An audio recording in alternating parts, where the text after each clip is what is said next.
Brother Quinlan is here. Please put your hand, stand up for us right there. I'm telling you, it's very rare for a conference to have a president show up and someone from the board of trustees. So we feel very fortunate and welcome here. We want to thank all of our sponsors, the Alzheimer's Association, our partnership with the NFL Alumni Association, Pro Football Players Retired Association, just a number. I'm not going to list them all. They're in the program, so you can see them all. We also want to thank you very much, the Oakland community leaders. This year, our conference is about community engagement from a community perspective. And so we center very much the community, and the fact that we've had so many community leaders committed to this. We want to thank you so very much and acknowledge you throughout the day, but they're also in the program. Okay. Also, volunteers, make sure that if you need anything, our volunteers, they have stickers on them on their name badges. They can direct you to the restroom and answer questions. I'd also like to introduce my sister from another mister. We're partners in crime and all over, and I can keep going and going and going, but that's Dr. Stroman over there. Any particular questions that you might have, anything very specific, please find her. She has all the answers. Don't ask me because I know nothing. All right. We have continuing education that's available. You know, if you need credits, CE credits, you can learn more on the website. It's right on the front page. You can see there's a QR code, or you can receive, what you say, you can receive them online, but you can also see the credits while you're here in the auditorium. So just make sure that you go to the QR code and look on the conference slides.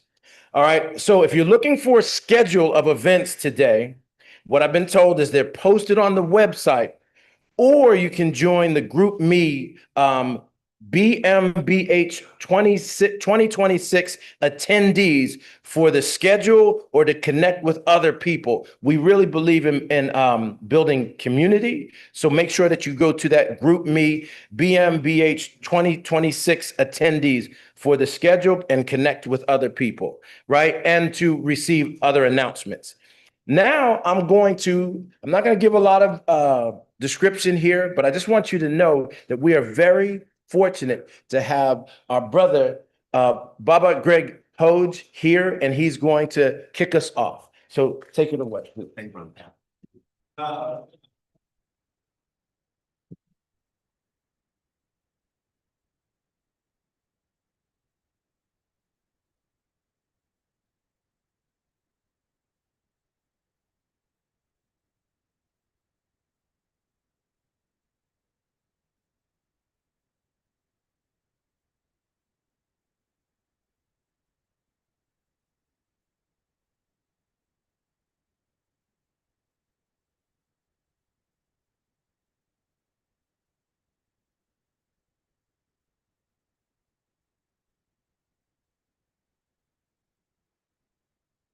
Anything else?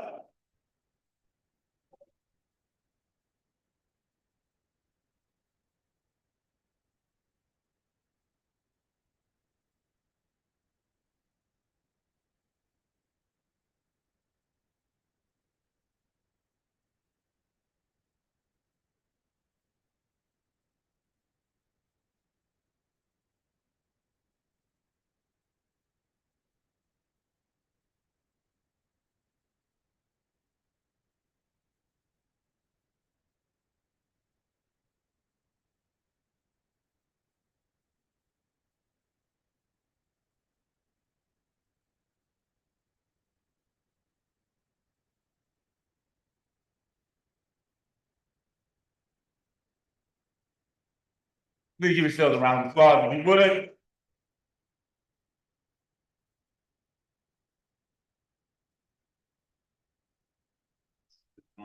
This guy. Cool. First, to acknowledge the creator of the universe, known by many names, the one who gives us a breath of life, the one who gives us a beat in our heart, the one who gives us an inclination to do good in the world. And we say Ashe. Ashe is a word from the Yoruba language, which means let the thing that we're doing have the power to change things. This morning, I want to honor my ancestors. I want to honor our ancestors. Because without our ancestors, without the lessons, both the good things that they've done and the mistakes they've made, because sometimes you need to learn from mistakes. We don't need to keep doing the same mistakes over and over. If you're gonna make a mistake, Dr. Johnson, we're gonna make new mistakes. We're gonna make customized mistakes. Our history should teach us both the things that have worked for us and the things that have not.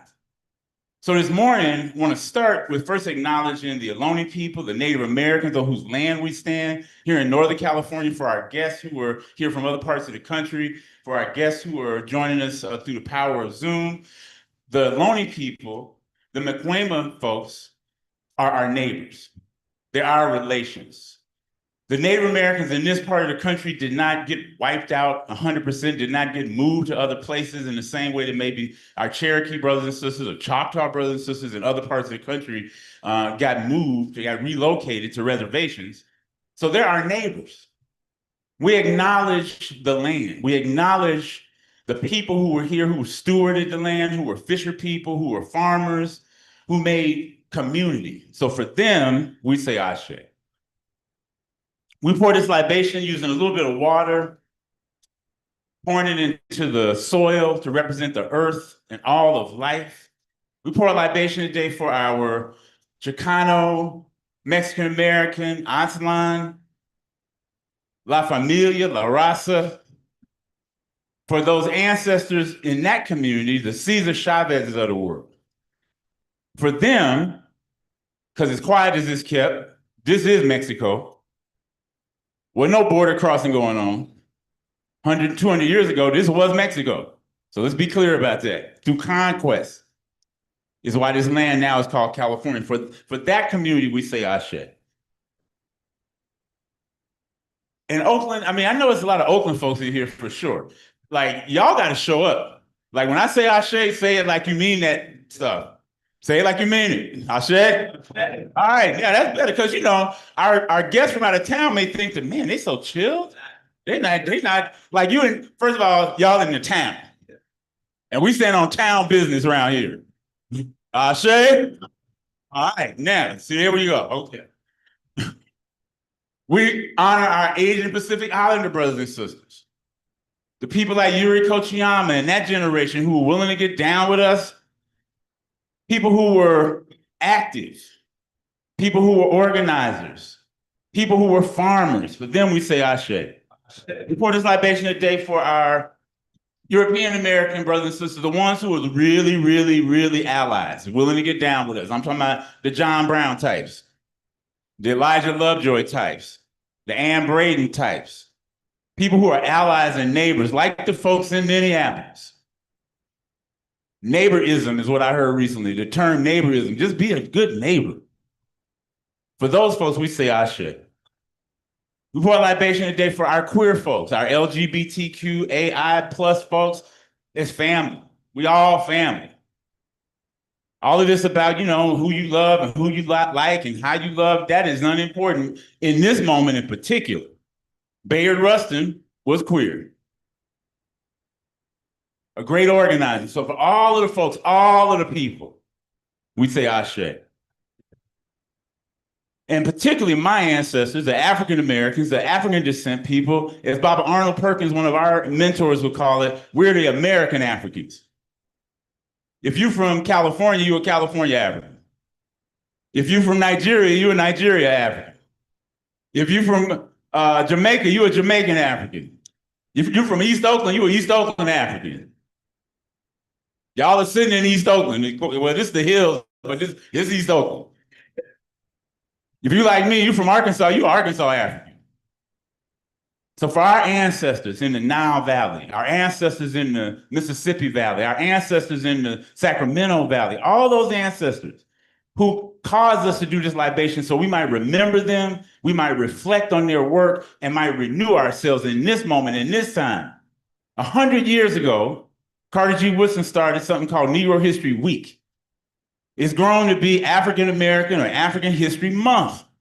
You cannot learn the full history of Black people anywhere in the world in a month. So we have to commit ourselves to be anti-erasure.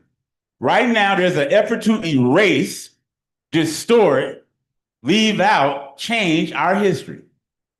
And we have to fight against that. As Black people, we ought to be teaching our own children what they need to know anyway. We can't rely on other people to teach our children what they need to know about themselves. So for all of our ancestors, we say Ashe. For the grandmamas, the aunties, the big mamas, the mud deers, the mother deers, for all of the mamas who kept us fed and clothed and housed, kept us warm with blankets and quilts made of scraps, kept us on the hog head cheese, the chitlins, so that we could be vegan and vegetarian and not eat the pork. Somebody had to eat the pork so we could not eat the pork. We say Ashe. For the uncles, the dads, the big bobbers, the men who you knew them by their initials like A.D. Williams. And I asked somebody once, I said, what's the A.D. stand for? A.D. stand for A.D. For all of those men who went to work 2 and 3 jobs, from working from KC to KC. For all of those men who taught us how to be decent human beings, we say Ashe. For Lil Bobby Hutton, for Ida Jackson, the first African-American teacher to be licensed to teach in California, for all of the people in that generation who made a way for us to be here today, we say Ashe. For the Honorable Huey P. Newton, we say Ashe. For Dr. King, Malcolm X, Sojourner Truth, Denmark Vesey, Nat Turner, Gabriel Prosser, the people who put up a fight, we say Ashe. And I'm gonna just ask you to just call the names of the ancestors. If you have an empty seat, just imagine if you had your ancestors sitting next to you. Call that energy in, because we need all of that energy. Call them out. Call them out. Call them out. Yes, for all of our ancestors. We say it, we close this libation as we kick off this wonderful event. We say it 3 times, Ashe, Ashe, Ashe. Hey, have a great day. Y'all give yourselves a round of applause.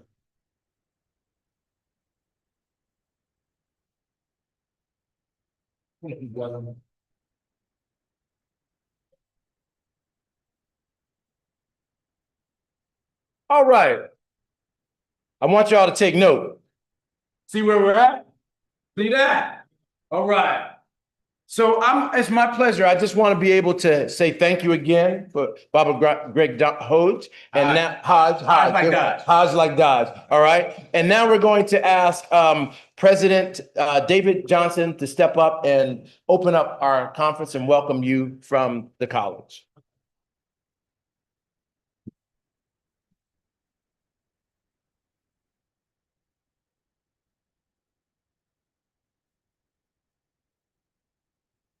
Good morning. Little better. We're in Oakland. Good morning. All right. Okay. So good morning. Welcome to Merritt College. On behalf of the Peralta Community College District, our Chancellor Tamil Gilkerson, our Board of Trustees, our faculty, staff, and students, and as President of Merritt College, it's truly an honor to welcome you to the Black Men's Brain Health Conference. We're deeply grateful for the opportunity to host this important gathering and to be in community with so many scholars, clinicians, advocates, researchers, policymakers, and community leaders who share a commitment to advancing brain health equity for Black men. This year's theme, the power of engagement, an evidence-based approach to transform Black men's participation in brain health and ADRD research, that's a mouthful, I wrote it down, could not be more timely and more necessary. It speaks directly to the reality that engagement is not just a buzzword, it's our responsibility. So engagement means listening. It means earning trust. It means meeting people where they are and building systems that reflect the lived experiences, cultural knowledge, and dignity of our community. It's no secret that for far too long, African-American men have experienced disproportionate burdens related to cognitive aging, Alzheimer's, dementia-related disorders, traumatic brain injury, and the cumulative effects of racism, stress, and social marginalization, often while being underrepresented in the research, clinical trials, and prevention efforts. This conference is going to help change that narrative. It's going to center evidence. It's going to center culture. And most importantly, it's going to center Black men as partners in knowledge creation rather than just simply being subjects of study. And we are especially proud that this year, the 2026 conference marks the 5th consecutive year where this event has been held during the Super Bowl week in the host city's region. Now that intentionality matters. It reminds us that while the nation's attention may be on the spectacle of sport and the Super Bowl, this convening focuses on the long-term health, wellness, and futures of the very men whose talent, labor, and bodies have fueled professional athletics for generations. Like our big host, Dr. Turner once said, I just want to take a moment to acknowledge and thank some of the extraordinary partners, and I may miss somebody too, so forgive me if I do that, who have made this conference possible. NFL Alumni Association, Pro Football Retired Players Association, Alzheimer's Association, Boston University CTE Center, the National Institute on Aging, I wrote all of it down, trying to get everybody, Harmony Biosciences, Duke Sports Science Institute, and of course, the Peralta Community College District. Your collective commitment demonstrates what's possible when institutions align around purpose, science, and social responsibility. It's also deeply meaningful that this conference is here in Oakland, okay? I know everybody's not from this area, but this is Oakland, okay? I know the Super Bowl, it's not even San Francisco, it's Santa Clara, right? But this is Oakland. This is the town. Hey, I'm a proud Oakland K through 12, Sequoia Elementary, Bret Harte Junior High School, Oakland High School. Oakland Unified, right? Tell people my mother went to Merritt. So it's meaningful that we're having this here, right? Yeah. But more specifically here at Merritt College, right? Oakland in general has long been a city in the forefront of social consciousness, political organization, cultural innovation, and truth-telling. Merritt holds a special place in that conversation and in that history. This is the intellectual home of Huey P. Newton and Bobby Seale, who are the co-founders of the Black Panther Party. In October of this year, it will mark 60 years since the founding of the Black Panther Party. Yeah.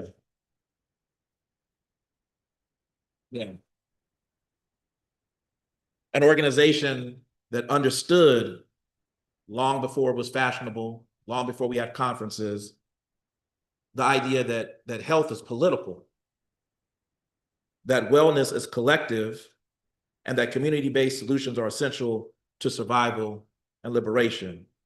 And at this point, as I hope you already know, you know where you're sitting, right? This is the Huey P. Newton, Bobby Seale Student Lounge. So you're in take a picture before you go. I know you saw the picture up there, right?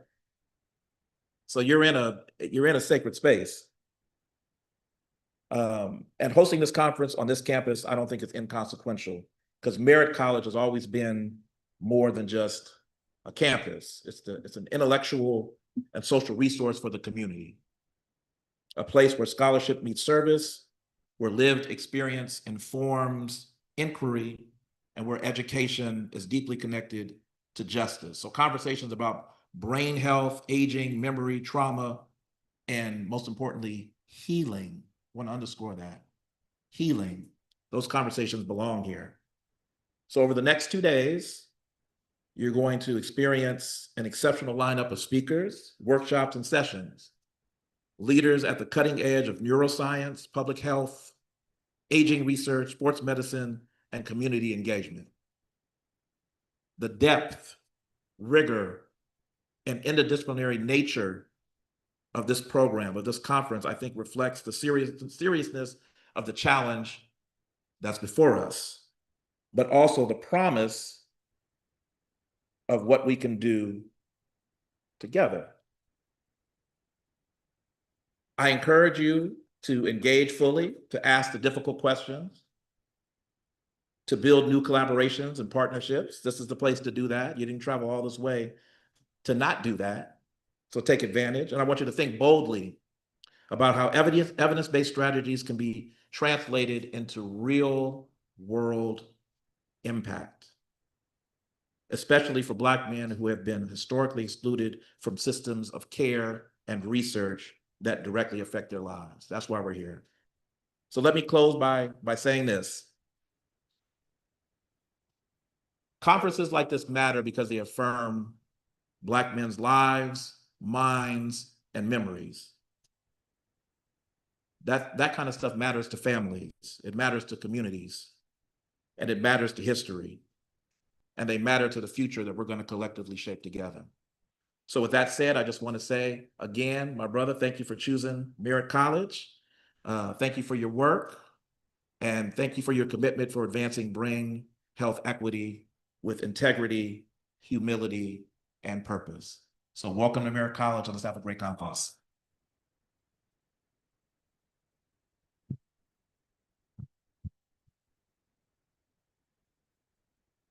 Don't forget. Oh.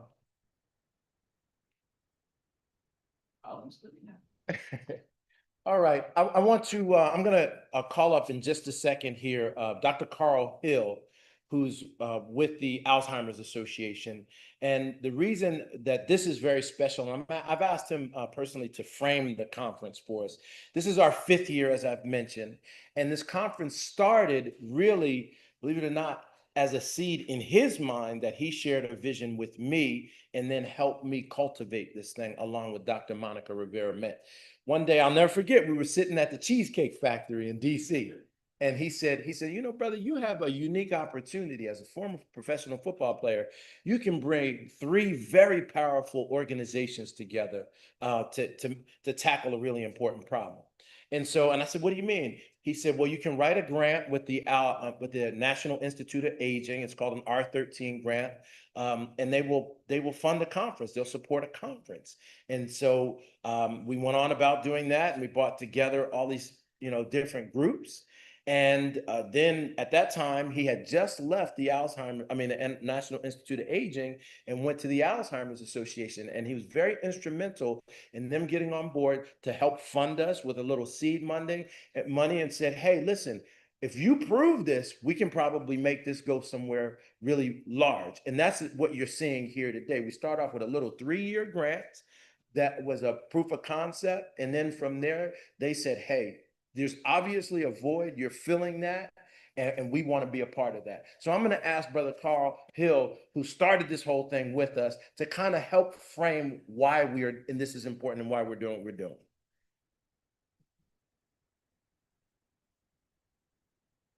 My God. All right. Well, good morning, everyone. Can I say Ashe? I want to get in that energy. I tell you, amazing to be here and to be at Merritt. And I just wanted to just, read something really quickly because I was so impressed by Dr. Johnson. And so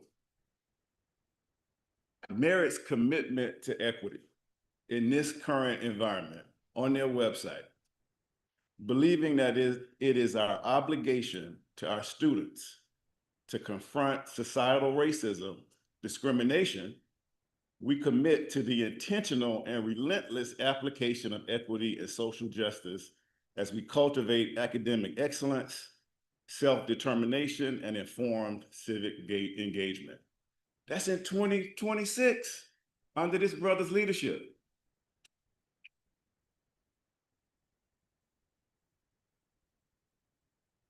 So I think as he said, as Dr. Johnson said, it's very purposeful that we're here at Merit in this beautiful venue. And, you know, on behalf of all of the Alzheimer's Association, our CEO and president, Dr. Joanne Pike, Dr. Maria Carrillo, who leads our scientific division, and that division largely, you know, helps to co-sponsor this event. I think Dr. Ismail from her team is here. All of our staff from our chapter that are just so excited about being here. Edie Yao on my team, who leads the charge for us. We're just so proud, you know, to co-sponsor this important meeting. And, you know, Dr. Turner, we go way back in thinking about this. The first one was at Morehouse College, an institution very similar to Merit. My alma mater, absolutely, absolutely. One that still believes in equity and inclusion and diversity. And so just to be here with all of you, what a journey. What a journey, what a blessed journey. You know, really appreciative of that. What a turnout. So many colleagues here that we all know from different sectors who continue to support and to make sure that they know that they have our back, and to make sure that this is a success. And so that is something. And then, you know, what a need at this critical time. You know, as the brother said earlier, you know, our very existence is being attacked. You know, the history of what got us here. You know, when we say diversity, equity, and inclusion, I link it to the civil rights movement. I link it to minority health. I link it to social justice. And all of the people that this brother mentioned, and our ancestors that we said aloud, are hoping, depending on us as the next cadre to carry this forward.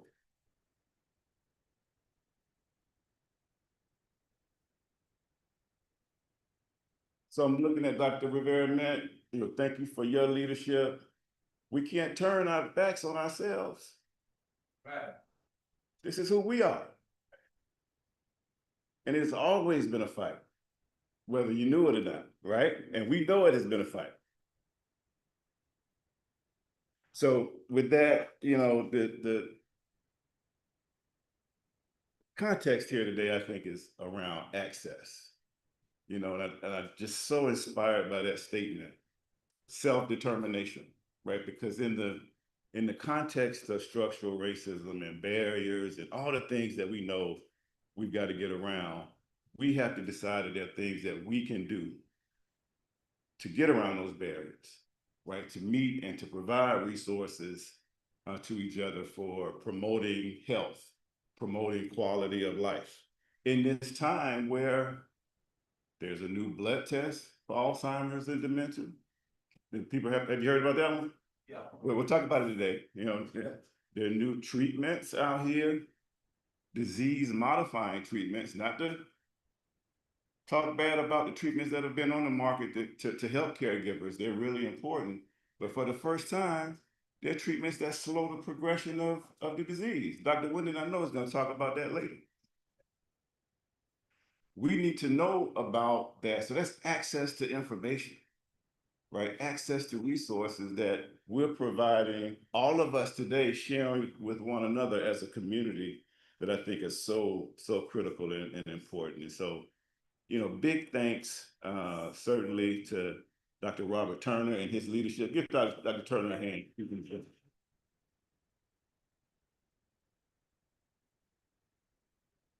Dr. Monica Rivera-Mint and the planning committee, right? The planning committee.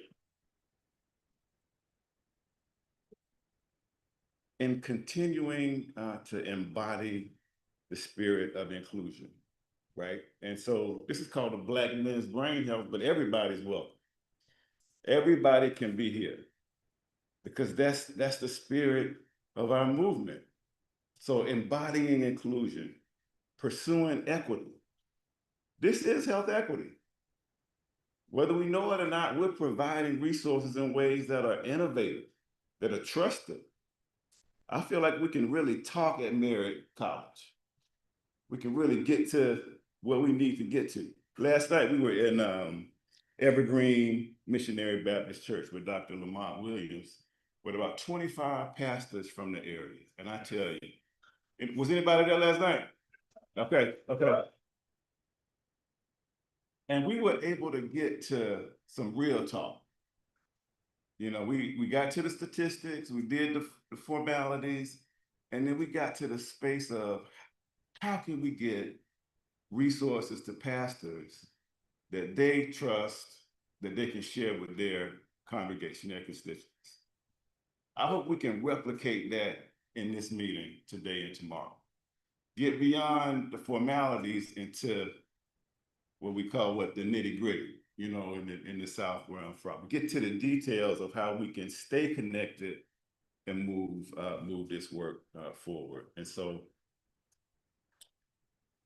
that's the framing from my perspective, is access. Authentic access with cultural humility, respect, and honoring where we've been so that we can continue to go where the opportunity leads us together, okay? And so much opportunity, looking forward to hearing from all the speakers, and just so proud to continue to be a part of this legacy that this leadership team continues to move forward. So thank you for always giving me a couple of minutes to say a few kind words about what you're doing, and certainly looking forward to all that we will accomplish over the next 2 days. So thank you. Thanks, everyone.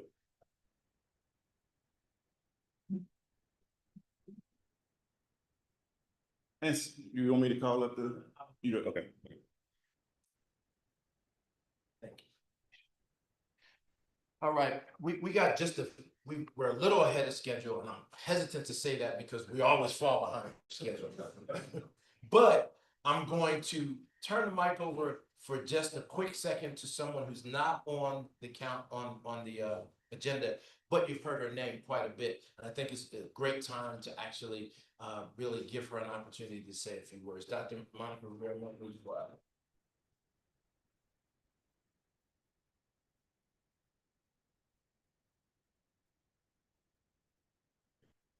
Robert Turner. So, good morning. Okay, one more time. I'm the daughter of a preacher, a granddaughter of a preacher. I want to hear it one more time. Good morning. There it is. Well, what a pleasure and an honor to be with each and every one of you today. My name is Dr. Monica Rivera-Mint. I'm a board-certified neuropsychologist by training, but my work centers on cultural neuroscience and brain health equity. And I'm so proud to be the co-founder of the Black Men's Brain Health, and so glad to be here with you today. I cannot tell you what this means to me to be here with you in Oakland. My brother lives here in Oakland, has lived here for over 20 years. He lives in East Oakland and has been holding it down there for a long time with my family. And so it is a joy and a privilege to be here at Merritt College with Dr. Johnson. I don't know where he is, but thank you so much for your incredible hospitality. Of course, we always want to thank the association, the Alzheimer's Association. We appreciate your support and leadership and guidance so much, NIH. And we are here not just to talk about problems like Dr. Johnson. We are here to talk about empowerment, change, and how we can be the solution. Come good times or bad times, we are here to make things happen so that everybody, no matter what their background, has an equal and fair chance for brain health across the whole span of their entire life. Not just some people, not just, from certain parts of town or this country, all of us together. And this is what this entire conference, this effort that happens 365 days a year, not just these 2 days, that's what this is about. And we are so privileged and honored to be here in this beautiful space on this beautiful day together to do this work together and to figure out ways where we can have a space for real talk and how we can find solutions together to move forward. And the Black Men's Brain Health isn't just here in Oakland for yesterday, today. We are here for tomorrow and in the coming days. If you'll have us, we are here. We're in it to win it with Oakland together. So thank you so very much for being part of this and being part of the change that we want to see happen for our communities. And just thank you so much.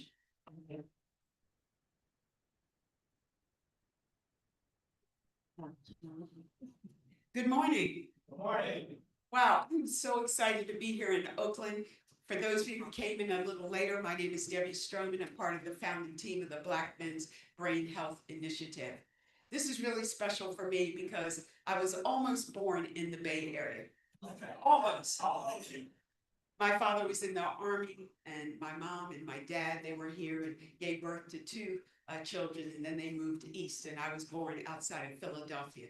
But it's just a special place. I almost went to school at Berkeley, and to be here with the foundation, with what I would say race consciousness for my family. I grew up in a family that we ate, drank, and talked about Black history, about Black people, around what was going on in Africa. And that was all rooted from the learnings from my family here in Oakland. And when I was in 9th or 10th grade, I remember taking a trip here and actually marching at San Quentin, actually meeting some of the Panthers. And so it's really, really special. So I feel honored to be in front of you today to introduce this very, very powerful panel. So I'd like our panelists to start moving forward. First off, Dr. Carl Hill, please welcome him.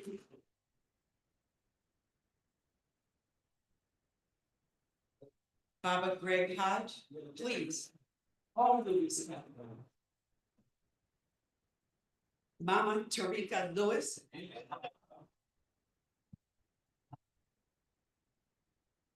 Billy X. Jennings.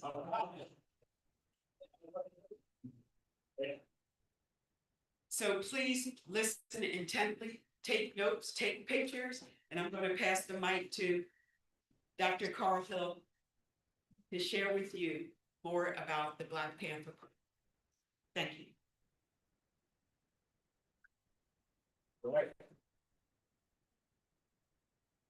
What an exciting opportunity here. Maybe I can finish.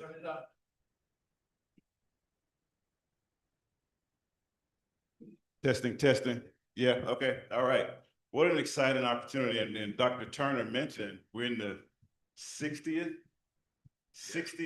year anniversary of the Black Panther Party. I mean, that in itself is an accomplishment. It's so much history. And so I want to get right into it. So, Baba Hodge, can you tell us and we've got about an hour. And I know we can talk about an hour in history in itself in the Black Panther Party, but give us a high level history for those that don't know about the Black Panther Party. All right. So first of all, it's an honor to be here this morning. It's good to see a lot of friends and family in the room. To our out-of-town guests who came from like Chicago, where it's 9 degrees, came from South Carolina, where it's like 15 degrees. You're welcome. I'm not going to try to set I'm going to set the context if I can for what you're going to hear from the two amazing leaders sitting next to me. I'm actually honored to be sitting next to Baba Billy X and Mama Tarika. I've known them by their reputations for a really long time. And so it's just really an honor to be sitting here. And I mean, these are some of the most talented, committed people in the Bay Area. So give them a round of applause because they're doing their thing. So a couple of things I want to say by way of just some opening remarks about this. You know, when people think about the freedom struggle of African Americans and African descent people in the United States and here in North America, it did not start in the 60s. It didn't start in the 50s. It didn't start in the 40s. It didn't start in the 1840s. It started the moment that our ancestors set foot on this continent. Resistance is in our DNA. Resistance is a way of life. So when we talk about the struggles of the so-called civil rights movement, I think it should be more properly called the Southern Freedom Movement, because what happened in the South with Dr. King's generation, it was part of a trajectory, part of a legacy that started 200, 300 years before that. So I wanted to say a little bit about this notion of the freedom movement and even bringing it up to the current day in terms of what we call social determinants of health. California Endowment under Tony Eiten's leadership did some amazing work over a 10-year period with an initiative called Building Healthy Communities. And one of the things that they learned during that effort was that being involved in your community actually improves your brain health. It improves your mental health. And the three things they talked about, and this is consistent across 500 years of struggle, is the sense of the ABCs: agency, belonging, and community transformation.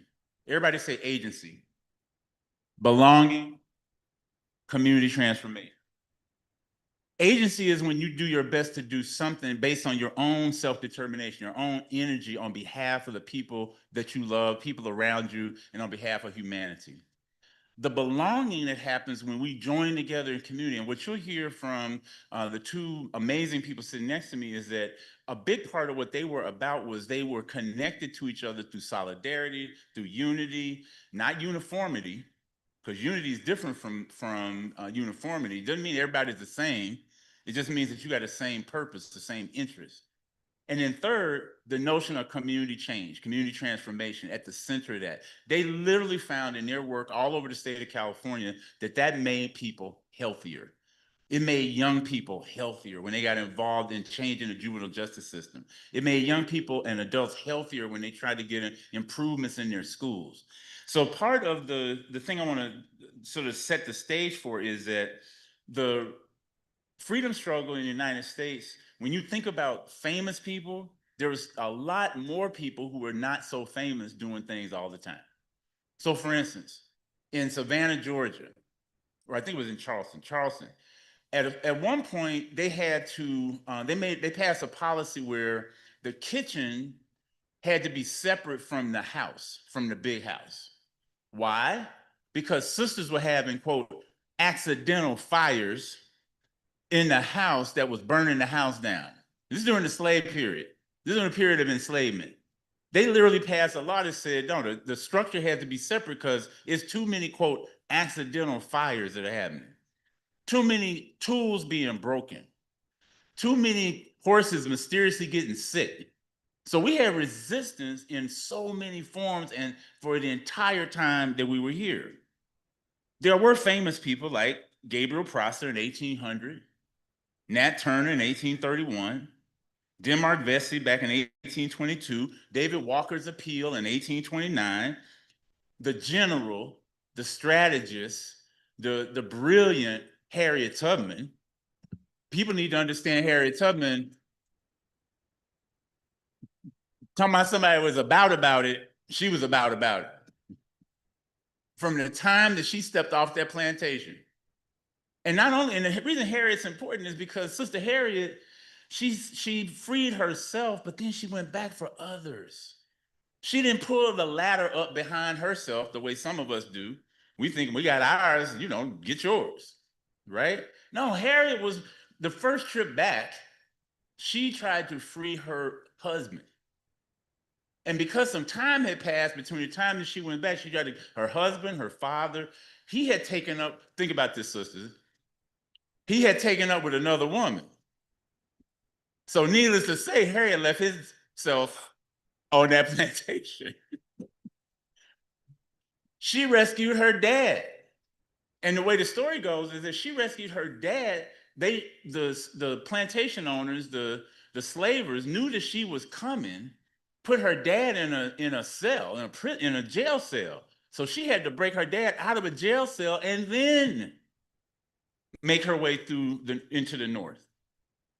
Harriet Tubman knew the rivers. One of the reasons she was so successful, she connected herself to the river people, the fishermen, the river boatmen, because she understands how the river ways. A dog can't follow a trail that's on the river. It's those kind of things. She led a military campaign down in the Combahee River. Harriet Tubman was amazing. Study Harriet. Coming forward, and I'll end here, is that the folks sitting next to me and that whole generation had to deal with something called the Counterintelligence Program. The Counterintelligence Program. It was documented during Senate hearings in the 70s of what the FBI had involved itself. You hear it called COINTELPRO. COINTELPRO was a program that started formally in the 50s, but a lot of scholars say it started during Marcus Garvey's time.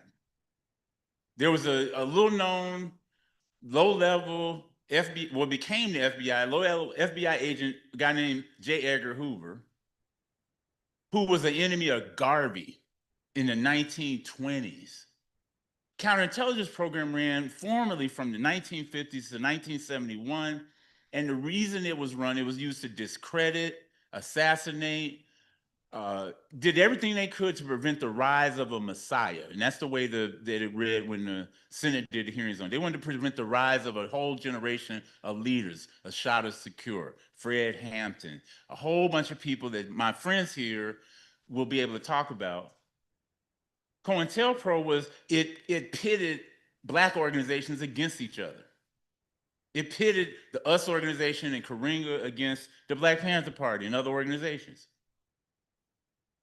So let's not be, fooled that the last thing I will say is that the one of the death knells of part of the freedom movement here was the emergence of crack cocaine.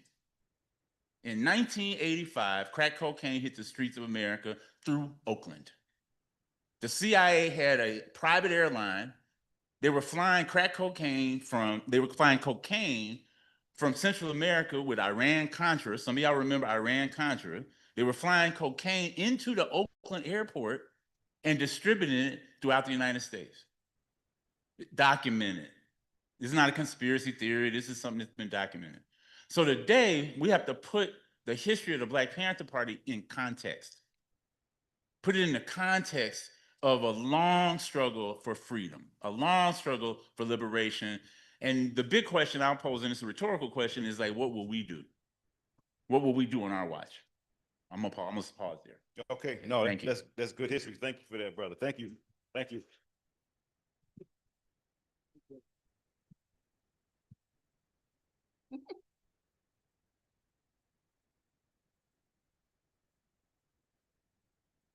Dr. Turner?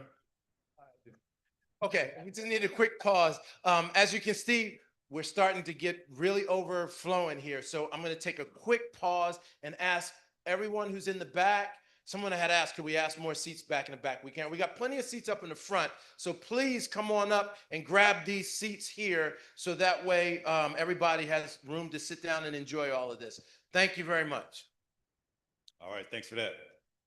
So right there, Brother Hodge, I think is a point where we pose a couple questions to the panel. What will we do? And how can that be informed by what we learned in the past, with the Black Panther Party? And so what were some of your approaches to community engagement? What were some of the programs that you found to be successful that we can learn from in today's environment? All right. My name is Billy X. Jennings. I was a Panther from 1968 to 1975. I worked on the first free breakfast program for school children in 1969 at St. Augustine Church at 27th and West. That was the first program, actually not the first program. The first program was patrolling the police to make sure that Black people got their constitutional rights and that they were able to make it to court. Our second program was the free breakfast program, bringing nutrition and education together. Prior to the Black Panther Party breakfast program, there was no program feeding kids in the morning. So there was no nutrition in the morning. As students, you all know, learning is hard on an empty stomach. So that was our first program. Our second program was a needed program that Brother Hodge spoke to before, was education, Liberation School. This was our second program to start teaching education because Black Panther Party was around. There was no Black books, There was no black education in high school, elementary school, or nowhere. So we started our own schools on the weekend and during the summer. They were called liberation schools, patterning after what SNCC had done some years before. Black Panther Party initiated a number of programs. Our biggest program, we had 13 medical clinics across America. 13. Government had 0. They had county hospitals, but we had clinics in the community. We didn't ask you how much your parents made, or does your mother and father have the same last name or anything like that. If you were sick, you came to the clinic. 13 clinics, in which 2 are still open to this very day. 1 in Seattle, Washington, and we have a dental clinic that's still open in Portland, Oregon. Another issue dealing with health was the education of sickle cell anemia. Prior to the Black Panther Party and the Black Panther Party newspaper, Black people did not know what sickle cell anemia was. Even if you had it, if you went to your doctor and asked him what it was, he didn't know what it was. It was only through investigation that we found out this disease affects maybe 12 to 15% of Afro-Americans and some Latino people. So that was a big thing in itself. And another thing is, in the Black Panther Party, we say information is the raw material for new ideas.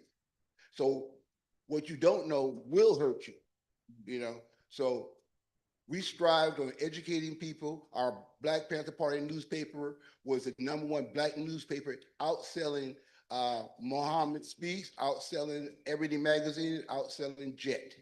Black Panther Party newspaper cranked out close to 300,000 newspapers a week, came out weekly, and we had 48 chapters throughout America. And not only that, we had chapters across the world. So we had a force of people doing community work. And what I liked about the party was the party set examples. Black Panther Party had 65 social programs, 65. We even had a free ambulance program in Winston-Salem, North Carolina. So we set the example of what you can do in your community. We don't need foundations. We can use foundations. We don't need the government. We have energy in our own community. So that's why we tell people, all power to the people have the power.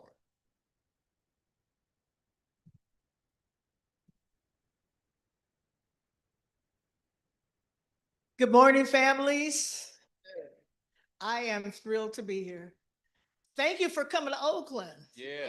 Yeah, and we have some real heroes up here.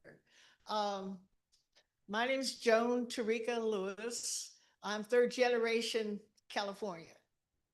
My parents came out here, well, that's a long story. I'm not going to go into too much of that right now. No, but please do. No, we want to hear it. Please do. What you do? Yes. Okay. Woo. Well, I'm a visual artist. I'm a violinist, and I'm also a genealogist. I got bit by the bug. Actually, my granddaughter, she busted me. She said, "Grandma, you always talking about history. You don't know who you are." And that's what I said. What? So she got me a DNA testing kit, and that just set it off. So that was like 15 years ago.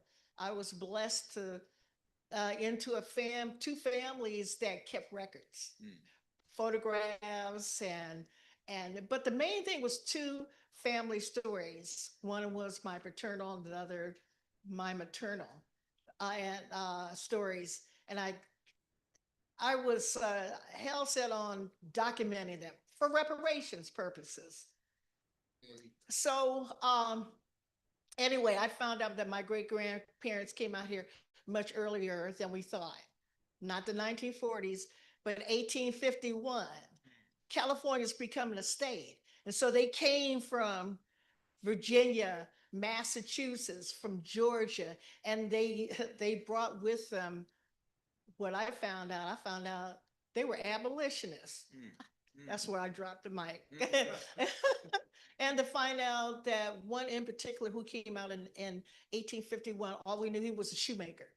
He made shoes, boots, and prosthetic legs.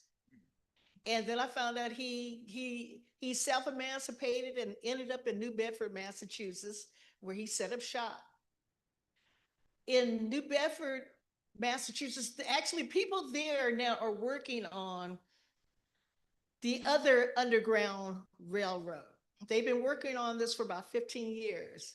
We know about the Overground Railroad, but there was a maritime Underground Railroad. So many Black people worked on the wharves, worked on the ships, was international. I found out my great grandfather, he was an abolitionist. This is where Frederick Douglass was. Right. When he got freed, he went there. So 1850, that's when they passed that Fugitive Slave Act. He jumped on a ship, came out to what became San Francisco, Yerba Buena at the time, and set up shop over there. We did not know of his abolitionist activities. They kept that secret, took that secret to the grave. But I kept turning over all of these records, and with the initials, E.W. Parker, found out this man was an abolitionist. He represented San Francisco in finance and industry. So I'm working on a documentary about that whole line. One who came right after, from Virginia, he started all Black state militia up in Sacramento. There are only 40 of them. They're volunteer army, and to protect us against the Confederacy and for people who were escaping, the tyranny of the North, South, the East, and West, okay? Because the Confederacy, they did make it here. Which brings me up to, I'll start with my father's side. My father was, he was a lineal boxer. He was a light heavyweight champion of the world. He won the title in 1935. And until 1939, his name was John Henry Lewis. He made Oakland his home after he retired from boxing. And he and his father set up a boxing gym in West Oakland. His brother went to Howard University. He became a physician, but what he did when he got out of the Army in South Berkeley, he built a doctor's office from the ground up. There's no federal funds. They pulled their money together and built a doctor's office from the ground up. It housed about 4 or 5 different physicians. Upstairs was a dental office. On the corner was an all-Black pharmacy. And I remember going in there as a kid, he give you a shot and stick a sucker in your mouth, right? And he would, these are the type of doctors would come to your house if you got sick. So they were on like a barter system sometimes. If you couldn't pay, they traded, and they went on to support many organizations in Oakland, from being the ringside physicians to training the next group of boxers. But it was a community and had a safe place for Black men to come and work out. Unfortunately, my father passed away from Parkinson's. But what he left and what he did and what he didn't do, of all the Black men in the community, I'll say Black men and women in my neighborhood, we never heard about men abusing women. I was blessed to have a father in home who never hit my mother, who never called her out of her name. Who never hit my mother and never called her out of her name. Right. Thank you. They stayed together. My mother, I got whoopings from my mother, but my father, all he had to do was look at us. So I went to Oakland Tech, and when the movement came along, I had older cousins who were in SNCC. And so that's when that symbol of the Black Panther came up from Alabama. And SNCC, Student Nonviolent Coordinating Committee. They brought the symbol of the Panther. They were inviting people who had been to Vietnam, who had been part of the student, sit-ins there. To us, it was like what was happening there was far, far away, Never Land, because we were sheltered. There was literally no violence in the community. No shootout, no drive-bys that came later. So when we began to see this, the police assaulting kids in the community that I witnessed, it was so startling. It's like everything that was happening down south now is up in your face. What are you going to do? So we started a Black Student Union at Oakland Tech. I can say this now, but where's Dr. Johnson? Okay, I was cutting school. And we were sitting in on the classes and all the meetings that started the Black Student Union program down at the Old Mary College. And some of my cousins yeah, that was the original site, not this site. We actually wanted to have Mary College maintained and still be there in the community.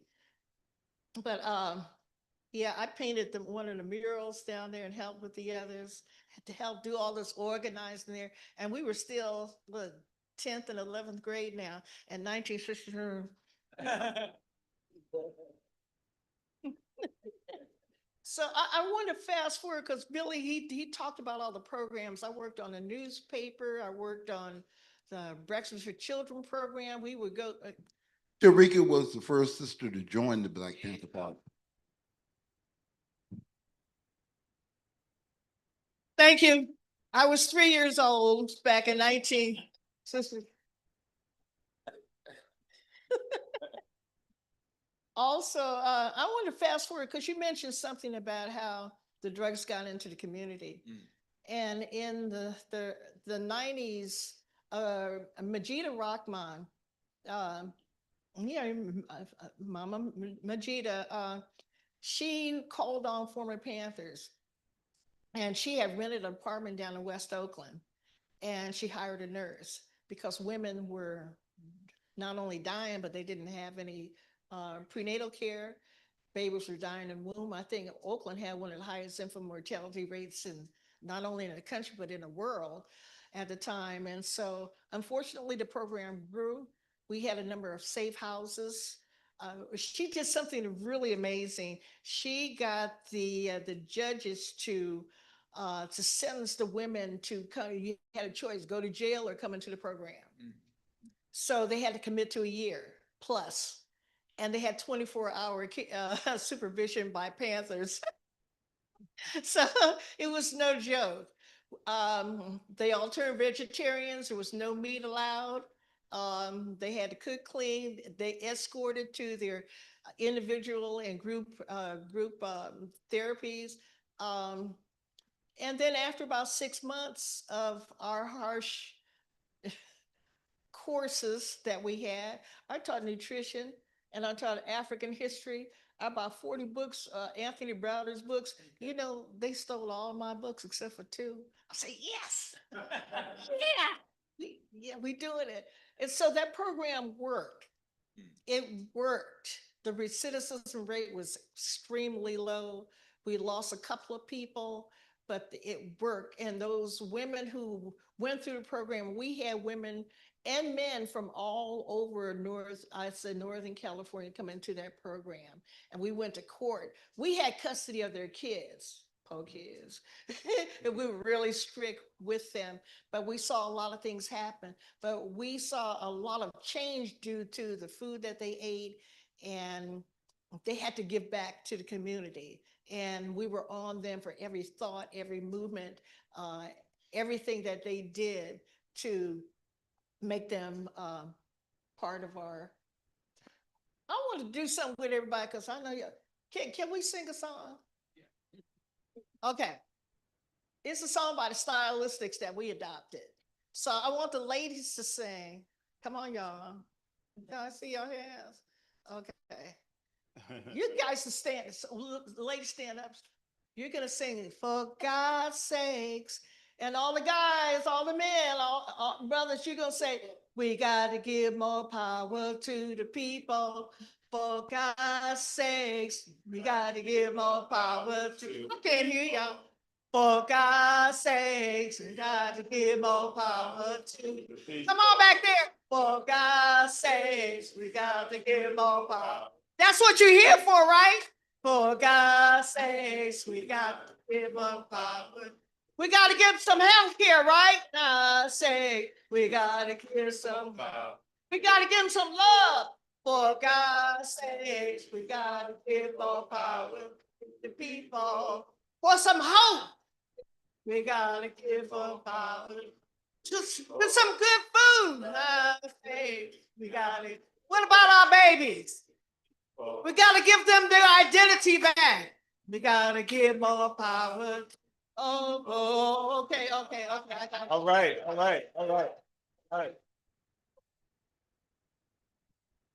So lastly, I'm a genealogist, and I found 10 living African relatives. And in the 60s, we were like, okay, we Black now, and I'm gonna change my name. I have so many last names now. I can pick and choose. Yeah. So how many have done their family research, the genealogy? Okay. All right. Okay. All right. Thanks for that. Yes. Power to the people. Yeah, I'd like to mention some current things we're doing. Absolutely. Do we have time? Absolutely. Okay.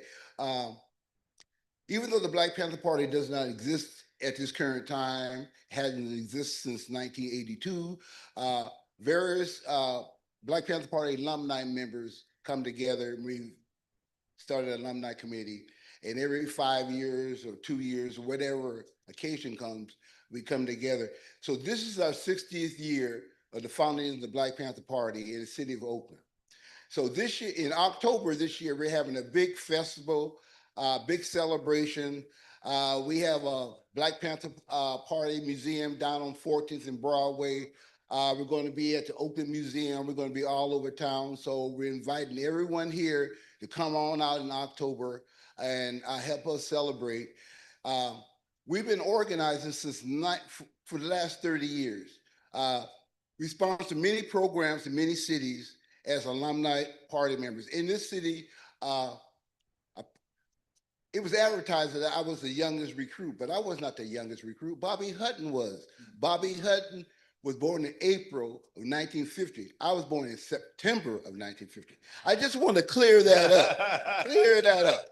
But since 1997, Tarika and I and Emory Douglas and other party members have founded the Bobby Hutton Day. So every year in April, we have a Bobby Hutton Day. Bobby Hutton, if you didn't know, was the first member of the Black Panther Party to join. He joined at the age of 15. He was so young that he and Bobby had to go to his mother's house and see if she gave him permission to join the party. And she did. So he became the first recruit of the Black Panther Party. And so every year, we recognize him being the first Panther to die on April 6th. Now, myself, personally, I'm from Alabama, a place called Hobson City.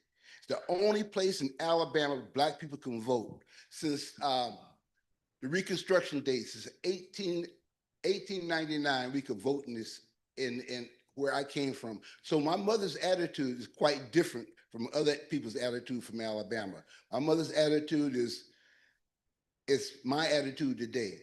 And I got that from her. When we came to California in 1957, right after the Montgomery boycott in Montgomery with Rosa Parks and Martin Luther King, she demanded my dad buy her a TV so she can keep up with what's going on in Alabama. And so I grew up with that.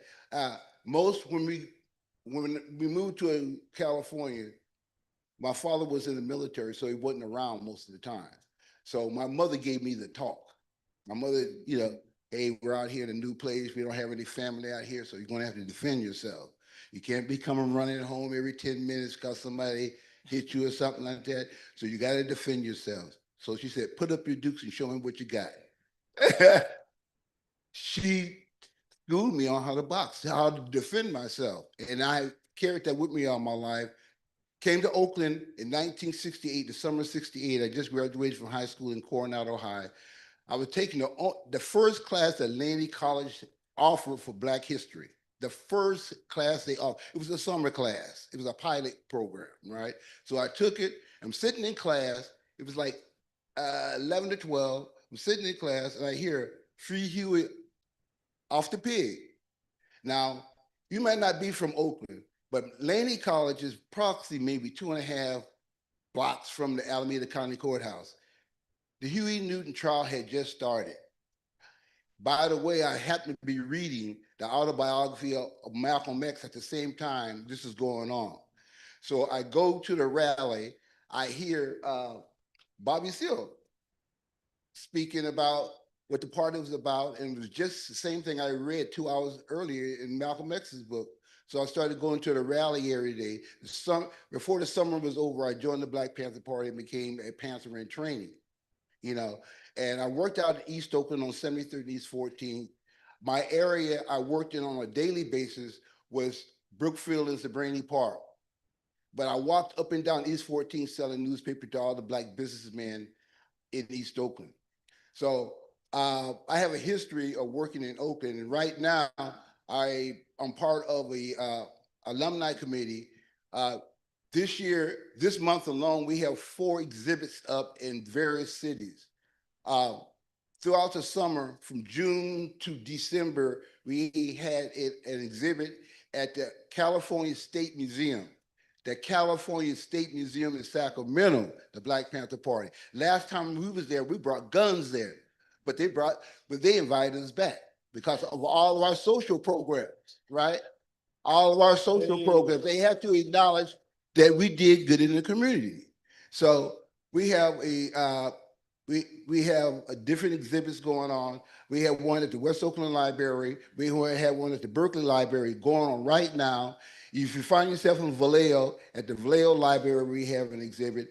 And on 81st, the new library on 81st Avenue in East Oakland, I just put an exhibit there the other day. So like I said, in the Black Panther Party, we say information is the raw material for new ideas. Young people need to see these images of Black people in their own community doing things to improve the community. They need to grow up with that. Yes, yes. So I want to stick with that theme, and I want to get to the participants for questions in a bit. But I want to pose this, question about right now, given this environment, this attack on who we are, and these are a bunch of activists in here who are researchers, policy people, pastors, but we're all activists. What are some immediate opportunities, Brother Hodge, right now that you see for folks to get involved into the community? It's a great question. I would say start where you are. So if you are a member of a church, a civic organization, a fraternity, what's up, Noops? I'm a Kappa, been around for a long time. Any cues on it? I know. I knew that was gonna start that, right? We all part of the Divine Nine, right? And we was Black before any of that. I would say start where you are. So for instance, during the time when I was growing up, I was a Sunday school student. I think we should be teaching Black history in Sunday school, because that's a place where some young people are still going. Teach our history is in every situation where we can, right? Because I think that just like the folks sitting next to me, when they talked about at Merritt College and cutting class to go learn, it's such an interesting thing. You had to cut class to go learn something, right? Yeah. And I think that that's important because we haven't mentioned Donald Warden and his name, El Mansour, because he was a community educator who, before the party, as I understand it, before the party started, he was doing classes and conversations and political analysis that was rooted in history at Merritt College. And it wasn't an official class of the college, right? Now we have Black Studies programs. That's right. We ought to be able to take advantage of that. I think the second thing is That are under attack. That are under attack. Second thing is stop shopping at Target. Stop shopping at Walmart. Stop shopping at these big box stores that don't care about you, and support Black businesses. I'm with it. That's a major one, right? I think the third piece for me is support like your own health by making sure you get lots of information. If you're a part of a health plan, get your doctor to give you good information. Make sure your doctor is giving you information that is culturally relevant and consistent to make sure. Because, for instance, during the pandemic, some of us learned that when you do an oximeter, the oxygen meter that looks at your oxygen levels, melanated skin doesn't operate the same way, right? On those meters. There's so many things like that. A good friend of mine, Dr. Vanessa Grubbs, who's a nephrologist, has written a couple of books about the sort of racism in the profession, and the glass ceilings in terms of like who gets to be residents and where they get placed and all that. So just and the fourth thing I say is just be an advocate. Make sure. A lot of people have given up on our political systems. My thing is like we need to vote, especially in local elections, to make sure that you elect people who have your interests at heart. Ask hard questions, hold people accountable. We have the blessing of having a great mayor right now. The Honorable Barbara Lee is our mayor. She was tutored by Shirley Chisholm. She was tutored by Ron Dellums in Congress. So there's people who have a lineage who are connected to us politically that I think that we ought to be supporting them. And when people pop up and decide to run for office, you need to quiz them. How are you doing? What are you doing right now for the Black community? Yeah.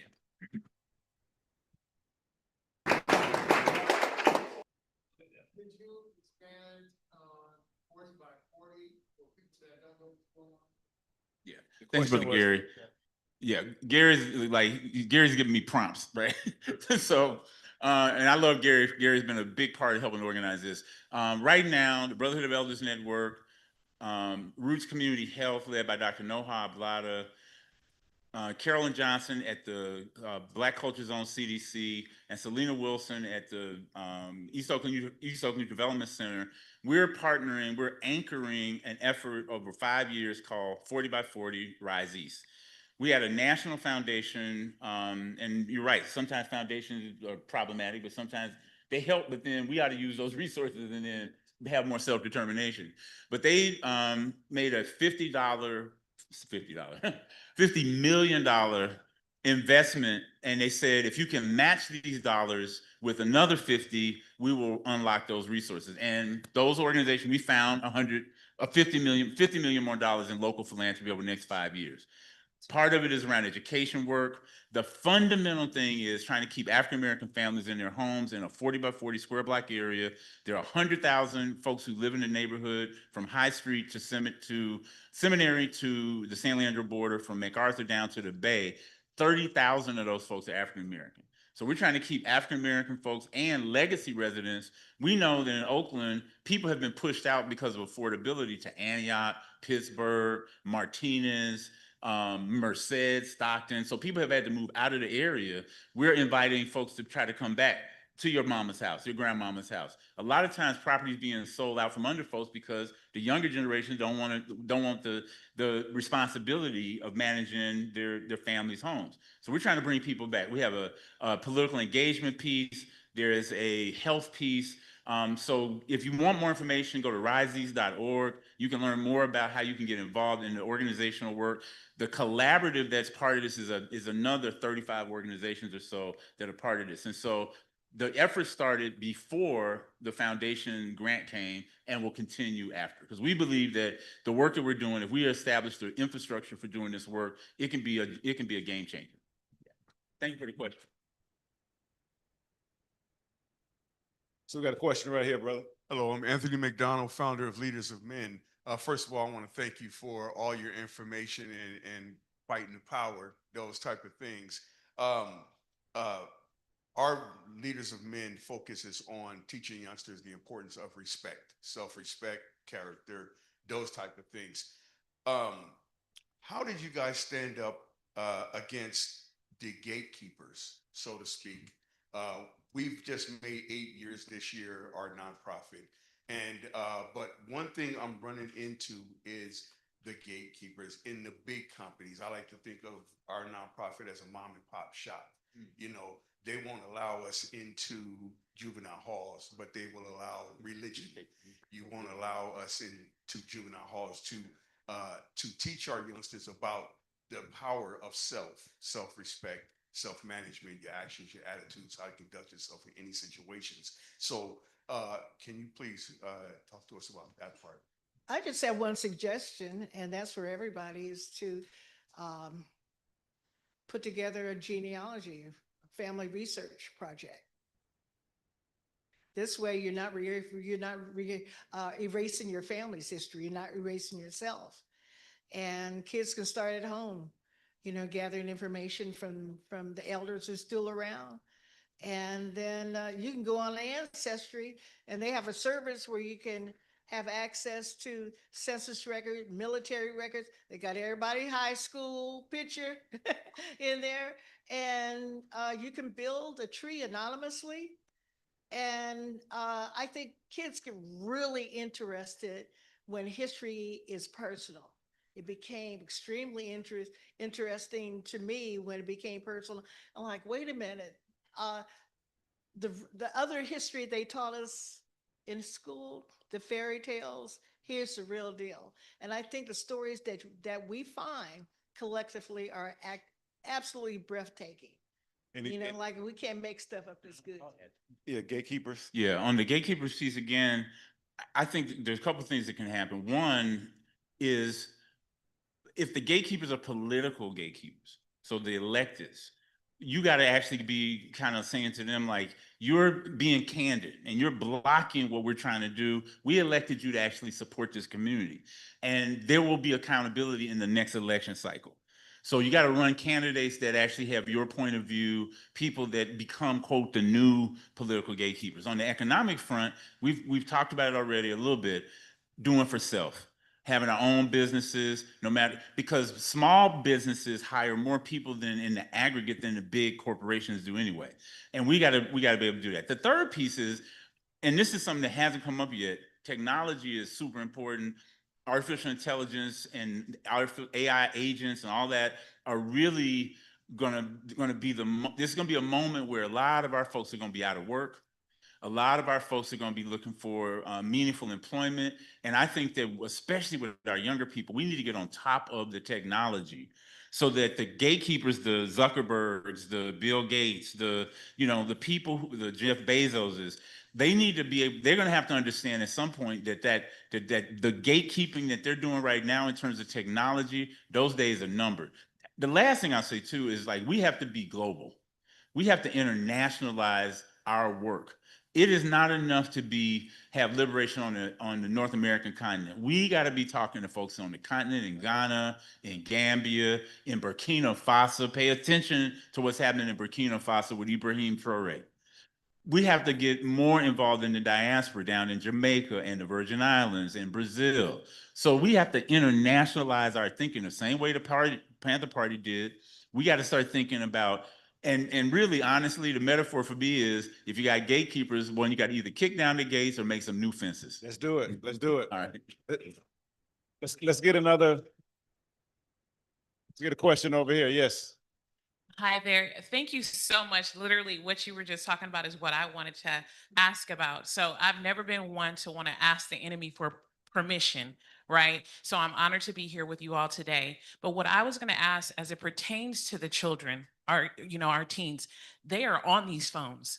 And there are a lot of predators that are on the internet, right? So I'm trying to figure out how we can get in front of them with all of this information that you're saying about history.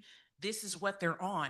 So how do we go about creating the apps, the things that are going to get on this phone to give them all the information? I mean, we need it as adults, but these kids, in order to save them, we are going to need to use what they use to get in front of them. So thank you but I wanted to ask you, are there any things in place where we can actually start creating the apps, stop asking for permission, and do what we need to do because we have the intelligence to do so? A couple of things. I don't know if you live here in Oakland or the Bay Area, but here in Oakland, there's a group called Hidden Genius. Hidden Genius is training young people with hackathons, and give it up for Hidden Genius. They're doing some amazing work. There are other organizations like Hack the Hood, where people are creating those apps. And I think the first thing is, as parents, we need to act like parents. Because some of us are letting our kids do what they want to do with their phone in their hand all the time. We need to basically have certain hours of the day where they're not on their phone. Like you don't get to eat dinner with your phone in your hand. Like we need to go back to a little bit of old school parenting around some of this and have some limits. When I was growing up, I wanted to watch TV all the time. Guess what? My mom and them didn't let me watch TV all the time. They was like, go outside and play. Find other things to do. So I think that every city, no matter where you are, is going to have some version of the technology programs. Here in Oakland, we go to our website, brotherhoodofelders.net. We produce something called the BYD, Black Youth Development Book. And we interviewed about 200 organizations, Black-led organizations that are doing things on behalf of Black kids and parents. And so it's another resource. Okay, we got one question in the back. Okay. Good morning, everyone. Thank you so much for being here. I am a media fellow of the conference, a Laney student, and a staff writer at the Peralta Citizen, the Peralta student-run publication. My question is for Ms. Lewis. You spoke about your journey, finding out about your genealogy, and that was through your daughter or your granddaughter, your granddaughter who encouraged you to do that. There is such a gap between, getting the Black community to trust medical professionals and such. What would you say the role of the youth is in encouraging our parents and grandparents to, submit their results and to get that genealogy, because that's so important in mental health and finding out what things may be in your line? Thank you. Well, my granddaughter, she went to Oakland High. Yeah. Yeah. Matter of fact, that the logo out in front, that was my senior project. I helped the kids cut that out of metal down at East. Yeah, okay. So my granddaughter, she became interested in science. She's a lab tech now, her 4th year. And so she was always interested in history, but then we made it personal. So when we both tested, I had 965 new cousins. And I was fortunate, the people I discovered, the 2 anonymous people at the top of my list, it ended up on the Finding Your Roots show. So I've given a number of genealogy workshops, help people connect with lost relatives, like if they didn't know their father or they didn't know their mother, or if they were adopted. We can cut through all that red tape and so anyway, I helped them navigate all these different testing sites. The best 2 I found was 23andMe and of course, Ancestry.com. I love the concept of African ancestry, but however, they don't connect you with the people that they tested personally. I want to know who that person was so I can talk to them. So I found my first one. He lives in San Diego, decided to test. And we met and he looks just like my father. And so I think the interest is there. I teach violin in the schools. And a number of kids, when I started mentioning genealogy, they all perk up. When I ask them about like where your parents from? What do they do? So make it personal. I think they're extremely interested in history. We just gotta make it so that we're not making them build mission projects. We got that eliminated out of Oakland schools, but that their personal history is more important actually than the history that they're going to read in these books. Okay. And so we're not a footnote. We're not a loose generalization. Oh, y'all just Black people. No, I'm a Turner too. My third great grandmother was Elizabeth Turner out of Norfolk, Virginia. So I have a Turner line, I have a Johnson line. And so I think when kids become interested in who they are, they will go to that well and seek that information and knowledge. You'd be surprised of how that self-knowledge turns kids on. Like us in the 60s, we cut school hanging out down at Mary College. Matter of fact, I want credit. Credit for all those classes I sat in on. Yeah. So I think starting in the home and then go to those campuses. get ask them to, to have a family research project and reward them, with, lunch for today, some pizza. They love that, but, and maybe some DNA testing kits. But I think putting that interest in that information and more that they discover about themselves, we should all have a family encyclopedia. If I had to start in the fourth grade, I would have a family encyclopedia. That's my goal, to finish creating this family encyclopedia. So I could drive a truckload in here now with all the information that I have gathered, but it takes time, it takes a lot of energy. And so Absolutely. Yeah, thank you for that. Thank you. Next question. How you doing? My name is Christian Brown. I was born and raised here in Oakland. My parents were born and raised here in Oakland, both Castlemont graduates. My dad actually graduated from Merritt when they had a football team back in the day. He ended up going to play for the Detroit Lions. And he recently passed away in October through a battle with Parkinson's. So it's kind of in alignment. But my family, we've developed a wellness brand called Creation of Society. And it's an information platform that educates the public on the evolution of sickle cell using art, entrepreneurship, and agriculture. And our agricultural component is that we're cultivating moringa here in California as a way to broaden the scope of how we can use food as medicine, as a way to support the nutritional needs to the sickle cell community. But my question is, how can we get the Panthers more involved from a governing standpoint of what's happening within the sickle cell community now? I think it's a very critical time to take the same philosophy that the Panthers were founded on and connect it to some of the social inequalities that the sickle cell community is facing now. And how do we make that happen? I would say first that the Black Panther Party doesn't exist. There's no official organization. There is no official Black Panther organization. But there are organizations within this conference that can answer your question or help you. I just want to clarify the Black Panther thing, that what you're doing is a good thing, but there is no Black Panther Party to call on. We have to call on the community now. Yeah, I want to meet you before we get out of here, because I want to be able to try to connect you with the Roots Community Health folks.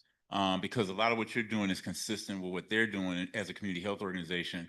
They started, I think it's been 15, 20 years now, with a volunteer effort as clinicians, as doctors who are serving folks in the homeless encampments. And they've grown that to like 200 people on staff. They have an enterprise, and it might be an idea around some of this. They have an enterprise where they have a soap factory, candle factory, bath salts, that kind of thing. Formerly incarcerated returning citizens are hired to run that shop in Deep East Oakland.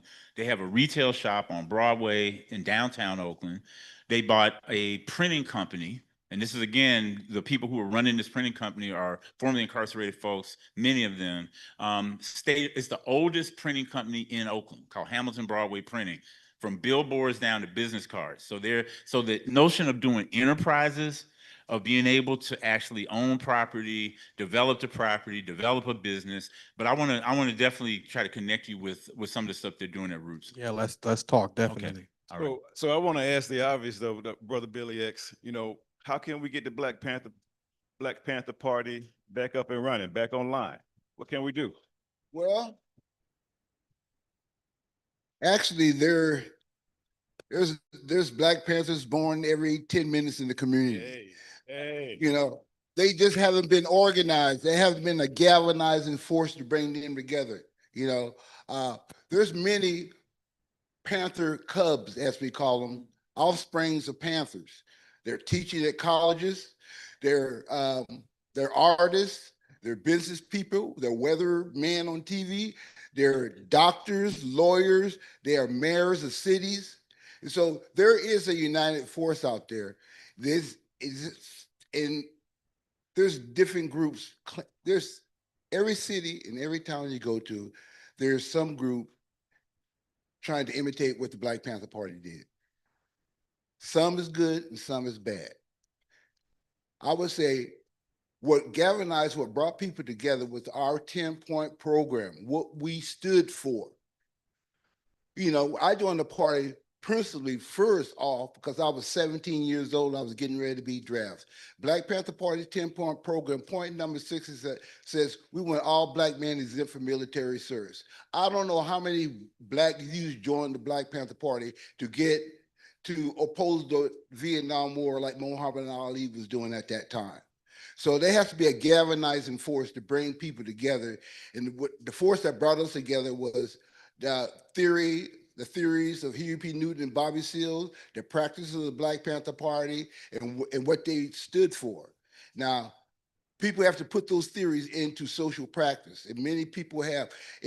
When you drive around Oakland and you see murals of the Black Panther Party, there's about 20 of them now. There's a group of young men doing that, and the leader of that guy is a guy named Reefer One.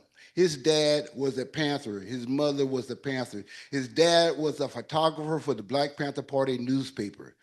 You know, so there's energy out there. There's people organizing, but like I said, there has to be a unifying force. Okay, thank you. We got time for a couple more questions.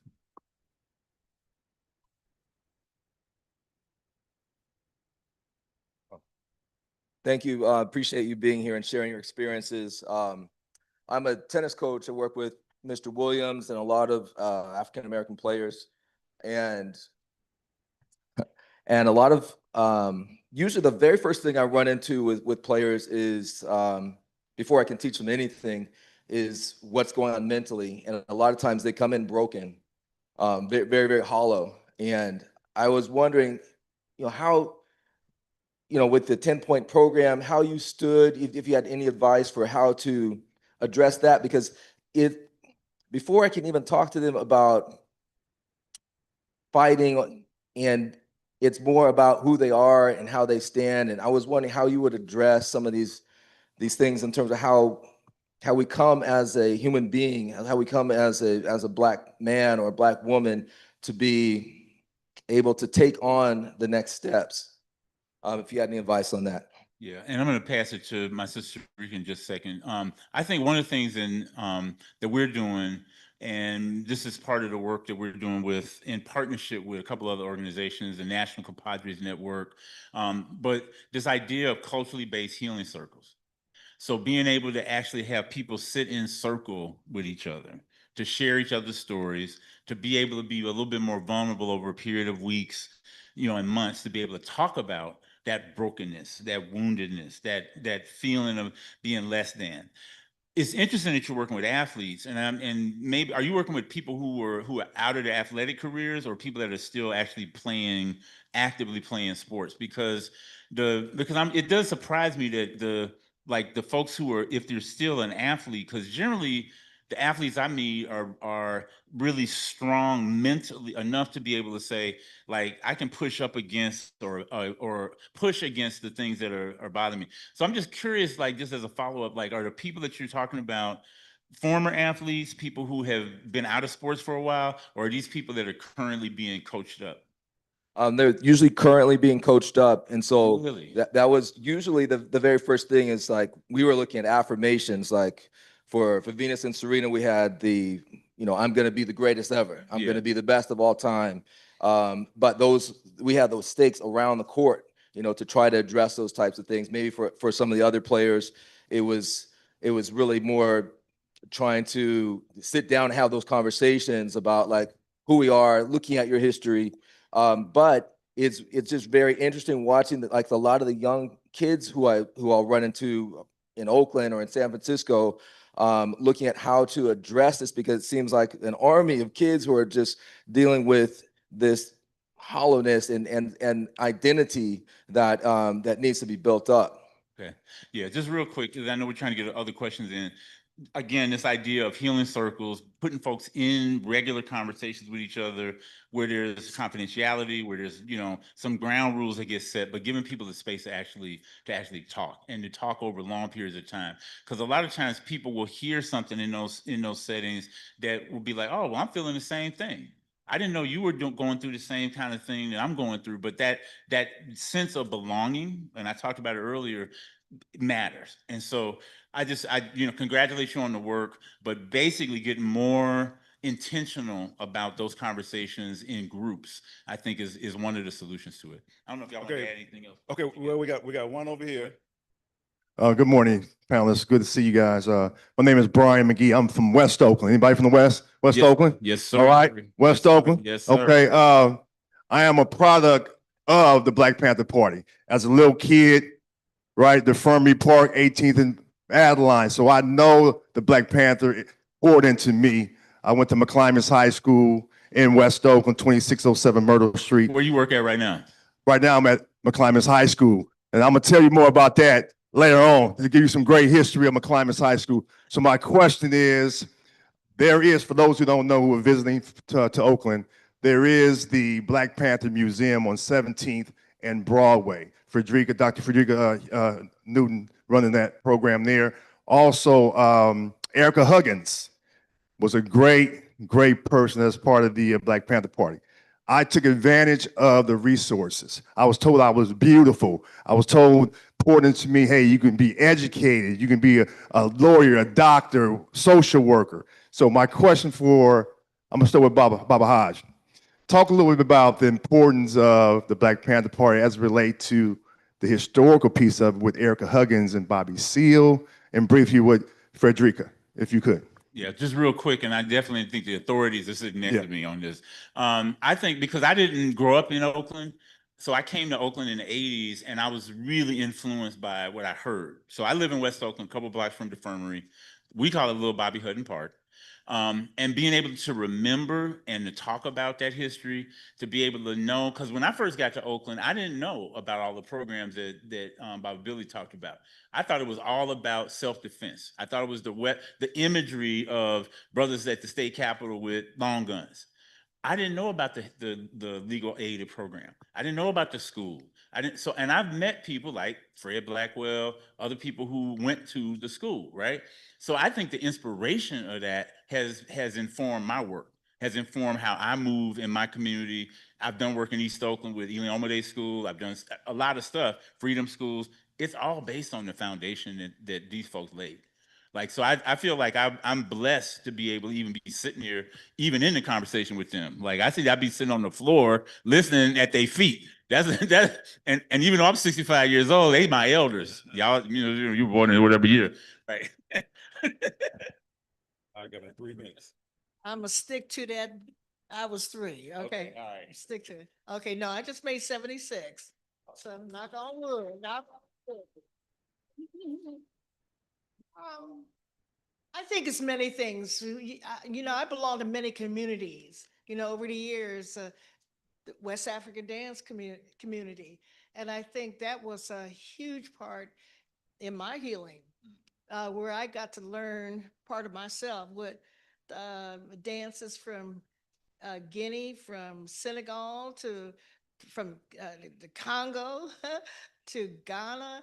That was healing, until El Cine came to town and had us doing, jumping way up in the air and landing way down there. And we doing dances that's supposed to be for 10-year-olds. Right. Well, we 50 years old anyway, but learning the drum and having the drums in there. The music was another thing. I picked my violin back up and I lucked out, ended up in a jazz band, and we went on tour.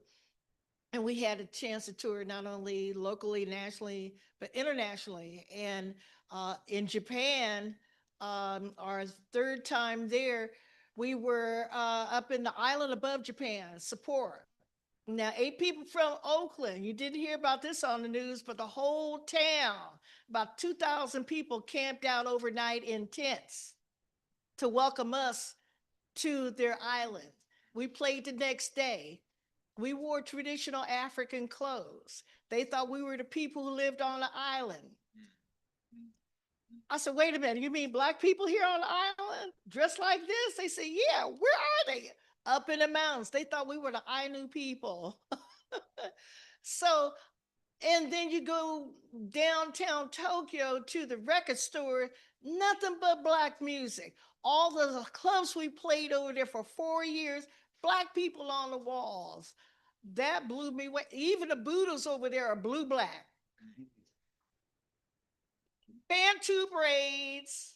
Okay. And the stories are, if you know that I know that you know that I know, I'll tell you. So they gave me maps to the temples. And I saw some things in southern Japan, Shizuoka, where on the third floor of this museum, and these brothers stand up these statues called the Fudomyo. They're different from all the rest. And then the folklore that they began to, I picked up on the way. I think these experiences, and we sent some kids out of the country, but if we can, have those voyages back and forth to the continent and know who we are and be able to recapture our names, our family members, and our history. One of the things we're going to do at the 60th reunion is that very thing.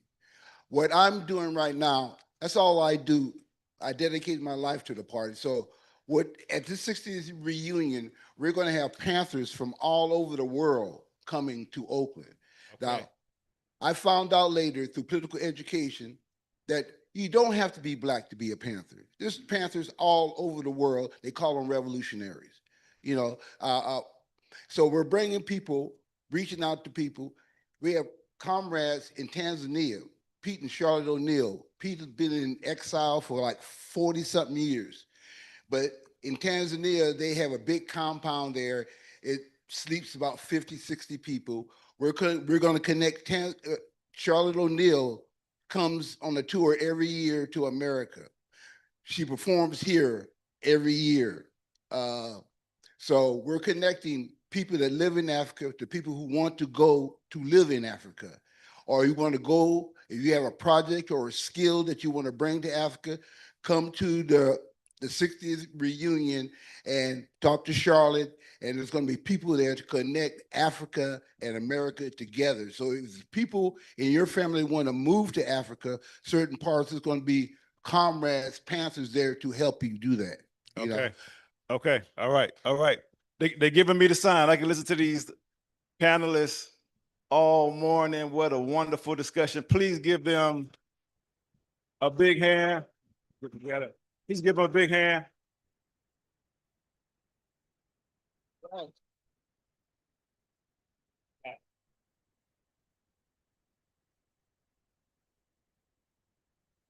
Can we say Ashe? Can we say Ashe? Power to the people. All the power. Thank you, man. Thank you, man.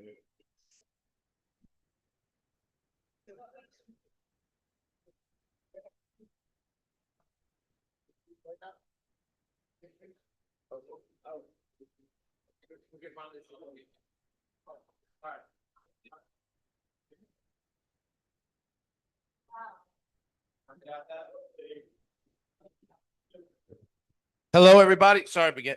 We've got about a 10-minute break. So if you stand up, stretch out a little bit, go to the restroom, and we'll be back here at 11 o'clock. So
It's on.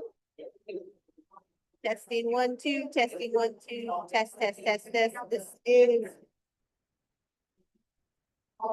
Okay, I turned it on. Testing 1, 2, testing 1, 2. Testing 1, 2, 1, 2, 1, 2. This is podium mic. Testing 1, 2, podium mic. Testing 1, 2. I'm not doing nothing. It is on. Podium mic, 1, 2, 1, 2. This is podium mic, 1, 2, 1, 2. Testing podium mic, 1, 2, 1, 2. Podium mic. Testing podium mic, 1, 2, 1.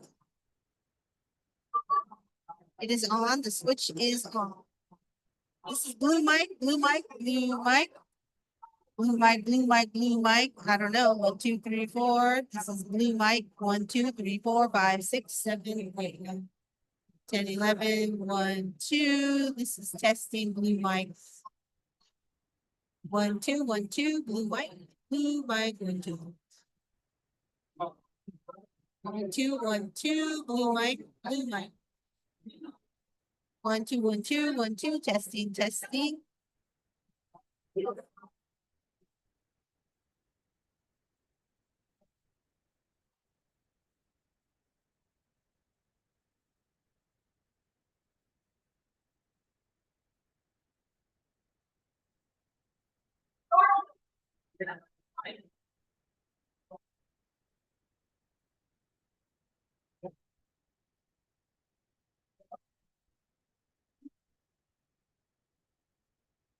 Hello, hello. 1, 2, 2, 3, 4. 1, 2, 3, 4. Hello, hello. 1, 2, 2, 3, 4. Hello, hello. 1, 2, 3, 4. 1, 2, 3, 4. Excellent. Thank you.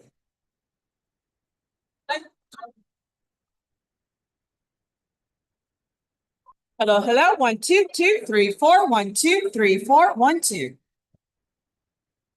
Hello, hello. 1, 2, 3, 4. 1, 2, 3, 4. 1, 2. Hello, hello. 1, 2.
2, 3, 4. 1, 2, 3, 4. 1, 2.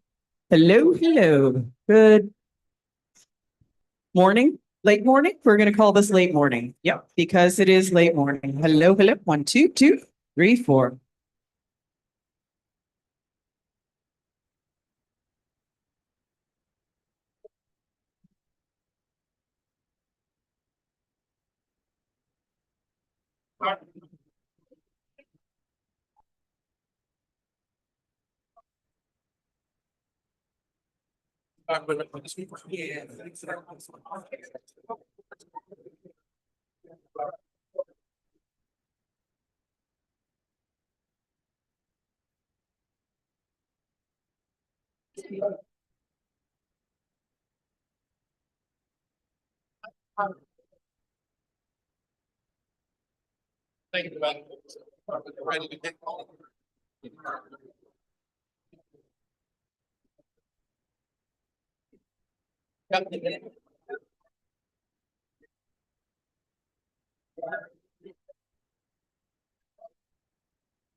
All right, folks, can I get everybody to take their seats? All right. All good. Are you staying around now or are you taking off? She's at the front desk. Right, her name is Taylor. All right, folks, let me get everybody, get your seat, please. Can I get the next panelist to come on up?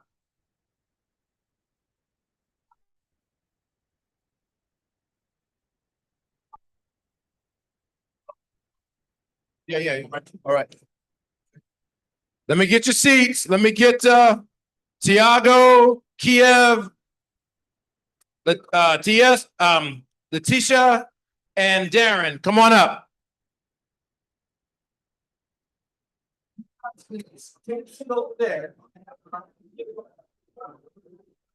Darren. All right, everybody grab a seat. Grab a seat. Have a seat, please. Get them out of the hallway.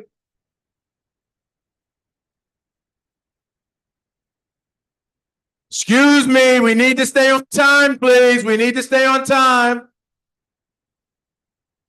Have a seat. Have a seat.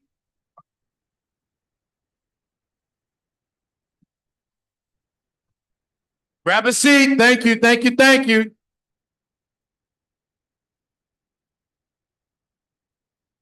Where's Darren? Have a seat. Please sit down. Please sit down. All right. I'm very happy to announce that we're starting our second panel now. It is the Bay Area Community Leaders Forum. We've talked a lot about so far the Black Panther Party, the legacy of the Black Panther Party. And as you can see, Oakland's a very special place because there's so many community organizations here that are doing amazing things. And the reason we wanted to do this panel is because we wanted to give you some insight to what folks are doing now, particularly as it relates to Black men's brain health. So it is my honor to bring over Brother Brian McGee, and he's going to moderate the panel, but he's also going to speak a little bit, and then we'll call up the rest of everyone else. There you go. All right.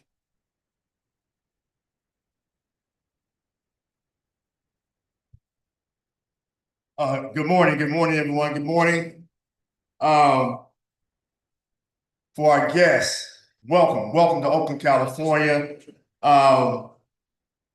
This is the Oakland family. East Oakland, West Oakland, North Oakland. It's Oakland, all right? So welcome to the Black Men's Brain Health Conference. I'm honored to be here and excited to be a part of the Community Leaders Forum. Before we meet our panelists, I want to briefly share my journey through the Oakland community. But first, I need to give a few shout outs to the people that made it possible for me to be standing in this space. My wife, Rolanda McGee, Queen, Dr. Robert Turner, Dr. Deborah Stroman, Dr. David Johnson, and Dr. Linda Burton. Let's give it for Dr. Linda Burton.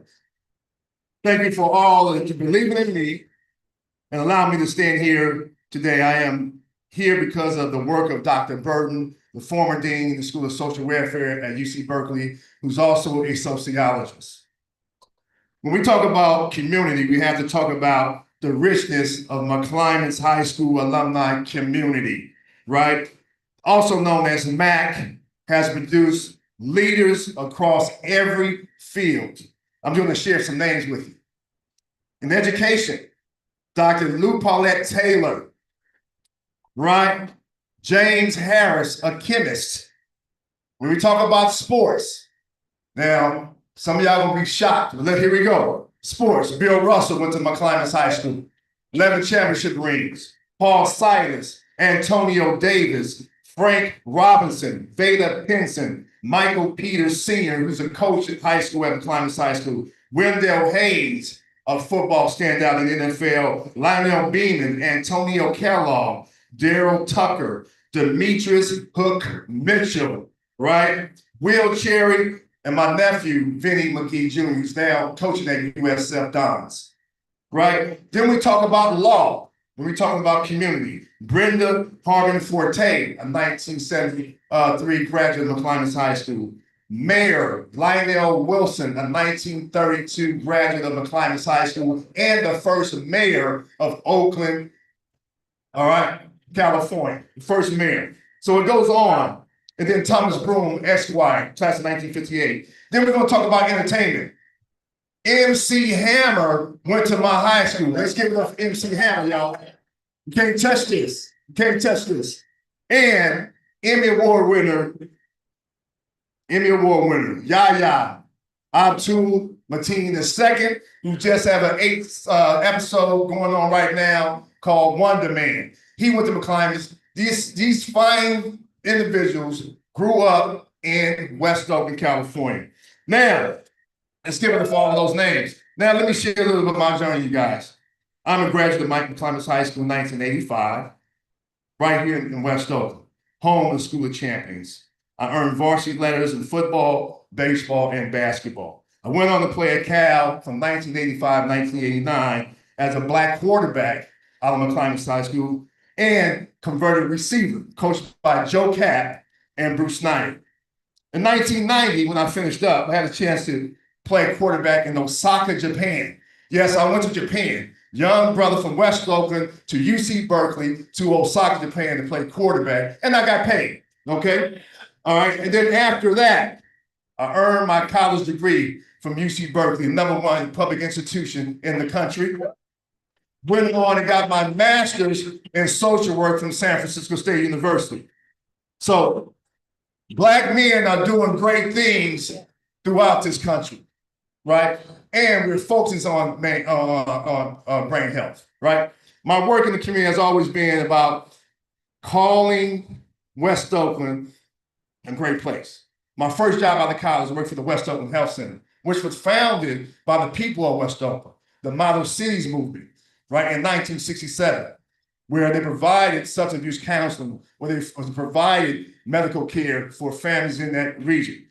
Later on, became the East Oakland Health Center on 74th and East 14th, and so forth. So positions that I held throughout my journey as a health educator, as a case manager, juvenile probation counselor, social worker, program manager, and currently at my high school, at McClimas School, I'm the community school manager, mentoring, advising, and also assistant football coach. I benefited directly from the Black Panther Party free lunch program, the mentoring, the health and wellness initiatives. I was raised by the village, my family, Oakland Park and Recs, barbershops, neighborhood playgrounds where I learned to play strikeout, and the corner stores that trusted my family enough that extended credit. I mean credit at the corner stores. If you old as me, you know you get that list from your mom, and they say go around to Mr. Johnson's and get some bread, get some box of grits, right, and get whatever we need and bring it home. And we got credit. That was at the age of 5. So I am grateful for the Black men who guided me. Mr. James Smith, we call him Smitty. He was my middle school PE teacher and basketball coach. Paul Cotton, my high school football coach. Willie Hamilton, my chemistry teacher and mentor. I am standing here today because of my father, Clarence McGee Sr., who was diagnosed with dementia and passed away September 4th, 2009. He was my hero. He was my mentor, and he was my first community leader. Both my maternal and paternal families migrated from Louisiana and Arkansas to Oakland in the 1940s. My parents met here, raised 7 children. I'm the youngest of 7, first generation college graduate, and we're married for 53 years. Because of them and because of my community programs and leaders, I am who I am today. As I close, I just wanted to share a short video of my journey, and this is a single goal that changed my life. And I'll be right back. Let's cue that up. Take a look. Season cut short because of an ankle injury. Now, that's tough to take for any athlete. But for Brian McGee of McClimas High School, the road is just beginning, the real road, and he's well prepared. Pete Liebengood has the story tonight. Brian McGee's don't come around often. Great McClimas athletes like Frank Robinson, Bill Russell, and Jimmy Hines didn't have anything on McGee at age 17. He is a kid from West Oakland with a 3.5 grade point average who is going somewhere. Exactly where may be in one of these many letters from college recruiters. They can't play with you guys. You guys are from West Oakland. They can't play with you. Paul Cotton is the coach who once was a Black Panther and a self-described social rather than racial militant who is seeing to it that McGee gets somewhere. He wants me to work even harder, than most of the guys because he sees something in me. He feel that I have potential. Cotton's football program has the unsophisticated markings of most of those in the inner city. We talked about this all week. We knew they were going to come to the outside. Apparently, that's what they're doing. They're beating you over here with just one man out there. Look at that. Take this guy out of here. We want to get outside. And I want this back right here. And I want Brian McGee out here. The style of play is advanced sandlot. It's raw. Not unlike the environment in which these kids live. Coach Cotton has said to me on several occasions, all I want to do is get him out of here. Do you know what he means by that? What he's saying basically is the guys are used to the low life. Well, West Oakland, mainly. They haven't been behind West Oakland. Like out of the state or out of the city, basically, And I think he wants the kids to go beyond that. And I feel he's right about that. Brian has lived all of his 17 years in this house. Only this week has a temporary cast from an injured ankle slowed his coming and going. But Coach Cotton was in the neighborhood, and Coach Cotton, the one who harps on good grades, the one who says, you got to get out of here, kid, is special to Brian, as Brian is to him. When you work with a kid for 4 years and you watch him develop, you saw his potential and you try to develop him, we send him to camps, and you watch him grow, you get attached to him. With a firm hand to guide him on the football field and the strong support of a tight family unit, a premature ending to his senior year of football is hardly a setback for Brian. While he wants to be the rare black college quarterback, he is reminded by his crutches and his coach of his priorities. I want to get a degree, basically, a degree. Football is second. Sports is second. First is achieving, because I can't play football forever. In West Oakland, I'm Pete Liebengood, News Center 4.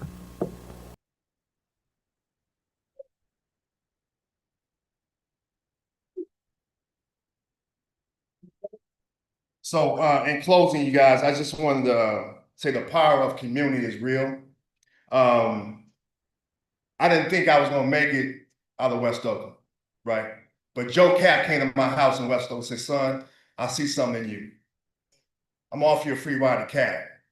And I could have went to Arizona State. I could have went to University of Hawaii. I was on my way to Utah. Just imagine, brother in Salt Lake City in 1985. So it didn't happen. I stayed home, right? It didn't turn out like the way I wanted it to turn out. I wanted to be that black quarterback, so I looked up at Doug Williams, Randall Cunningham, Warren Moon, all those greats. And I said, you know what? I got this piece of paper. I got this Cal degree. And I can stand in the day and say, hey, I earned it, right? Those who are student athletes, y'all know it takes a lot of work, sacrifice to get it done. So with that, I'm glad I have a great panel here. We're going to talk about community leaders, all right? So thank you very much. I'm going to phase over here. Thank you.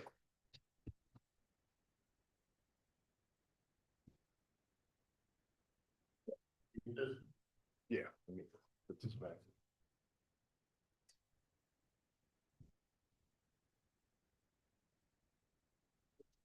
All right. Testing. Okay. Let's start off by introducing yourselves and your agency.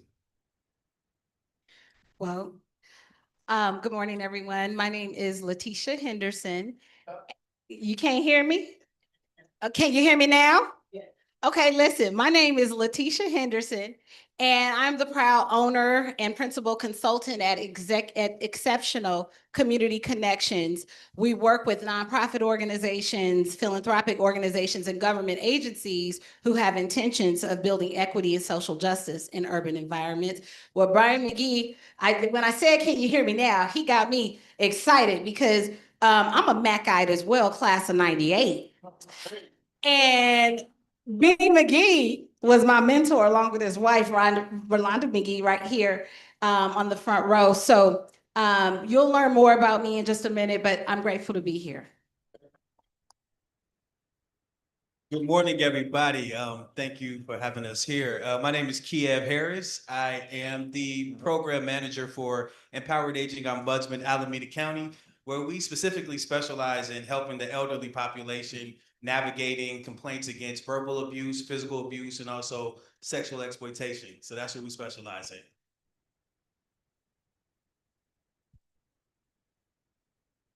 Good morning, everybody. Welcome to Oakland.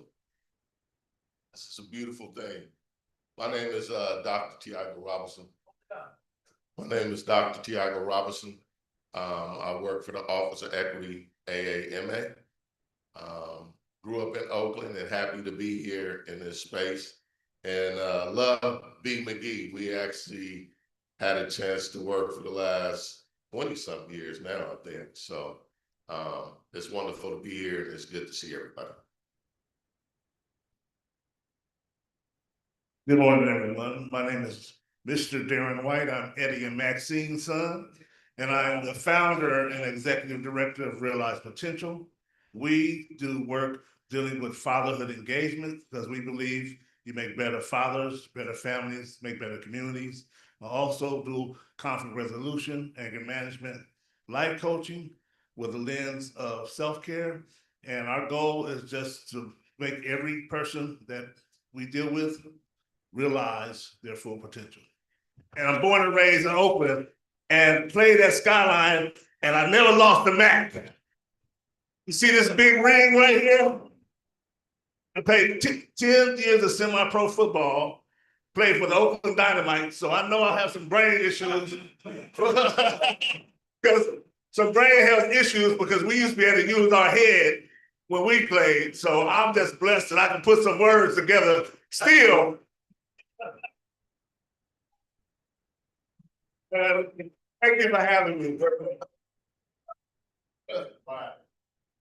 Man, I can attest to that, Darren. Yeah, man.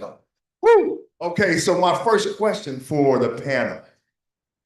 What makes a strong community leader? Well, first of all, let me just say leaders in traditionally Black marginalized communities, high poverty communities are not designated.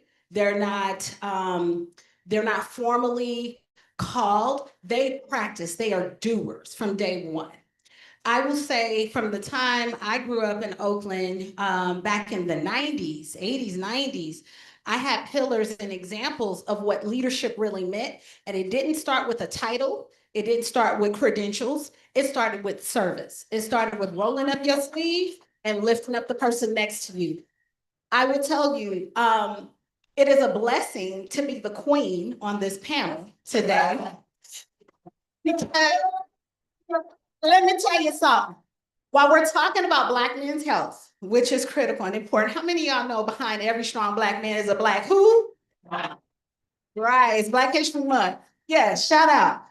Let me tell you, we had leaders in our community and examples like Brian McGee, Relon McGee, so many others who told us as youngsters, 14, in order to, you're gonna graduate, you're gonna make something of yourself, but not without giving back to your community. So they would walk us off campus. I don't know, it was a small network. They had relationships with our principals. They're like, we gotta make good. They would walk us across the street to help Mother Wright. Who remembers Mother Wright in the community? Bag groceries to get not only community service hours so we could graduate from OUSD, but to train us up so that we can come back and give back. What I see now in the work that I am privileged to do for a decade, I've been working with grassroots Black-led nonprofit organizations who are often under-resourced, underfunded, face the most scrutiny, right? Yet they are the pillars of the community because who do we call when we don't go to the system? We don't trust the system because we need to pay that light bill. We need to bury auntie, and we had a GoFundMe set up. We need a place for the repast. We go to our local community nonprofits, Black-led grassroots nonprofits. Why? Because we trust them. So my research as a doctoral scholar in social capital, it focuses, thank you, soon to be doctor.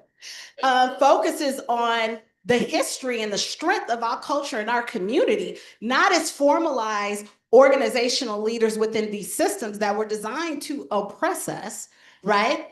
We have tapped into that secret sauce from day one. Day one out of bondage or the original freedmen, we started supporting one another with or without a 501c3 because it was illegal for us to have it.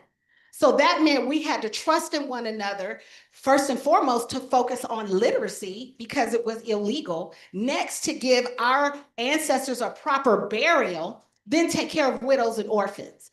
That's the stock that we come from and the legacy we come from. So no, these systems are not going to save us. It really goes back to mutual trust, reciprocity, and belonging that we already have innately within us as Black people. Thank you. Asa, you listening? Yeah, I think that was great. I didn't follow up with that. So what I said, in my opinion, the ideal great leader to me starts from showing up. Somebody that's willing to show up authentically themselves and being uncomfortable. Because as we know, operating in uncomfortability, it promotes growth. So to be a good leader, you have to be uncomfortable. You have to show up, put yourself in those uncomfortable positions so you can execute change. I think also seeing a niche. Where is the need at? What do I have that's already inside of me that I can execute, that I can give to the community, that has the ability to saturate and reach others? So it's really just tapping into what you feel you are and standing 10 toes down on that, not wavering about what you see other people do, what other people look like, but authentically advocating for yourself and really just standing firm and showing up. So show up. Repeat that. Yes. Yeah. The question is, what makes a strong community leader? They were very powerful, so I was listening and totally. Man, I mean, this is it, right? I mean, for me, man, growing up in Oakland, being an OUSD student,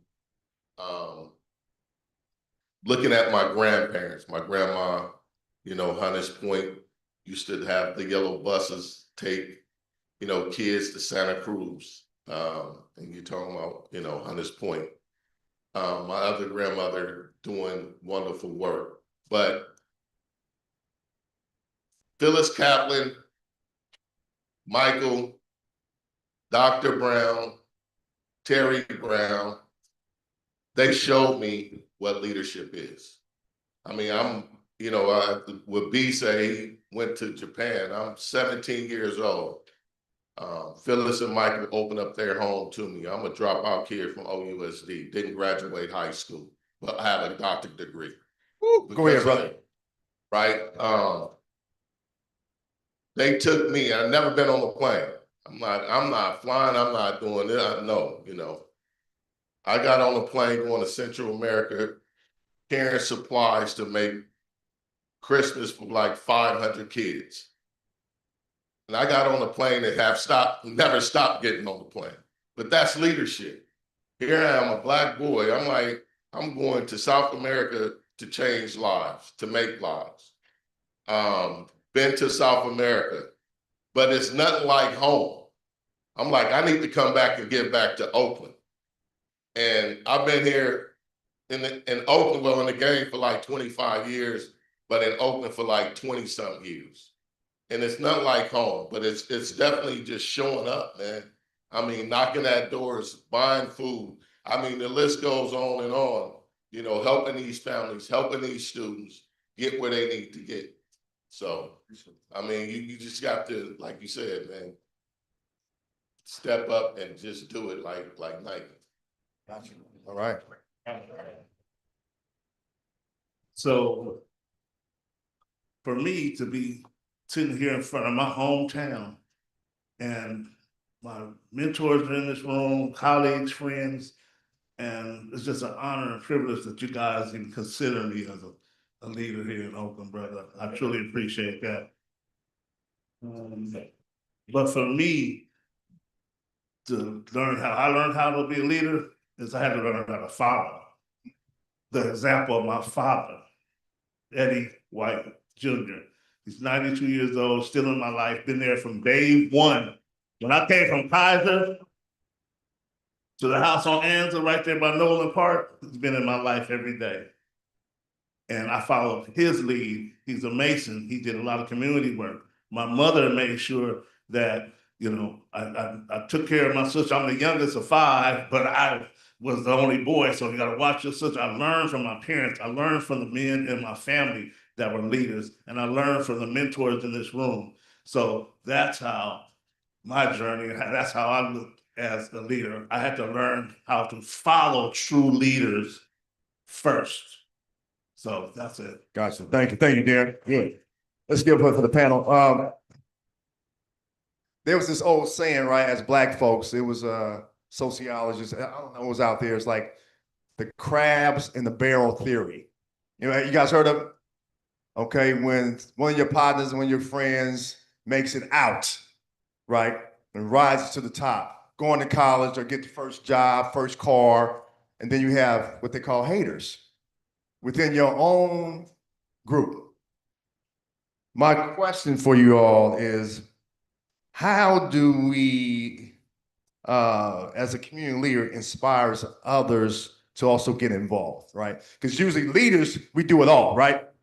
We multitasking, we doing multiple things, phone calls, emails, texts, Zoom calls, and then you have 10 people over there just looking at you, right? So how do we get other folks involved in leadership? First and foremost, I think it's being the example. No one's going to follow you if they see that you're not willing to do the work.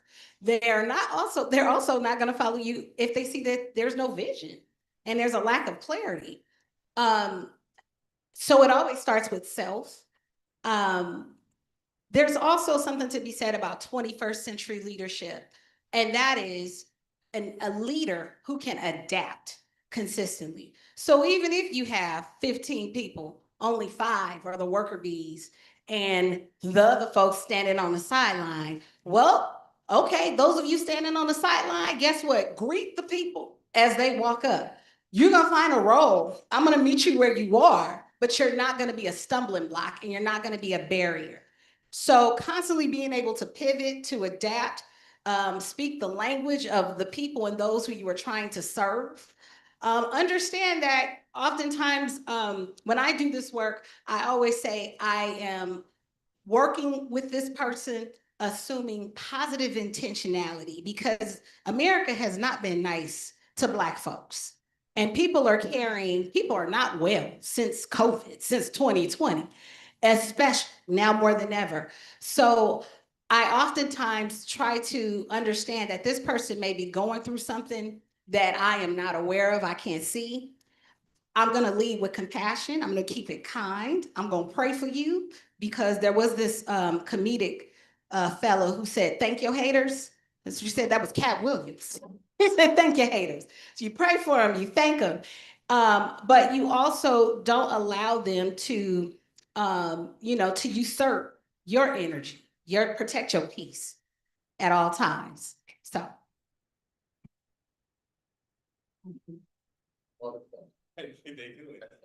I would say, from my opinion is, so there's a verse biblically and it says, our people perish from lack of knowledge. So I think in order to get the community involved, you have to educate yourself for one, and then share the knowledge. So go out, and I'm going to stick to what I said the first time. Find your niche and execute it. If you utilize your hands, you put your hands to work and you show people, hey, I can use my hands. I'm good at this. If you are a good runner, you put those feet to work and you show individuals, hey, I'm doing it this way. You can do it your way. So really just showing people by example, as you said, and really just showing up and executing by showing up. And that's what I was saying. Man, how can I say this? If you hate me, you hate me. I'm gonna do what I do. You know what I mean? Because it's not about, I'm paying my attention and my time on that. It's so much work to do and so many lives to make and to develop. So it's just about just showing up and doing what you need to do. You know, we all have a purpose, and I can say, you know, I'm 54, gonna be 55 in another 2 weeks. I know my person and my passion and my purpose. And that's what I focus on, is this. So if you're gonna hate, we gonna hate. I'm not paying attention to that. I'm just gonna do what I'm here to do, so. For myself, when I do my groups with the young people I work with, they often say, you know, hey, Mr. White, I want to do this, I want to do that. But when I tell my friends, they say, oh, you can't do it. You know, I say, sometimes you can't tell your people, you know, what you're going to do first. You just got to do it, right? You got to move in silence, right? And I tell you the same thing, a lot of the things that I talk to my young people that I work with are the same things that my parents told me, right? Why are you going to worry about somebody that's not doing nothing for you, right? Are they putting a roof over your head, paying your bills, putting clothes on your back? So why are you worried about somebody that's not doing something for you positive? So I tell them to like make a chart. You know, we do what do you call the vision boards, the vision board, and make that vision board. And every day that you go out the house and you're not concentrating on what you did on that vision board, then you're straying away from your dreams. And don't let anybody talk you out of what you feel that you can do in your heart. So that's how I tell kids how to deal with the haters. Don't even listen to them. Okay, all right, thank you, guys. I have one more question, well, two more, but this is a question I'd like for you to touch on. How do you adapt your leadership to changing community needs? For example, we got the young folks behind us, the teenagers, those in their 20s who want to become a leader, right? But they're looking at us, right? They're looking at us. So how can we adapt our leadership skills and approaches for the next generation? So I wear several hats, y'all. I'm a regular town hustler around here. So not only do I have my own company, I'm a doctoral student and I'm a lecturer at Cal State East Bay in the Department of Social Work. And so oftentimes my students, they're in awe because they think I'm probably about, I don't know, 21, 25, however old they think I am. But when I start telling them about my experience, more than 15 years working for Alameda County, Oakland Housing Authority, probation, as a systems leader, as a generalist, as an analyst. So being behind the scenes, being at those tables, signing those contracts, writing those MOUs, right? Behind the table, that it does not come overnight.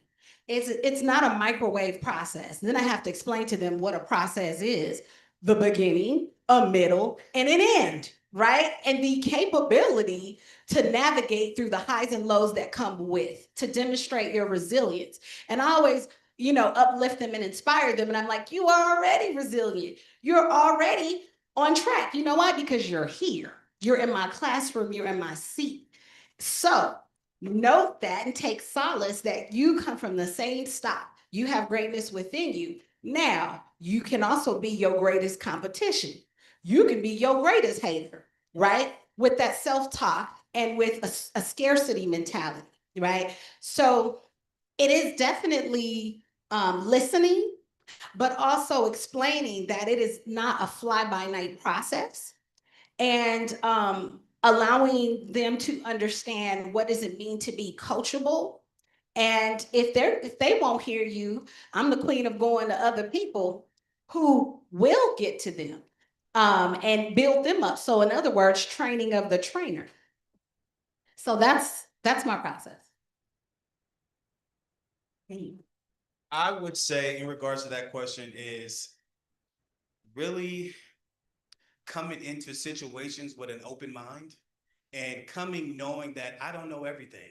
And then secondly, sharing your story, letting the younger generation know, hey, this is what I did, this is my story, how do you do this? And then also adapting to the current times, utilizing the language, trying to be cohesive with them. So for instance, if we use a social media standpoint, if I was using Facebook and the younger generation is using TikTok and Instagram, then I want to see how can we come together and merge this to affect change. So it's really putting two heads together, seeing what works and executing that. But you have to be open-minded, and you can't come into it knowing you know everything, because you don't.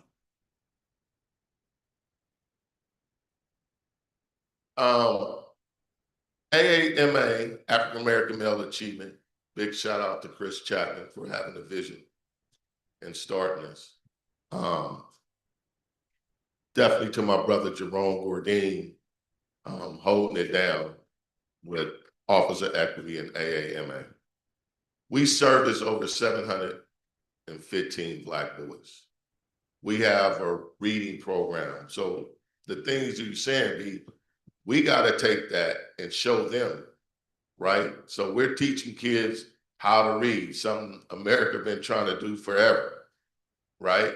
We have a pathway, Senior to Success. That pathway is a college program where we're having our kids to earn college credit while they're in high school, right? So we have to give it to our kids, let them know that they're leaders, right? And when you come into our classroom, they're leading the sessions. You know, we got our facilitator here, Brother Ed, you know, they're leading the session. So it starts when they're young. Because it's not about, you know, good Oscar Wright. It's not about me, it's about the kids, right? And so we have to believe in them that they can lead, right? Because we standing on shoulders and we got to hand it off. I think one of the things we have a problem with is handing things off, right? We want to be a gatekeeper, like, no, can't have this. No, get away. Like, for people that know me, you can have it. Let's work together. Let's eat, right? The whole community, because it can happen, right? So we got to stop gatekeeping and let these kids, you know, lead the way. You know what I mean? So that's what it's about. And that's why we in this. If you in this for you, then you're in the wrong business. You know, like, you're in the wrong business. I'm blessed to be in this space, but very, very, I would say humble in a way, because it's not about me. You know, people seeing greatness in me, and that's why I'm here. I see greatness in all our kids I touch lives with, and that's every day.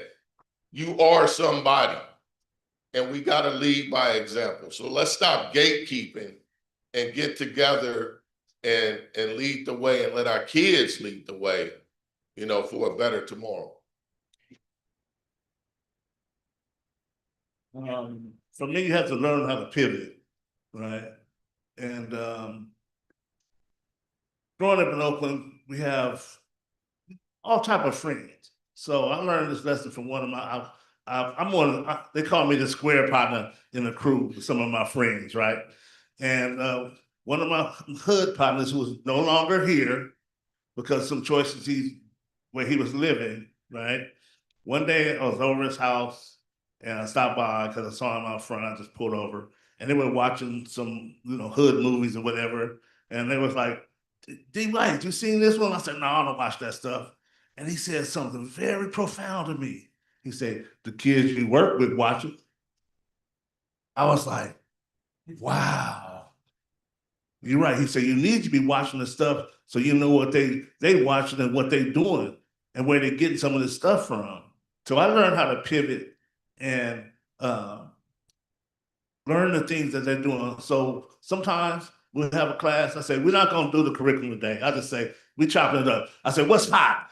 What music y'all listening to? What's a new slang term? What y'all doing in the street? Oh, Mr. White, you know, it's sliders now, you know, we bipping, we doing all, and they just start talking, and I learn all this stuff, you know, and I say, okay, so that's how I learned how to pivot and get the information for the kids so I can reach them where they're at, and I know what type of resources to give them and provide them, and to be able to connect with them.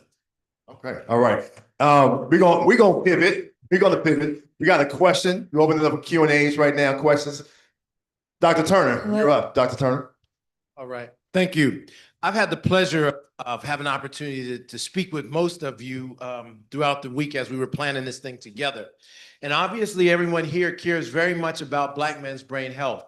You're doing some amazing things with your work. Can you tell us, first describe your organizations, you know, the things that you're doing in the community, but what have you learned about Black men's brain health that you can help us understand as we go back into our communities as leaders and help others in our community? So yes, as I mentioned, my organization that I own and been working with for the past 10 years is Exceptional Community Connections. So as a management consulting firm, we're privy to work with any systems, organizations, initiative.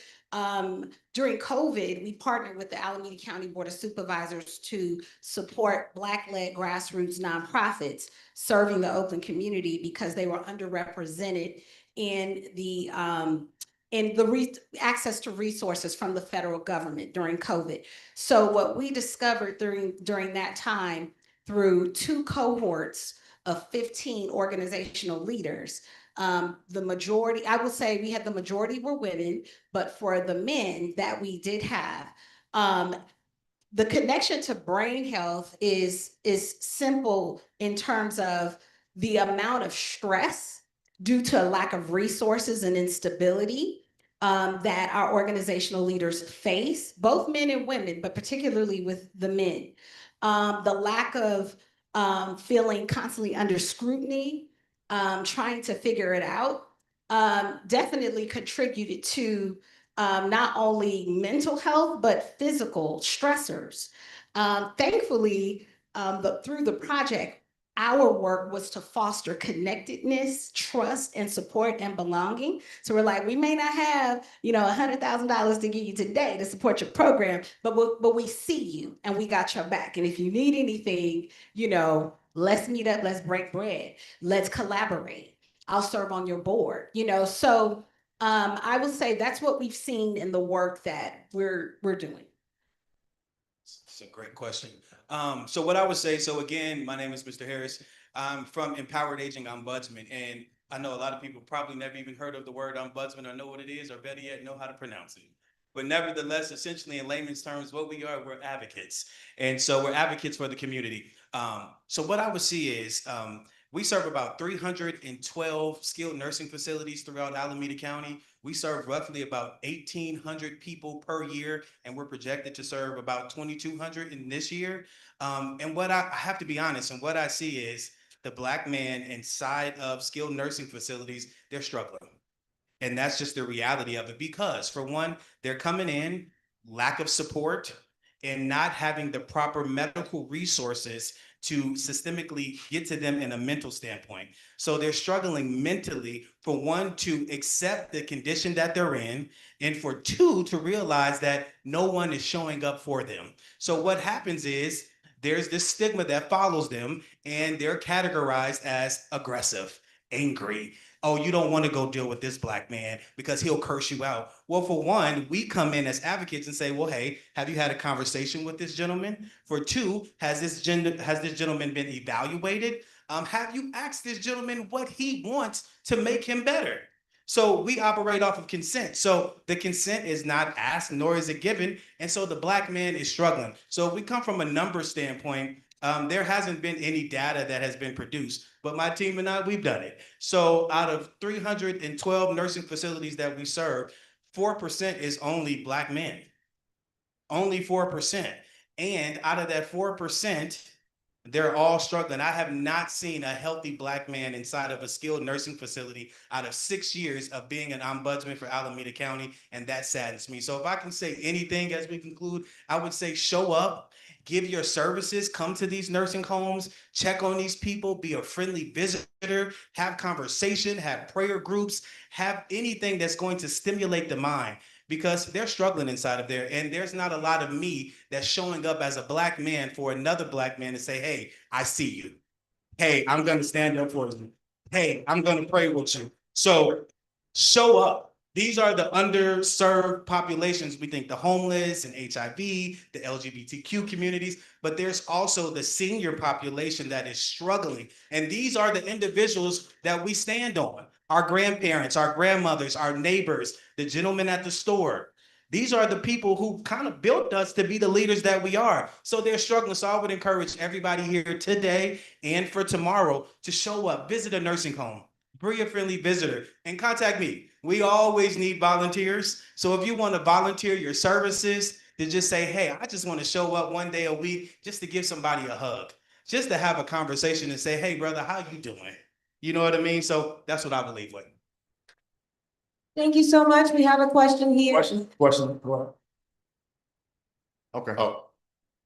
Well, Tiago Robinson, Office of Equity, AAMA, Targeted Strategy Program Manager. AAMA was the first in the nation to have a class with a Black teacher, and that's what the community wanted, right? We're in 17 schools. We service like 715 students. One of our things, we do have a curriculum called the Kepler curriculum. And in that, in our class, we are actually teaching our young men like proper eating, proper, sleeping. And I was telling Dr. Turner actually on a Zoom when I first met him, the McDonald's fries smell good.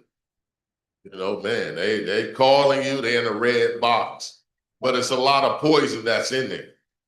And so I have these conversations with our students. And so I showed them a little reel about McDonald's and how they spraying it and all what the poison in it, right? And so we went over everything. And the young man came back the next day with an Ohio potato and said, hey, man, I'm gonna cook my own potatoes, right? So now you start like having these conversations, right? And so we want our kids to grow their food, and we have to educate them to do that, right? It's hard, like, eating these hot chips and all this, fast food is not good for you. But we definitely have these conversations because in the long run, you're gonna have diabetes and all these other things that you're gonna have. So we really try to educate them at an early age. So we're in middle school, elementary, and high, so we're definitely trying to make sure with our Kepler curriculum, which is really great, and they have all that stuff in there that they have lesson plans about. All right. I'll make it quick, because my CTE is kicking in since you're talking about brain health. Some of y'all might know what CTE is, but real quick, I want to say that I'm part of Letitia's program, right? She's helped me with my nonprofit, which is Realize Potential Inc., right? I work with Kingmakers with OUSD, so it's a blessing to work with these brothers too. And for me, talking about the stress of the Black men's brain health, these young men are stressed out. They're stressed about the way they're looked at. They feel like, everybody thinks I'm a thug, Mr. White. Everybody thinks I'm out here, doing something in these streets. And they have so much pressure from social media and the music that they listen to, that they're pressured into getting things and acquiring things that you get later in life. The cars, the jewelry, the certain type of woman that they want. But they're pressured to get it right now at 15 to 21. I'm like, brother, you want to get a job making $40 an hour and you can't show up here with your pants pulled up yet. I said, it's in increments. You got to start. You have to, everybody say they want a job, but you have to want to learn and be able to learn how to work and show up, right? So this is where I start with them and I meet them where they are. But stress is what a lot of these young brothers are going through, and a lot of these sisters are going through too, because they have to deal with these knucklehead boys out here. And I got 2 daughters and 4 sisters and a gang of nieces. So, I'm like Will Smith when they show up at the front door. I'm like, who is this? What's your name? What your people? Who's your people? I grill them, but it's stress that these young people are under right now due to a lot of social media. All right, thank you. Got some questions in the back there. Hello, everybody. Good afternoon. My name is Cameron Butler. I'm 17 years old. I'm from Oakland, California. I'm formerly incarcerated, and I've also experienced homelessness growing up with a single mother. Now being a community leader myself, doing restorative justice with our joy and, working with young people and being a youth advocate, I know we're talking about mental health, but community has a big part in it. And I'm always looking for ways on how to better my community. And I was wondering, what are some steps that y'all could offer me as a young person? Well, first of all, I want to commend you for being involved in Yes. RJ, go ahead. So, brother, you're already on your way. You're connected with a good program. I'm a certified circle keeper. I got trained by Kate Prentice when they first came out and was doing restorative justice work. So you're connected with some good people, and you can talk to me after I get off this panel, and anything I can do to help you, my brother, I got you. Thank you. That's Same here. thank you. See, and one thing we got to remember, you guys, you're building your social capital in this space. Building your social capital in this space. It may be one person who's connected to someone that can lead you down that path to righteousness, and you be a successful young man. We gonna connect. Okay. All right. I was just gonna add on, and it's like you're in the right space, because I always tell the kids, it's not what you know, it's who you know. Right. So you can connect with me. Actually, it's crazy. I was the first wave of OUSD to do restorative justice. And we're talking about like 15 years ago when it came in. So I know David, he's from Philly. But no, you're on your way. So let's connect and let's build. All right, thank you. Got a question right here, Jolene. Yes, hello. My name is Kiana Ward. I work for Roots Community Health, the South Bay location in San Jose. And the reason why we're here today is because I want my colleagues to stand, Nori, who does our outreach, and Rashid, who also oversees our birth education as well as our fatherhood program at Roots Community Health in San Jose. And the reason that we're here today is because it's only a few Black organizations or organizations that are focused on, African Americans or those of African descent, disparities, and other economic issues and concerns. So we know in San Jose, 2.9% is the African American population, but we make up 17% of those who are unhoused, along with a number of other issues. And just like here in Oakland, a lot of us are being pushed out, right? And so my focus today is to ask the panel, how can we attract more organizations, Black organizations or allies who want to work with Black organizations to bring more education, to bring more awareness, because we're seeking people for our events that we do. All of our events are free. We focus on wellness. We have a free doula program. We also have a Women of Wellness program where we do free fitness classes and cooking classes for our community. So again, my question is, how can we intrigue more organizations like here in Oakland and bring out more speakers, bring out more educators to participate in our program so that, we can spread more awareness and education around wellness? Well, thank you for traveling up here to the town. Welcome, San Jose people. I was born in San Jose. I won't tell nobody. I would say it's definitely getting to know the ecosystem in which you're serving, the Black ecosystem, right? There's layers to it. There's levels to it. I've been privy to grow up here. Some say I've had access to the guttermost trust and the uttermost, right? So being able to, no matter where you are, no matter who you're serving, be able to ask them, well, who are you? Like we say, where you from? Who are your people? And what concerns you? What matters? What are you working on? If you're another organization, do you have a strategic plan? If not, what are your goals for this year? Can we collaborate? Identify and take inventory of the resources that your agency has to offer as a solid collaborative partner. So for example, I was working with this organization called Lincoln in West Oakland as their senior director of partnerships. And I was kind of like, well, what am I going to do here? This is a mental health agency. I'm a macro practice social worker. What can we do? We had a large warehouse and it was untapped. So I said, I don't have a budget, I don't have staff, but what we do have is this warehouse. So I made it my business to get to know the organizations in our zip code and beyond, and find out who needed space to host an event, a workshop, whatever, and begin to open the door for them. One organization opened up their office.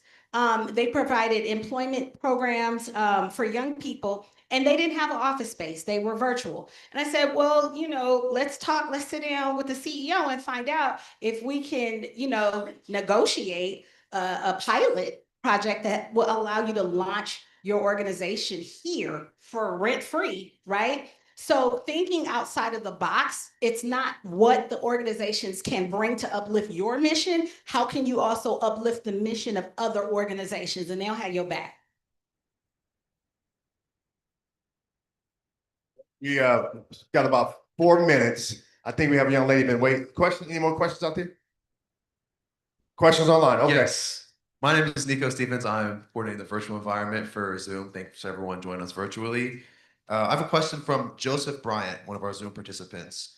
As a young man within the Bay Area, are there resources for us to find Black men within medicine to reach out to for assistance? For example, primary physicians to choose from within the Kaiser and non-Kaiser hospitals? I know some doctors. I can tell Brian to reach out to Black Men Brain Health. Find me. I will connect him. All right? I will connect him. Yes. So the Sinclair Miller organization, they've been around for a while, and they have, they're a membership network of Black doctors primarily, so. Okay. Sinclair Miller. Sinclair Miller. Online, Sinclair, look, Google. Okay, we're ready. Okay, go right ahead. I Yep. think it's good afternoon. I'm just honored to be here. My name is Charmaine Brent. I'm the Director of Programs and Services with Empowered Aging. It's Mr. Harris, it's my staff, so I'm biased. I had to get up and say something because this panel is so fire that, I needed to say something. I believe that representation matters. It matters, right? And I also believe that it's a blessing to be a leader. If you're in a position to be a leader, you should always operate in good stewardship. Yes. Not about you, it's about everyone else that you've been put in a position to serve. Now that we have been invited to this brain health event for Black men, I want to know from the panel, what is one thing that you are willing to commit to and to help this further along outside this conference? I had a professor at Clark Atlanta University said everyone has a right to show up in the world, and we want our Black men to show up from all across the continuum. So what is one thing that you guys can do to further this conversation, allow our Black young men, older men to show up in the world and continue this conversation beyond the conference? Yeah. I mean, I can say this. We got to go to where they are. We got to meet these brothers where they are. We got to go to the barbershops. We got to go to the sports bars. We got to go to the streets. We got to go to E Street. You got to go to Plymouth. Okay, we got to go to Birch. We got to hit those. We got to go to Chestnut, Campbell. We got to hit these spots to find those young men and say, "Hey, we love you. We care about you, brother. We want you to thrive." Right? Those are the beginnings. This gentleman said, you mentioned about showing some love, just being a listener, just saying, "Hey, I hear you. What are your needs?" It's important that we ask them what they need, not what we want them to need. Hi, everyone. Again, thank you to the panel. You guys are phenomenal. I'm actually, my name is Lala. I go by Coach Lala, and my organization is Let Them Truly Hear You. But I am representing today Courageous Women Association and the Courage House. And I'm putting her on the spot here because this is a phenomenal woman here. And she has helped so many women with children get protected into a safe house. But what my concern is that when the funding was cut off, right? And we know that funding was cut off. How do the people in the community that are on boots on the ground, such as her here, how do we get funding to keep the doors open, to keep these women fed, to keep these women and their children clothed when they're being protected from, the predators and trying to get their life started over? That's my first part of my question, is where does the money reside? Because the people that need it in the community are not getting it. It goes to places like Boys and Girls Club and different places that really already got money. But people who are in the community, they're having to take out of their own pockets to keep the doors open. So that is my first question. I know they both wanted to add into that, but I wanted to represent her because she's just a wonderful person.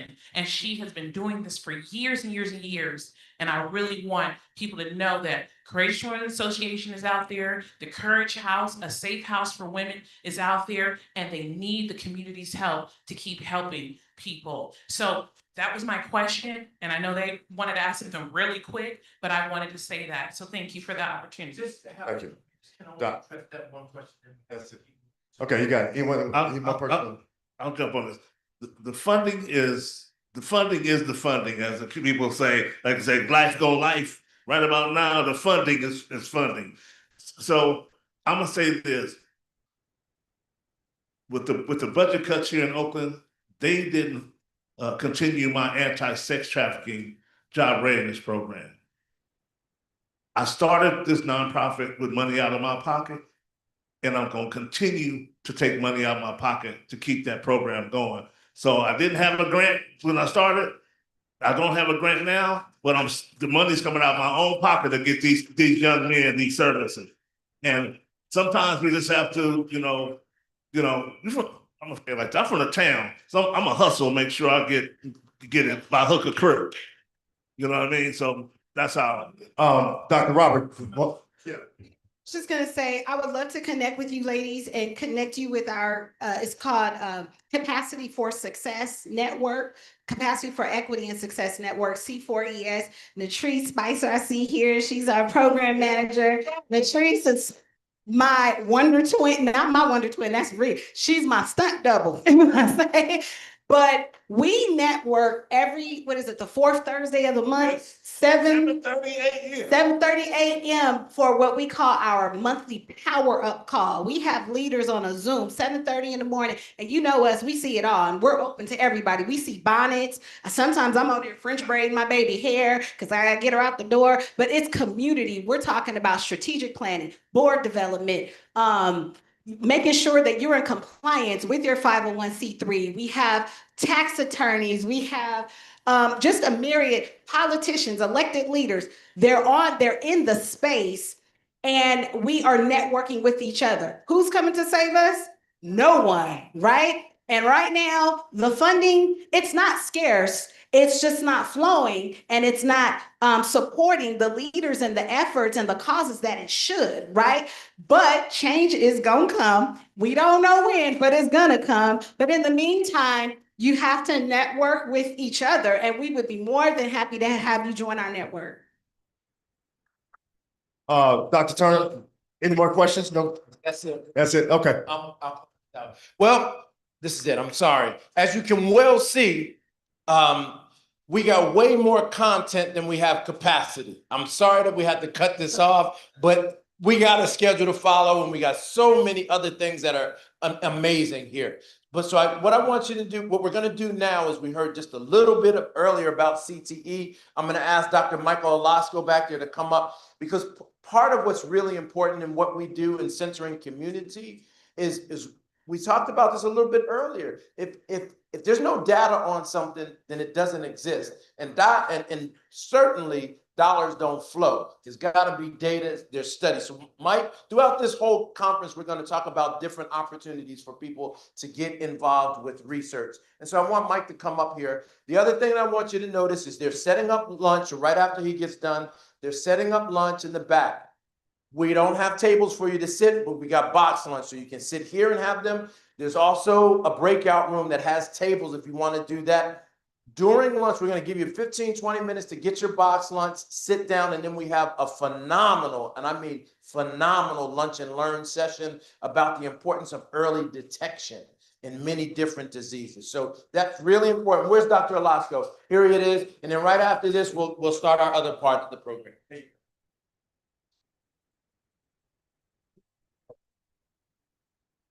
All right, hello, everyone. Ooh, this is loud, sorry.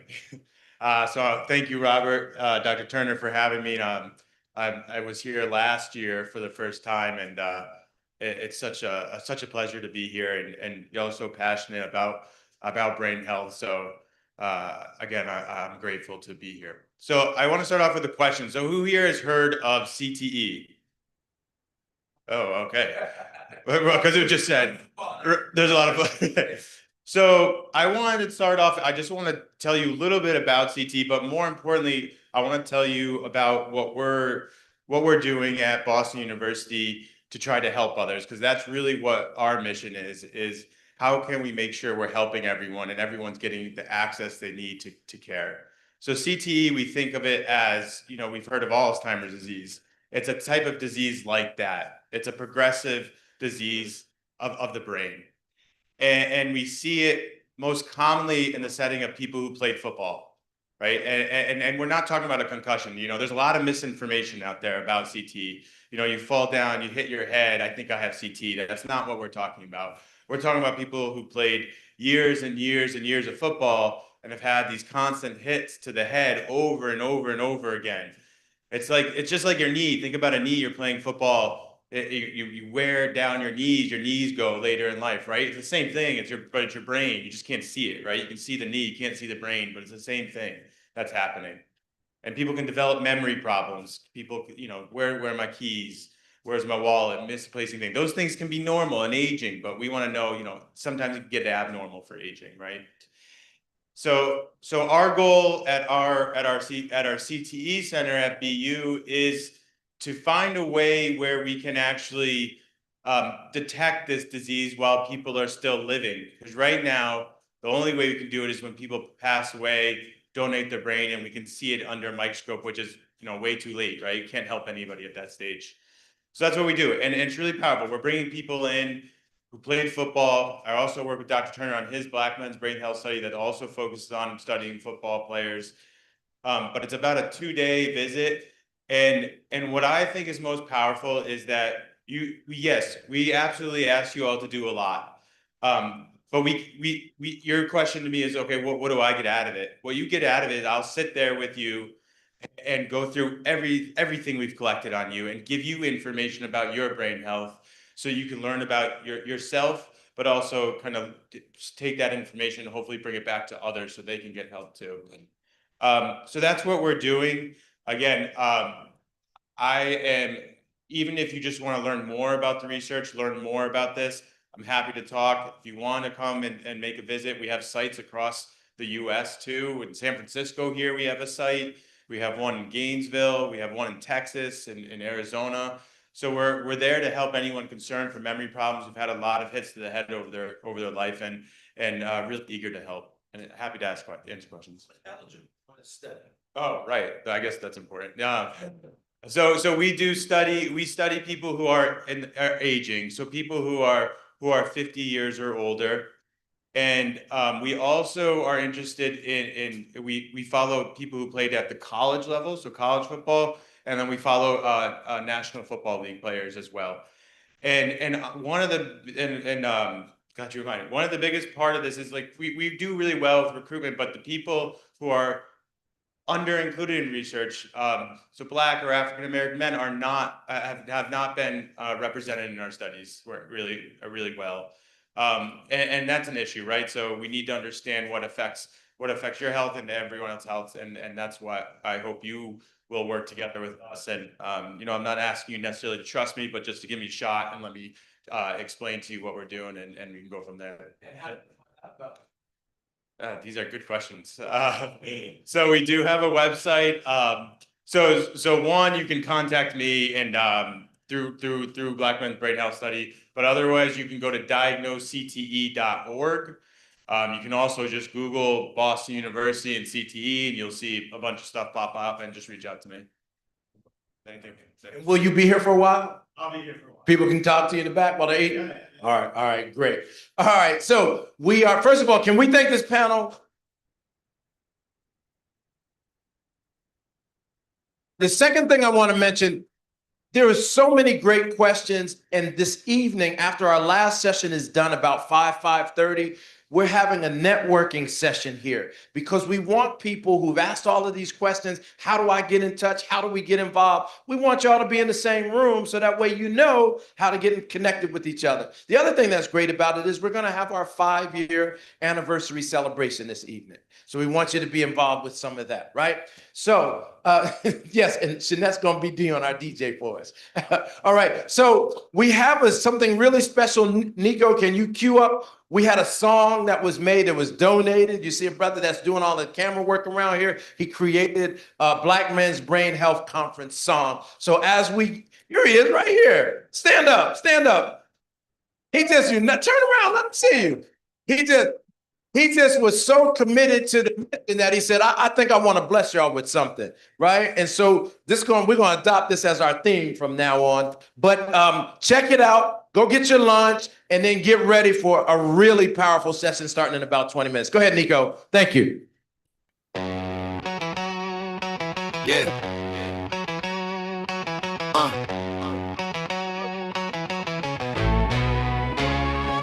They said, be strong, never show the pain. Wear that mean mug, don't complain. Sunday cheers, Monday silence. Armor on, but the mind still violent. Play the game, random miles. Nobody asked what broke inside. Invisible stories, written in scars. Whole lives missed in the research charts. When the diet is missing, the cure don't fit. Trying to heal the house, but you measure one room of it. This ain't just numbers, this is real life. When our voice ain't heard, the pain hits twice. We are seen now, we are heard now. Every brain matters, every voice counts. From the barbershop to the ivory towers, we build it together. This is ours. Different paths, but the mission sound. Healing minds while we break new ground. Not just surviving, we're rising connected. Black men's brain health fully represented. From the league to the corner store, from the pulpit to the front line door. Science moves when the people lead. Faith and facts planting the same seed. No helicopters, no hit and run. We give first, that's how it's done. Village strong, every role aligned. Wives, coaches, pastors, minds intertwined. This ain't fixing people, this is fixing the board. Same rules now, but we settle the score. Puzzle pieces finally in place. When we study black men, we heal the human race. We are seen now, we are heard now. Every brain matters, every voice counts. From the barbershop to the ivory towers, we build it together. This is ours. Different paths, but the mission sound.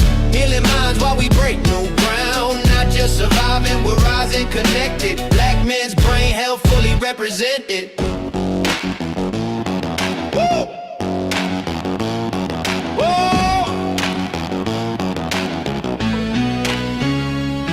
For the little boss man watching close. For the next generation coming up with hope. This is more than today, more than me. It's a future where they get to be free. Seen, heard, counted.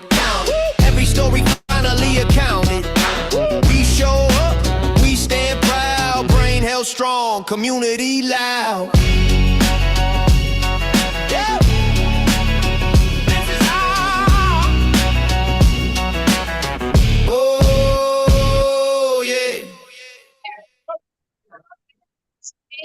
In that gray, vest, but they're like.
Yeah.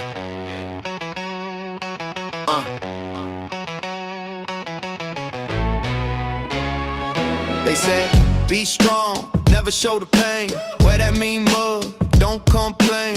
Sunday cheers, Monday silence. Armor on, but the mind still violent. Play the game, ran the miles. Nobody asked what broke inside. Invisible stories, written in scars. Whole lives missed in the research charts. When the dot is missing, the cure don't fit. Trying to heal the house, but you measure one room of it. This ain't just numbers, this is real life. When our voice ain't heard, the pain hits twice. We are seen now, we are heard now. Every brain matters, every voice counts. From the barbershop to the ivory towers, we build it together. This is ours. Different paths, but the mission sound. Healing minds while we break new ground. Not just surviving, we're rising connected. Black men's brain health fully represented. From the league to the corner store, from the pulpit to the front line door.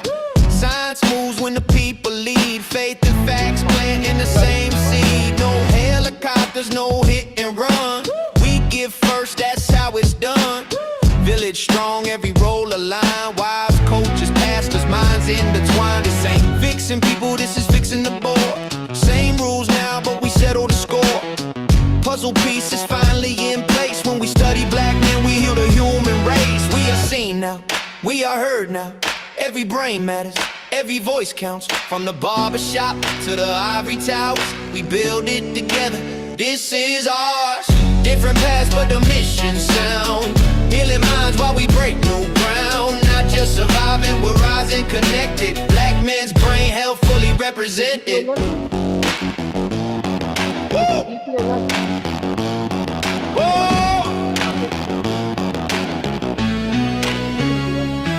For the little boss man watching close. For the next generation coming up with hope. This is more than today, more than me. It's a future where they get to be free. Seen, heard, counted. Every story finally accounted. We show up, we stand proud. Brain held strong, community loud.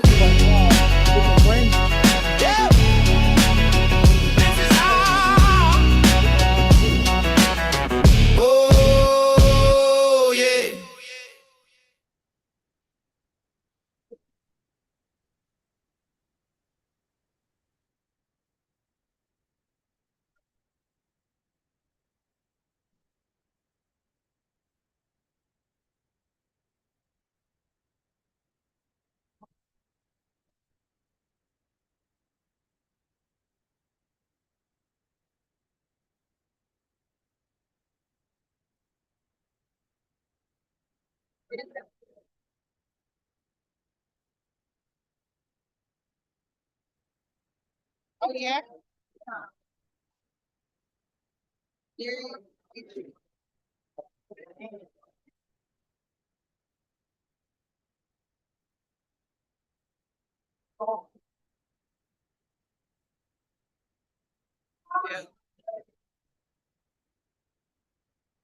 Oh,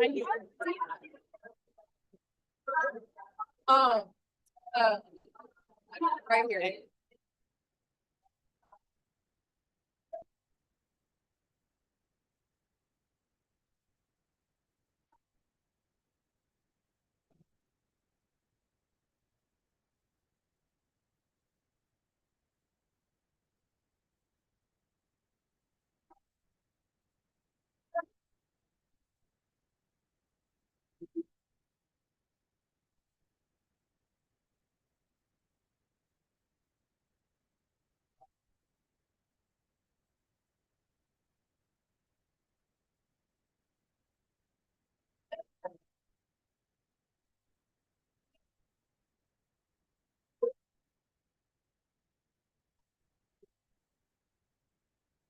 know, guys.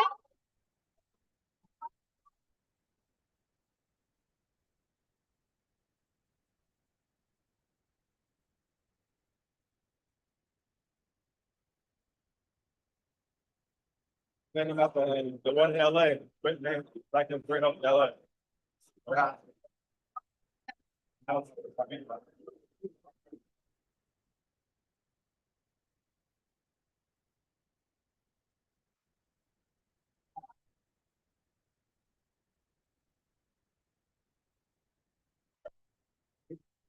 Yeah, I got. So,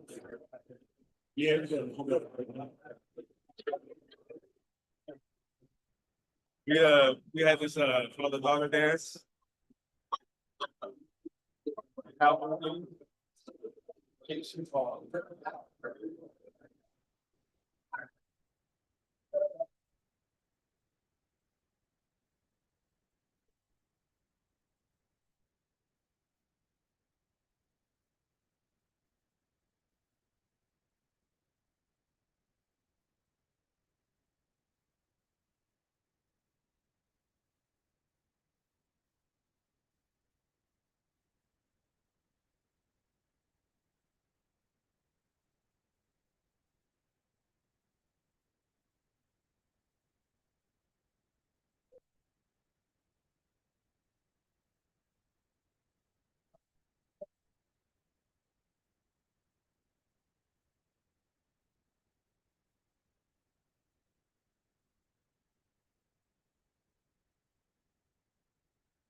Mike.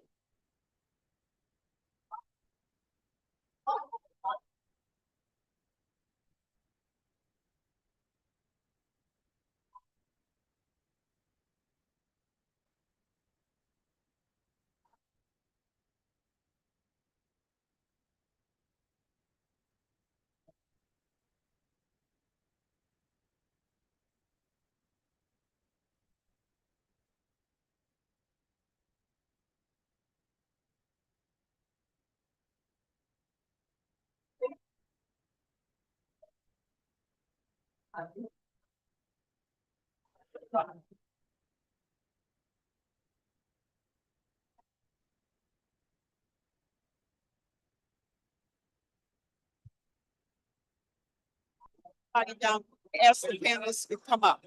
It should probably take at least 5 minutes.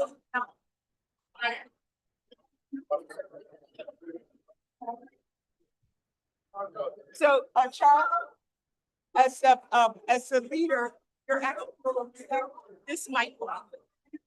Okay.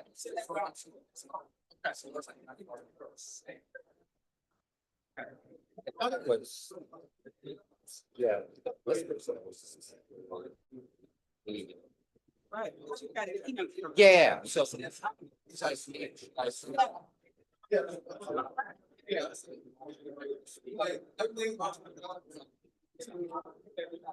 Right. I'm gonna get this mic.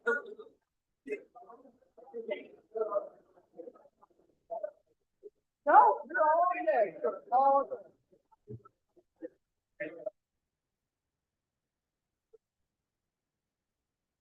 Sassy! Sassy! Yeah.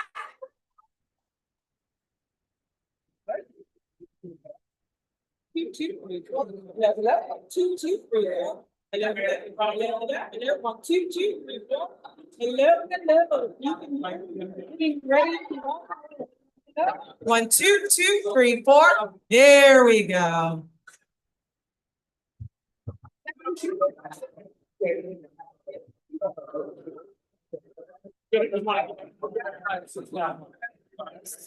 Is this work? Yes. Is that okay? Yes, that is good to go. Yes. That's good. We're about to start our lunch and learn. We're about to start our lunch and learn, so we're encouraging everyone to please take their seat. Please take their seat. Lunch and learn.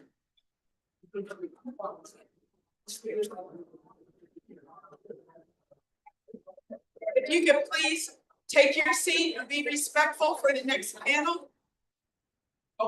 Please take your seat. Waterfall, waterfall. Shh. Waterfall, waterfall. Shh. I learned that from a grade school teacher, and it's very effective. Waterfall, waterfall. Shh. Thank you so much. I am so fired up about the morning. I just want everybody, if possible, just to give another round of applause for these amazing community leaders. Yes. So we are going to try our best to have a lunch and learn. So please feel free to continue to munch, to go get more water, see the beautiful lookout, but also we are here to learn and share. And this next panel is very, very powerful. We're going to ask for the doors to be shut so we can keep the noise down from outside.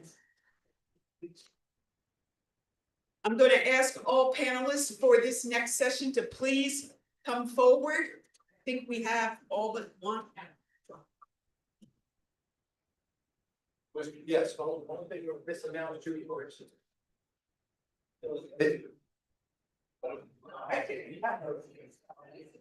Julia Prophet, if you are here, please come forward. I'm Brown. We have a large group. What we'll do, we'll get started, just introduce me, and then when she gets here, because I know she's here, so. All right, thank you so much. Thank you so much for your attention. As we move through this next part of the conference, day 1 afternoon, we want to have a lunch and learn. I'm going to pass the mic to Dr. Turner to get us introduced. Thank you, Dr. Stroman. Appreciate it. All right, mic check, mic check. Let's get it going. Let's get it going. All right. So I want to thank you. So again, all of those online, we haven't acknowledged those folks online, but this to me is a really, really important panel that was asked for by our planning committee to come. So what we're going to do now is our lunch and learn, and we're really going to focus on the importance of early detection. You know, we're talking about Black men's brain health. In this particular panel, it's about the importance of early detection across the life course to span multiple diseases or any of those things that can impact your brain health. And so at this time, I'm going to ask Dr. Charles Wyndham to come up. He's going to frame, he's our keynote speaker. He's going to frame this, and he's a local brother too. So he's an amazing resource. So please give it up for Dr. Charles Wyndham, and I'm going to turn it over to him. Thank you.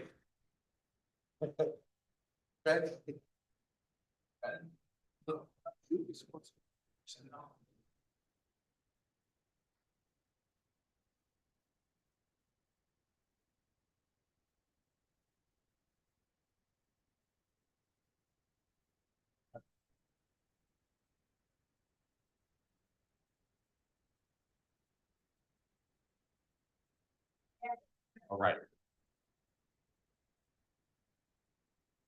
Good afternoon, everyone. Folks have food in their mouths, I can hear it.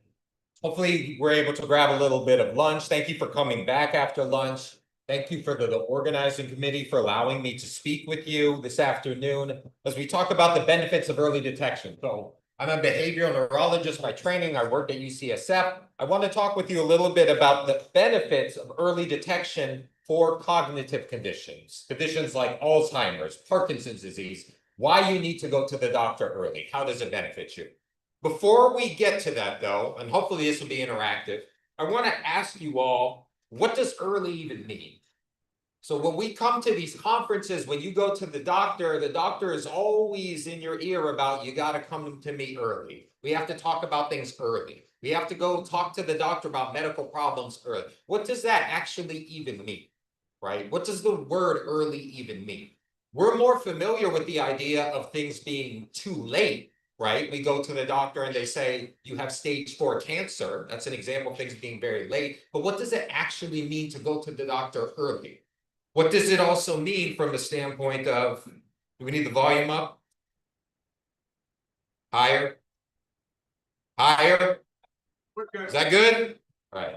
Can folks in the back hear okay? Very good. So, what does early actually mean when it comes to your brain health?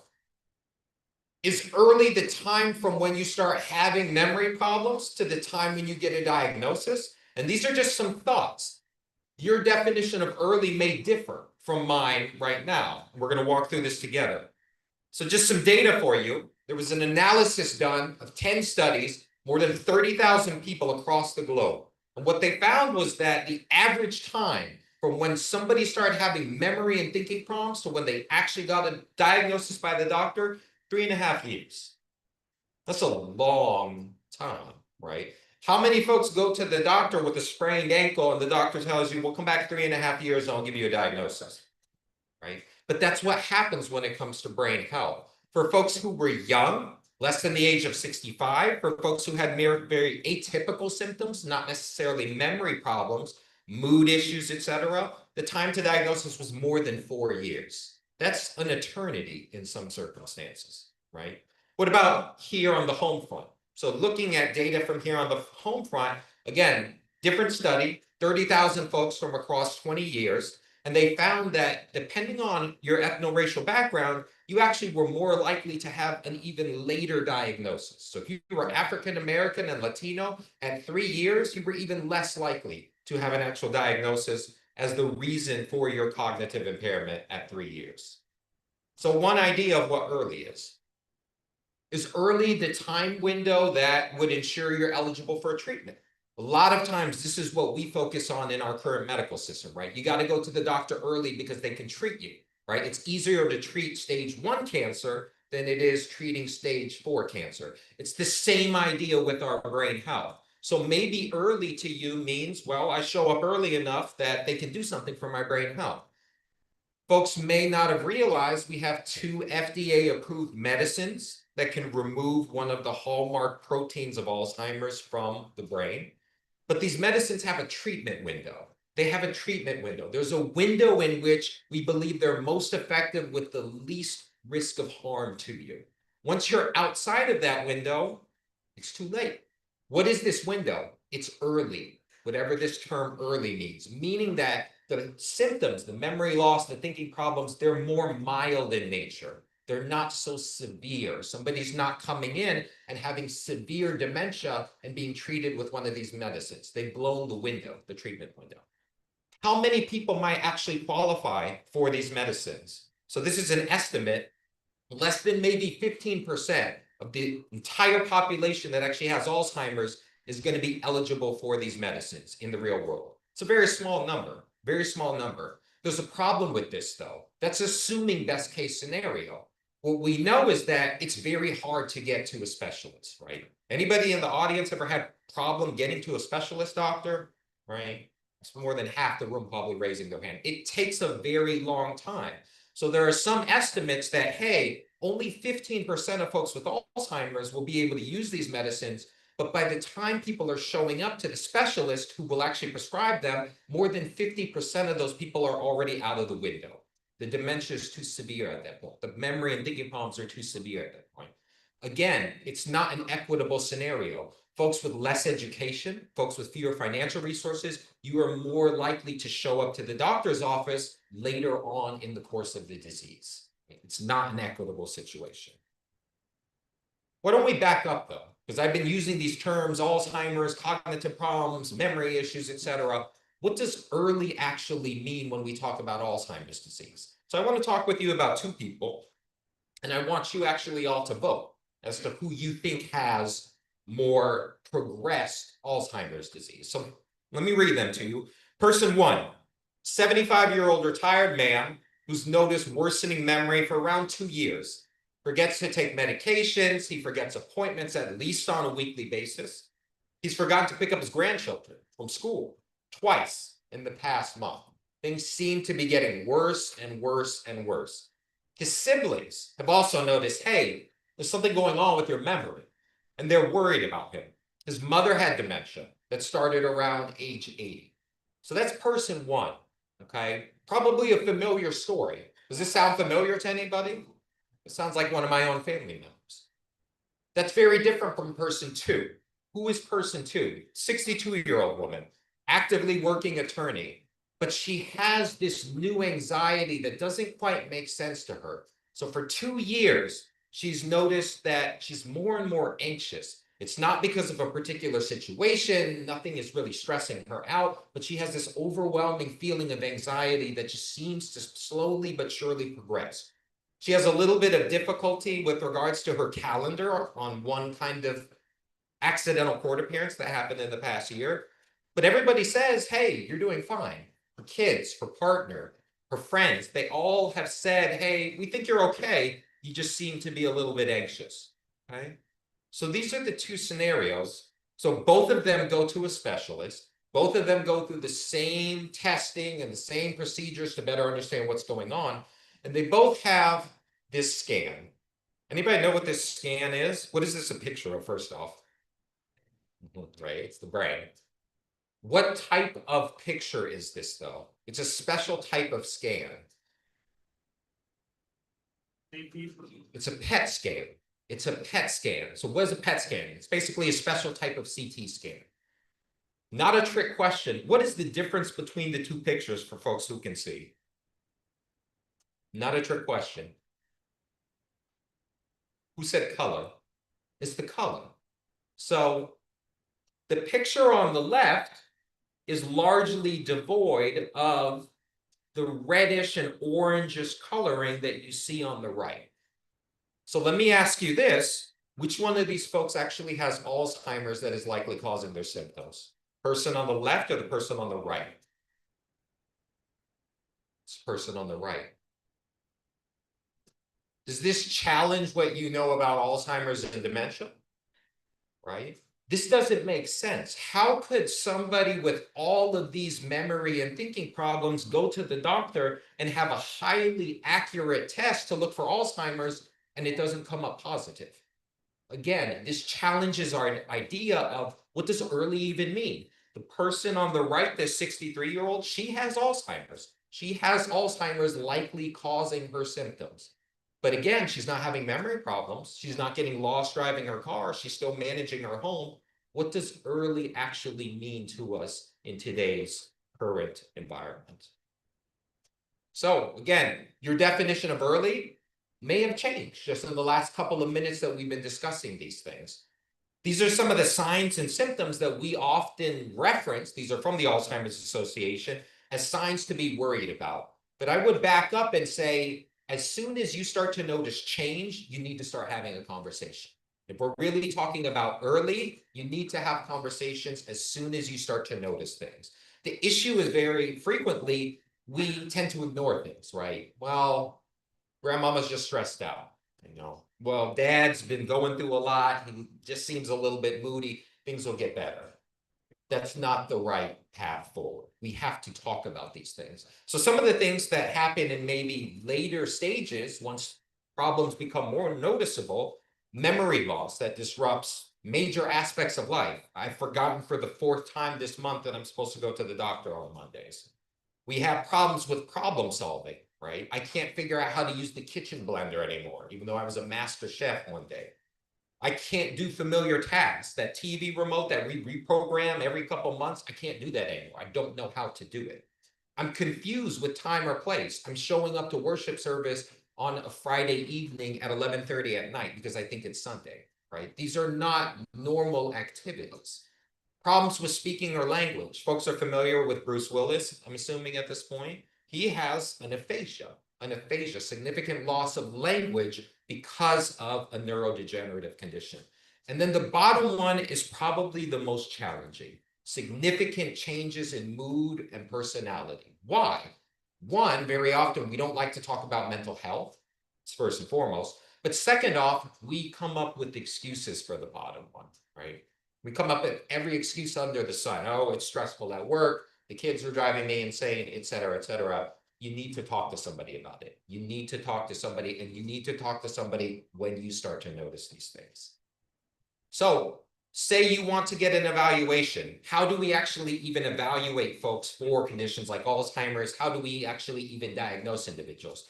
The first part of this is a neurological exam. So you'll go to a neurologist, hopefully, or a geriatrician. They'll spend some time, or a geriatric psychiatrist, they'll spend some time talking with you about what kinds of symptoms are occurring.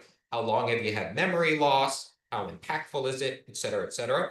They may do some neuropsychological testing. These are fancy kind of tests to better understand how significantly impacted is the memory, how significantly impacted is the language. Your doctor may order, or should order, I should say, brain imaging and some blood tests. So they may order a CAT scan, they may order an MRI, which is preferable, and then they may order some special tests, which we talked about just a little while ago, right? One of these special tests being something like a PET scan to look for amyloid protein in the brain that is sometimes suggestive of underlying Alzheimer's disease. Okay. What are the benefits to this? So hopefully now I've maybe opened your mind to the idea of really questioning, what does early truly mean? Why do we do all this? What are the benefits? First and foremost, there are treatable causes of dementia. As we get older, especially, one of the things that tends to happen, the number of medications we are on goes through the roof. So many times we're on medications that sometimes can have interactions or cause us to have cognitive symptoms. You fix the medication situation, you improve the cognition. There are other conditions also that can cause reversible dementia, as we like to call it. As I mentioned, not only medications, but even non-drug therapies, we believe are more effective when symptoms are less severe. The sooner you start, the more you have to preserve. If you're starting much further down the road, you don't have as much, unfortunately, to preserve. We don't yet have a therapy also that reverses symptoms. So we do not have a therapy that brings things back. It's about identifying early and trying to slow things down. You have more time available for medical and financial planning. If anybody in this room has been a caretaker, you know how financially costly it is, right? You can spend your household's entire wealth caring for your loved one in the time that they have something like Alzheimer's or dementia. It happens each and every day in this country and in the world. If you're still working, so say you're 63, 64, still working, you can qualify for disability if you go actually and get a diagnosis. And you can also improve safety at home and support.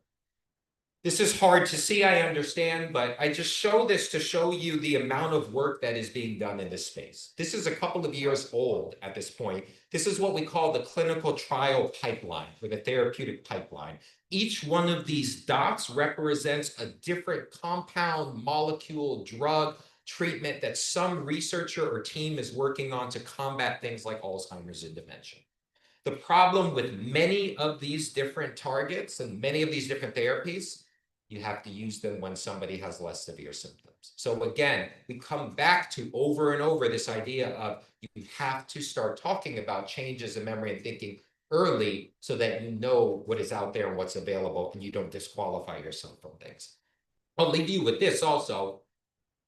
This is some data from a study that was done where they looked at, okay, what about unsafe home activities? So we're not talking about some therapeutic, we're not talking about some medication. What about just preventing people from engaging in activities that may be unsafe for them if they have dementia? And what they did is they looked at people who had probable dementia with a diagnosis compared to people with probable dementia who did not have a diagnosis, and then folks who had possible dementia. So on the far left, this straight line, these are the folks who had probable dementia and had a diagnosis. The folks with the little kind of block, these are the folks who did not have a diagnosis. And the odds ratio just means how much more likely somebody is to do something. So you see, there is a difference between this line on the far left and these other folks. So folks who had probable dementia, but they didn't have a diagnosis, were more likely to drive, more likely to handle their own meal preparation, more likely to handle finances, more likely to handle medications, more likely to go to the doctor alone. All of these could potentially be unsafe depending on how significant someone's dementia is. They looked also again at folks who had possible dementia. So may or may not have, and how many of them were participating in these activities. Again, even more likely to do things like driving, more likely to be caring for another person. This is something we're starting to see a lot. There's the idea of the sandwich generation, where folks are taking care of an older adult and taking care of their children, but we also see a very significant rise in the number of older caretakers, folks who are in their 60s, 70s, 80s, 90s, caring for somebody else who is their age or older. And so some of these folks who had possible dementia, they were more likely to caretake, drive, prepare meals, manage finances, go to the doctor alone, et cetera, et cetera. So very high participation in activities that could be potentially risky depending on how bad somebody's cognitive impairment and dementia is. So in summary, early detection starts with each and every person under the sound of my voice. It starts with us. It starts with each and every one of us speaking up and saying something when we start to notice that there are changes occurring, not burying the conversation. We need to really talk with a medical professional. One of the challenges that's coming on now with AI and everything else is there is a lot of misinformation about what causes memory loss, what causes cognitive problems, et cetera. And many of us use Dr. Facebook, Dr. Google, Dr. Snapchat. If you can show me where they got their medical license is from, I can have a conversation with you. But you need to go to the doctor. And this is a challenge because many folks will offer the rebuttal, well, I can't see my doctor. My doctor doesn't want to spend more than 3 minutes with me, and 2.5 of those are on the computer. Yes, that is the unfortunate state of our medical system, but you have to advocate. If you have to see the doctor 7 times in 6 months to talk about your memory, you got to see the doctor 7 times in 6 months. That's the only way you get an answer for these things. We know that early detection and diagnosis impacts the treatments that may be available, and even outside of some of these novel therapies and medications, we know that early detection and diagnosis can facilitate many other things that lead to favorable outcomes. I'm sure I've exceeded my time, so I will go ahead and stop there. I appreciate your time and attention, and I thank the organizing committee as well.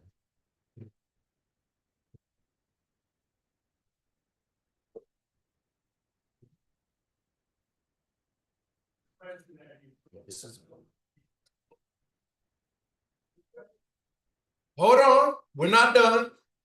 This is so rich that we were gonna end at 1:15, but we decided we're just gonna extend it to 1:30 to make sure that people get their questions answered. Wow, good afternoon. I am JP Williams, and I am going to be facilitating this very robust conversation. I am here all the way from Tulsa, Oklahoma, and I am excited to be here today. I too can relate to some of the things that was just spoken. Dr. Wyndham had provided for us. Healthcare is very challenging. It is very difficult to navigate.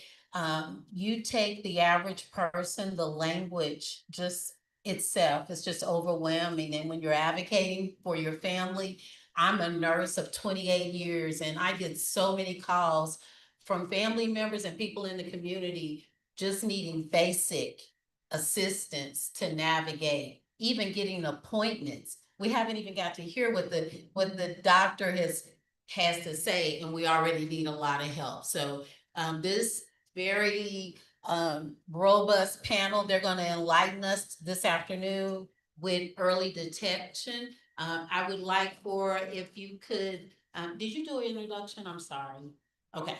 Did you all do an introduction? No, okay. All right. I'm going to ask if you would just give a brief summary of, you know, where you're coming from, your practice, that type of thing. So then we can start the dialogue and move right in. Hi, everyone. I'm Samuel Washington. So I'm a urologic oncologist.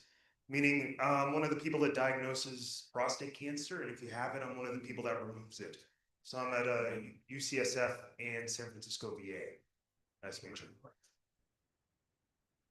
Good afternoon, everyone. My name is Tracy Porter, and I'm the chairman of the board of the NFL alumni. And we have a strategic partnership with the Alzheimer's Association because many of our former members get CTE, dementia, Alzheimer's, and they've been Edie and her team have been a great partner for us. My name is Harry Stafford. I'm a sports medicine physician at Duke University. I take care of athletes so they're all over the place. I'm at Sheldon University, Elizabeth City University, North Carolina Central University, and I'm the chief medical officer for the MEAC. So I see athletes, thousands of athletes every year with issues. This is a very interesting topic that we're going to go into. I'm excited to talk about. Thanks for having me. I just want to mention, you guys need to be as loud as I am, okay? For the room to hear everything, please speak up. We want to hear every word you say this afternoon, so please be mindful of that. So I know there's already some questions. What I would like to say, and we're gonna get the questions, but what we talked about early detention, I'm going back to school, early detection, right? And you brought up 2 case studies that were totally different, and that was very alarming. When you have clients or patients that come in and they need to be persistent with identifying some of those things, what are something that like family members can help, because often we see things, because a lot of, and particularly men, they don't want to recognize when these things present, and we around them can see that. What are some of the things that you have made, suggestions to your patients and family members to help with that early detection? Have you put out your? Sure. So I think a couple of things. So before we talk about getting to the doctor, we have to talk about the idea of going to the doctor and what that triggers in the minds of so many folks. For many individuals, there is a significant stigma with the idea of even going to the doctor for healthcare, especially for Black men. And so one of the things we have to do is we have to disarm this notion of going to the doctor. It can't be in my mind, that's the worst possible outcome of any scenario and conversation. I have to go talk about my health. We have to somehow work around that. And sometimes that involves asking outright, where are you in your mental space with regards to going to the doctor? How do you even feel about that? As opposed to me pushing, hey, you're having all these problems. We have to go to the doctor to figure it out. Sometimes it's the conversation around, what do you feel like doing? How do you feel about even going to the doctor to begin with? So I think that's a really important part. I think as family members, where we really add value also is the information that we provide. So sometimes, especially when it comes to cognition, our loved ones aren't aware of what's going on. So we have to be the record keepers. We have to be the advocates. We sometimes have to be a bit savvy and know when they're going to the doctor before they are, because they won't share with us. Oh yeah, I went to the doctor. What did the doctor say? Nothing, everything's fine, right? No, everything's not fine. So we need to sometimes make sure that we're making ourselves available. We know all of the ins and outs of appointments. We have written documentation of what is happening. We have written questions that we want to ask the doctor as well. Because if the doctor only has 10 minutes to spend and we spend 7 minutes fumbling on what's going on, that's time that is lost that we may not get back. So just a couple of thoughts. I'll use my outside voice. Okay, so I think it's a little bit different for prostate cancer in that most patients don't have any symptoms. So when we think of that window in which someone like me could cure it, it's often before people feel anything. They feel different at all. But we know that continues to be the #1 cause of cancer diagnoses each year, second common cause of cancer deaths. And for us, that's a disproportionate amount, an increased amount of deaths compared to, even more of my outside voice, even higher frequency, more common cause of death for us compared to other groups across the United States.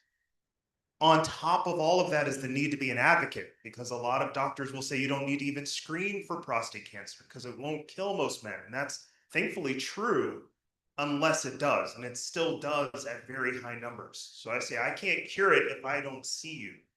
You have to ask for these things and advocate for these things even before you have symptoms, so you can see someone like me. Because we all think about that window of cure when we can intervene before things get beyond how we can cure and help. And oftentimes that's before symptoms even pop up. So my mother was diagnosed with early onset dementia, and it was a result of her going for her annual physical. So my brothers and I have my mother go to get a physical every year on her birthday. That's a big reminder. Your birthday, go get a physical. So her primary care physician saw some signs that she might have dementia, and as a result, he referred her to a neurologist. The neurologist then put her on a drug that can stop the dementia, not stop it, but slow it down. But she was having side effects. One of the side effects was she would get dizzy. And I didn't know much about it, so I called Edie, the head of Alzheimer's, and she said there's other drugs that your mother could take that doesn't cause dizziness. And the drug was Aricept. So with that information, I then shared with my mother and with her primary care physician to go to the neurologist and ask specifically for that drug to help the side effect profiles, because if my mother didn't address that, she wouldn't take the drug, which would make it even worse, right? And so, and some things that I learned from the Alzheimer's Association, also what's critical is you have to have a level of socialization. So as a result of working with the Alzheimer's Association, now she goes to different social events that are put on by the local chapter in where my mother lives. You have to exercise. So we got my mother a gym membership at the YMCA, and she exercised. And then the third thing is that you have to have good eating habits, right? So we have her on eating fruits and blueberries and walnuts, right, to help her from a diet perspective. So all those things collectively has helped her with her diagnosis of early dementia. For me, the biggest thing when you look at this going back to sports is the warrior mentality. So all of our players and everybody, no matter what sport it is, until you're not hurt, you can get back out there, keep going, keep going, keep going. So that continues with them throughout life. So when they're in the university or school system, it's easy to see a doctor. We're there every day taking care of her. When they get out, I never see them. Thousands of athletes come through, we see every year. Nothing happens. You won't see them again until something big's going on. Like now I've got diabetes, or I've got heart disease, or I have some other issue. Then you see them a lot of times, like we've been talking about, it's too late. So the people in this room are really critical to all of this discussion. You have to remind your people and your families, have you gone to get your physical exam? Have you seen someone about this? That's probably what's going to make the biggest difference, so that we can have an impact before it becomes a major issue.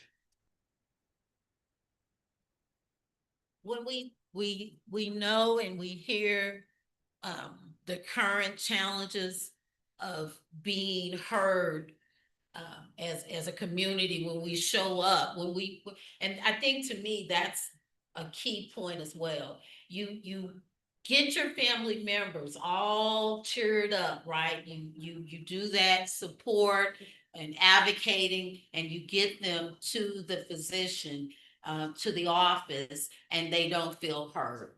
And that's something else that we face.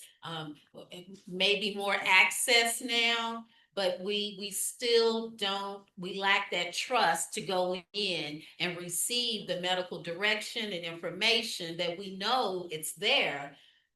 What are some of the things that because all of that plays a part of early detection, right? If I don't trust you to come even hear what you have to say, then that is a barrier and a wedge. What are some of the things that you feel that we can do, or do you feel that is any movement towards eliminating some of that distrust that make us as a community not want to go in to receive care and treatment? I guess I'll go first. So I think when it comes to managing that in the clinic, I'll just say what I've seen. So other groups other people feel, we won't call it entitled, but much more vocal about being heard. And that's behavior that we see in clinic already. So I think normalizing the fact that people are strong advocates, we respond to that. Because I agree, we don't always hear it collectively, doctors. There's all these other things going on, and sometimes you need to rattle, not physically, but rattle us a little bit, catch our attention. And if you don't feel like you're being heard, say you don't feel like you're being heard. And sometimes that's what it takes for us to recognize that. Sometimes we don't. I think when it comes to mistrust, I always think it's just us we haven't earned it yet. I have a couple letters behind my name, but that doesn't mean you need to trust me. We still have to build that relationship. That doesn't come just because you walk in my clinic. And that often takes more than one visit. For things like this, understanding what's happening with dementia or with cancer, that's a relationship that's going to last more than one visit or 1 year even. It's a long-term thing. So the other part of that is making sure you're comfortable with that provider. And I would say if other people are not comfortable, they will make that known and find a provider that they're comfortable with. So there's more power and opportunity than often people think that they have in the clinical setting. For me, I'm fortunate that the physician, the primary care physician that my mother went to is a person that I went to high school with, right? So obviously I've been knowing him for quite a long time, and he's an internal medicine physician. So I have his cell phone number. I can call him.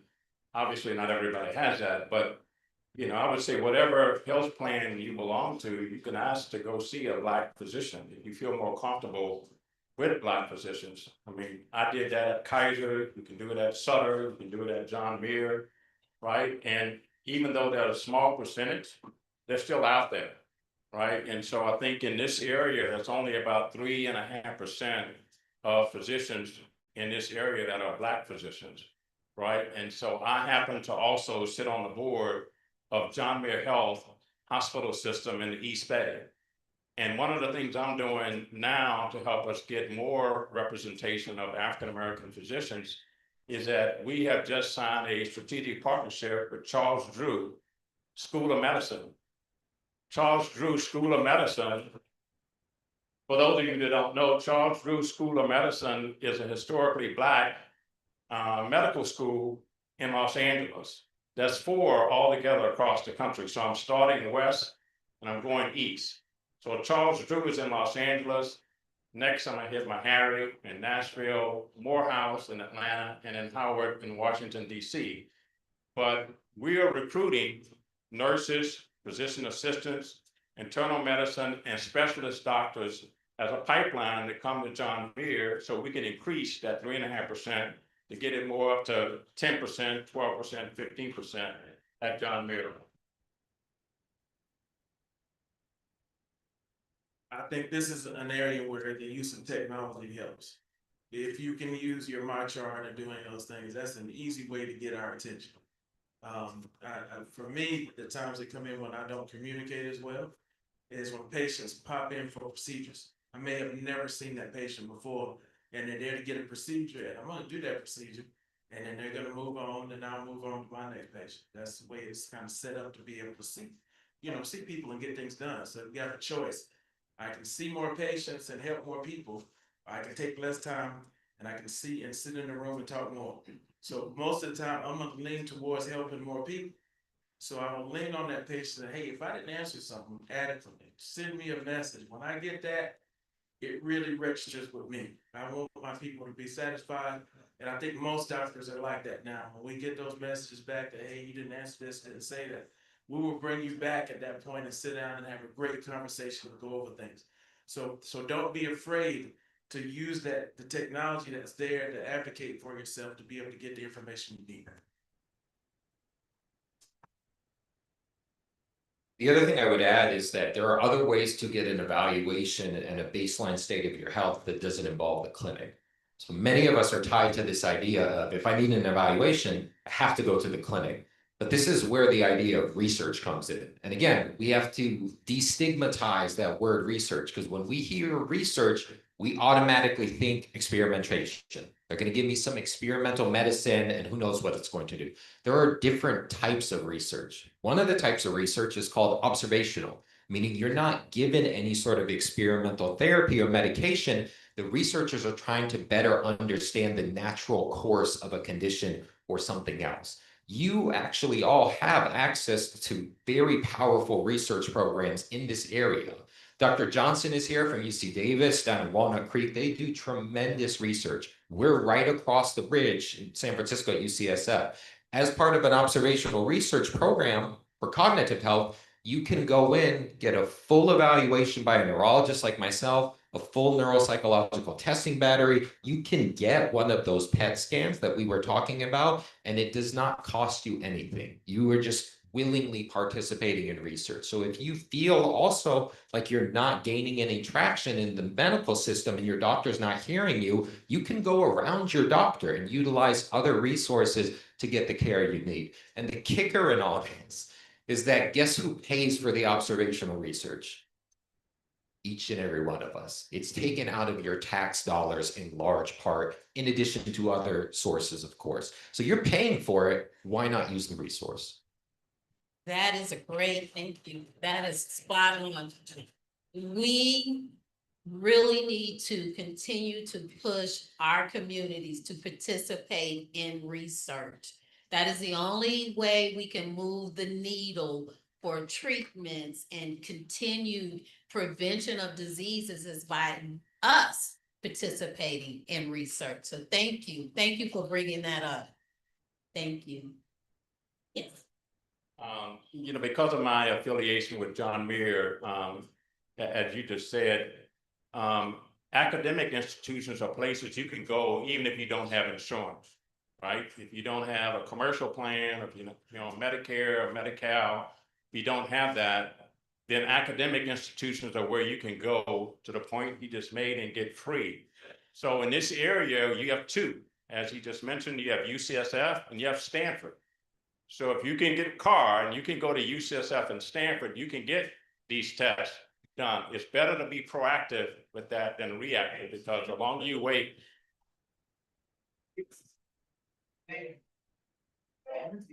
UC Davis, sorry about that. Sorry about that. UC Davis as well. You're a little bit further away.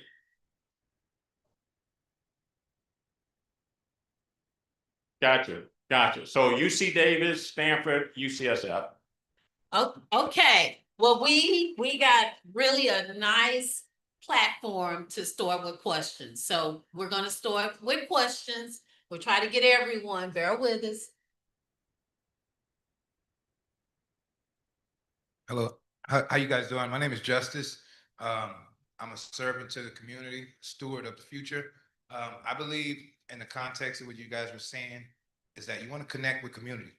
There's a lot of individual organizations who work on holistic medications. Originally, medication was represented because of pestle and mortar. Now it's RX and modern, right? And if we want that connection, that trust from the community, there's people that the community trusts. I would like for you guys to be the Prince Halls of today. You carve and pave a way that say, hey, look, we're going to put our research into what already was.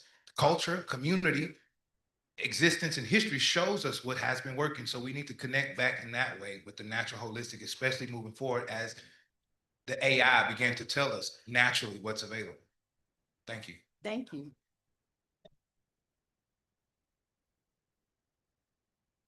Comments? All right.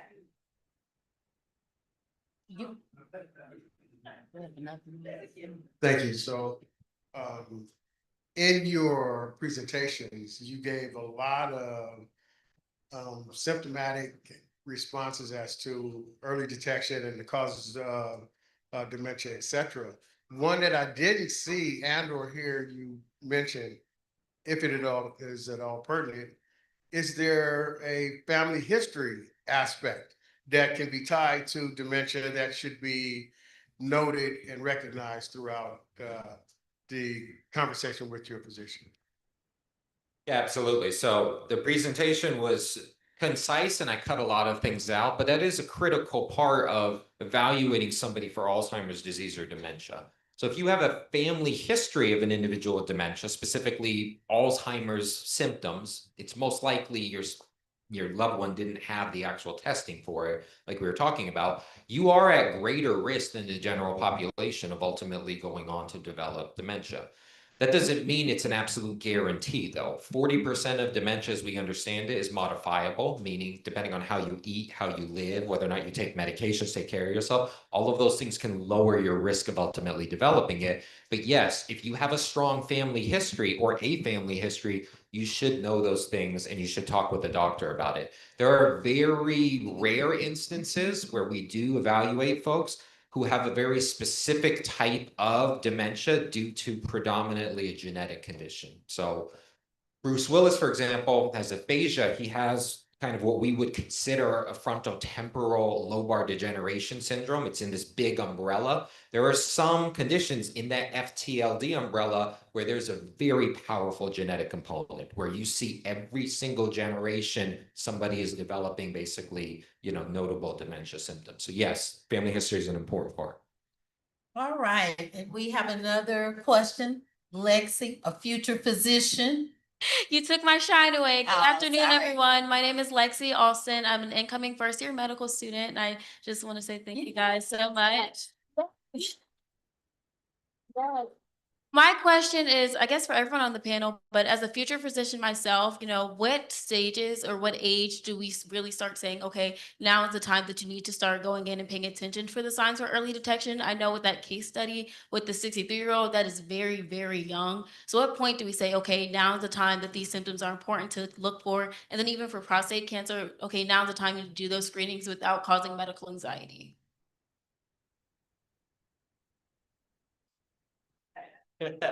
Sure. So I'll just quickly speak to dementia and then pass the mic. This is one of the challenges, right? This is really one of the challenges in the field because for the longest time, we did not have what are called good biomarker tests. Biomarker test is essentially what we just looked at. You all saw a biomarker test this afternoon. Why is this important? Because we know people can have symptoms that are not necessarily directly due to just one disease, right? For example, if you have nausea, that could be anything under the sun. It could be a heart attack, it could be cancer, et cetera, et cetera. So you need these biomarkers and these specific tests to better understand what is likely causing the symptoms. In the United States, we're at a bit of a disadvantage and we're at a really critical moment because we're starting to understand that Alzheimer's and these other conditions, it's not just memory loss. It's what we were looking at on the screen earlier. But the problem with that image I showed you is that process, all of that red in the brain, there's data to suggest that might have started 15, 20 years before the person had any symptoms. So now you're backed up into the 40s. 30s, 20s in some instances. When do you actually start screening? We don't have good answers to that. If you look at the screening task force recommendations for a lot of medical conditions in the US also, they lag behind what some of the scientific data suggests. And of course, there's lag in time to get to policy, but this is a major topic of discussion that we need world leaders to really address. I think piggybacking on that for cancer, particularly for prostate cancer, we don't even have an agreement of when you should start. We know if you have a family history, you're African American, we see these cancers develop sooner. We don't know why, it's the pattern that we see. But if you look across the different associations that tell people like me how to practice, even there, we've not decided, should you start at 40, 45, 50, especially for a disease where there are no symptoms. Asking upfront, knowing the family history, talking with the providers, knowing that you're higher risk than other groups are all things that should be discussed. So somewhere between 40 to 50 is where most of our associations, our big groups say you should start screening. That doesn't mean everyone needs to see me and have an invasive procedure, but at least start that discussion early. At John Muir Hospital Systems, we're starting to see patients in their 30s come in with colon cancer. Women coming in with breast cancer, that used not to be the case. So I would advocate getting screening early rather than waiting later. Yeah, I was just getting ready to say it's never too early. Right. So my original specialty was in family medicine. So I saw everybody with the high blood pressure and the high cholesterol and everything else. As we've already said, there are no symptoms most of the time for any of that. You're just going to get that on your intake exam. You come in, oh man, your blood pressure is high. What's been going on? We're also going to find out if there's a family history or something that will lead us to another test. But if you never come in, we won't find out. So I try to push everybody to come in, at least get your yearly exam, you know, no matter what your age is, let's get that done. We might not order blood work every time, but at least get seen, get vitals, get an exam. It may save you at some point later in your life. My question is, it's a two-part question. One is for my oldest son. He's been suffering from, something's going on with his head, but his doctor does not hear him. He's fingertips burning, headaches, those things for the past 2 years. He's been going through this. He's been in San Francisco. But once again, his neurologist does not hear him, right? And when he's saying he's having these episodes, right? Second part, and please answer to that, but the second part, me as a 58-year-old man experiencing the prostate problems and those things, and I feel, I'm gonna be honest, my doctor doesn't hear me either. What do I do? So with regards to the first scenario, it's hard to be able to really ascertain what is, you know, occurring with your son. I think the importance here is in asking for a second opinion. So even once you get to a specialist, for many of us, that's the holy grail. Like, I just need to get to the specialist and they're going to solve everything.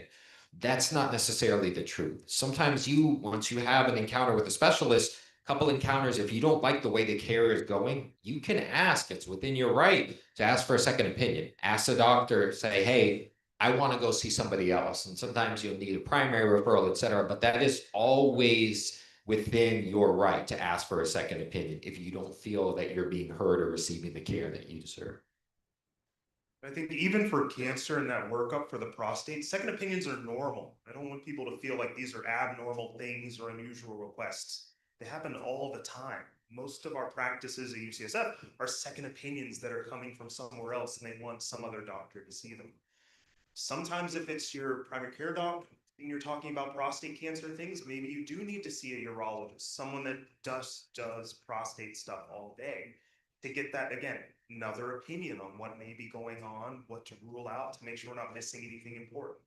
But asking for that second look from someone else is completely normal, well within your rights. Pretty common. I want to just say this too, as a nurse, I will often have clients or patients, they will come and ask me, like they need permission to get a second opinion when they feel like they haven't been heard, or they just need to explore the options. Our community are, I will say this, the worst at not feeling guilty or feeling like you need permission to do what is a common thing. So please get a second opinion. If you're not being treated with respect, dignity, you don't feel like you're being heard, shop around like you do for a car. You really have to take more. Yeah, we really have to do that as a community. Feel it. You have my permission to get a second opinion. And I would just add to your question, there's a national organization of African-American physicians called the National Medical Association. In this area in Oakland, they're called Sinclair Miller. Sinclair Miller. Look that up, call a physician that's part of Sinclair Miller that can help you get a second opinion. We have time for one more question. Thank you. I lucked out. Good afternoon. My name is Umaya Teague. I'm from Alameda Alliance for Health. I'm a senior analyst of health equity. So my question is, thank you for providing the information and resources for folks to be able to get care at research facilities. But my question is, how do you make the language more plain and connect to communities where we have historically Black bodies have been tested on? So that language barrier, or just even how to navigate the healthcare system, may be, very strenuous, for lack of better words, and traumatic. So what strategies do you guys have to connect more with the community that needs it the most?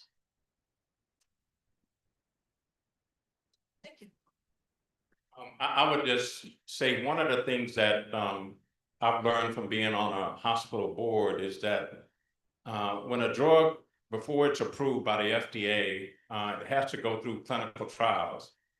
Unfortunately, we Black people are not included in those clinical trials. And a lot of those clinical trials, not only were not included, you get paid to participate in a clinical trial. So if a doctor prescribes a drug for you, my question would be, how does this deal with me as my ethnicity, as my race? Because our DNA is different, right? And if it hadn't been tested on Black people, then you don't know how you may, or your family member or loved one might respond to it. So one of the things that I'm advocating at the hospital that I'm a part of is to get more Blacks involved in clinical trials, so that when that product comes out, you can ask your physician, how did we respond to it? And they can give you data to support that particular drug.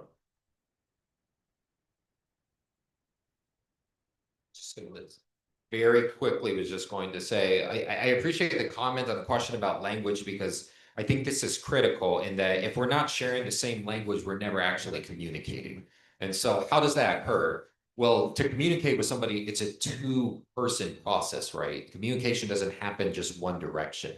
So you need to establish relationships with individuals who are in the community, who are able to look at some of the language that's being used and find that happy middle ground. There are folks here who are in the community today, folks here who are in the community each and every day who are seeking to make a difference. And it's up to all of us together to basically form an alliance to find how to better, meet this communication need. I just want to plug also the resource tables, and particularly there are folks from academic institutions. UCSF has a table, UC Davis, other institutions. Come and talk to us. Come and talk to us about what you're concerned about, what needs you have, et cetera. There are people on the other side of the fence who want to help, and the only way we all do this is together.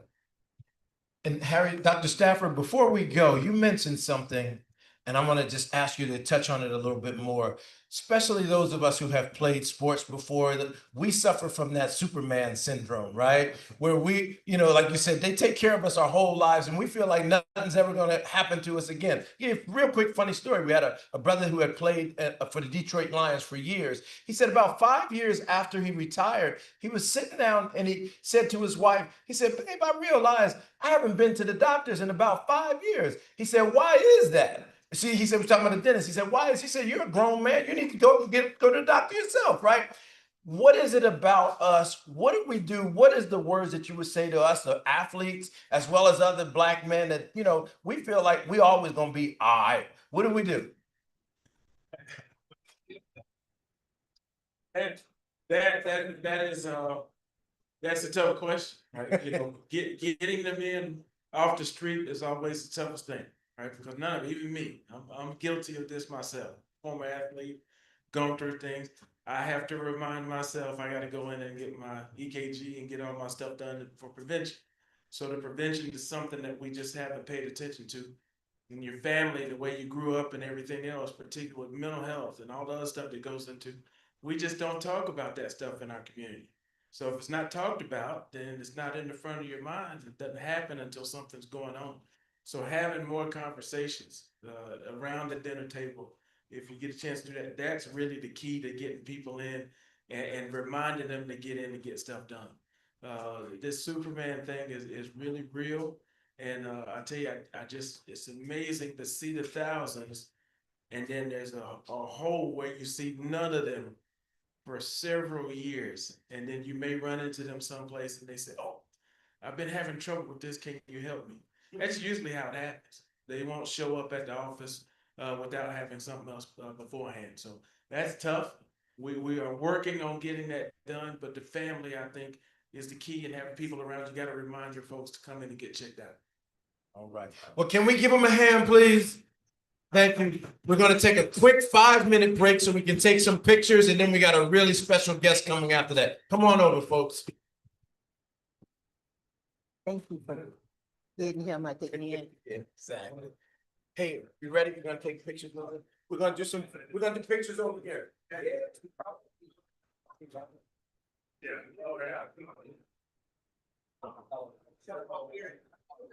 Hey, come on. Come on up.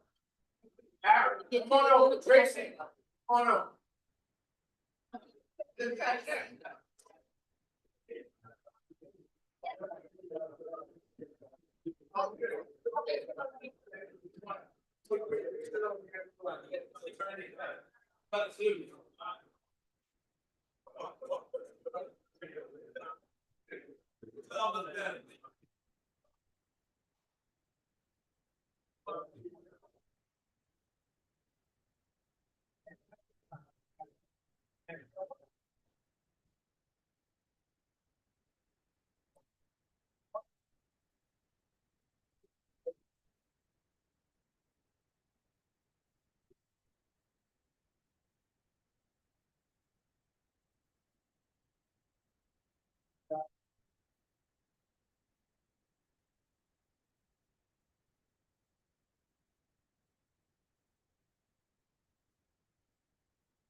All right, good. So how are you?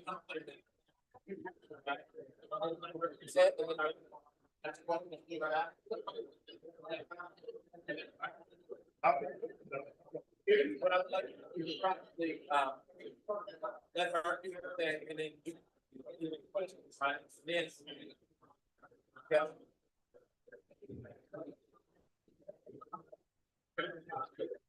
Yeah.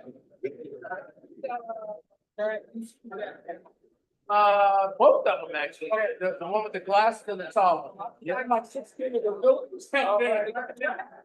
yeah, I'm like, yeah. Yeah, but,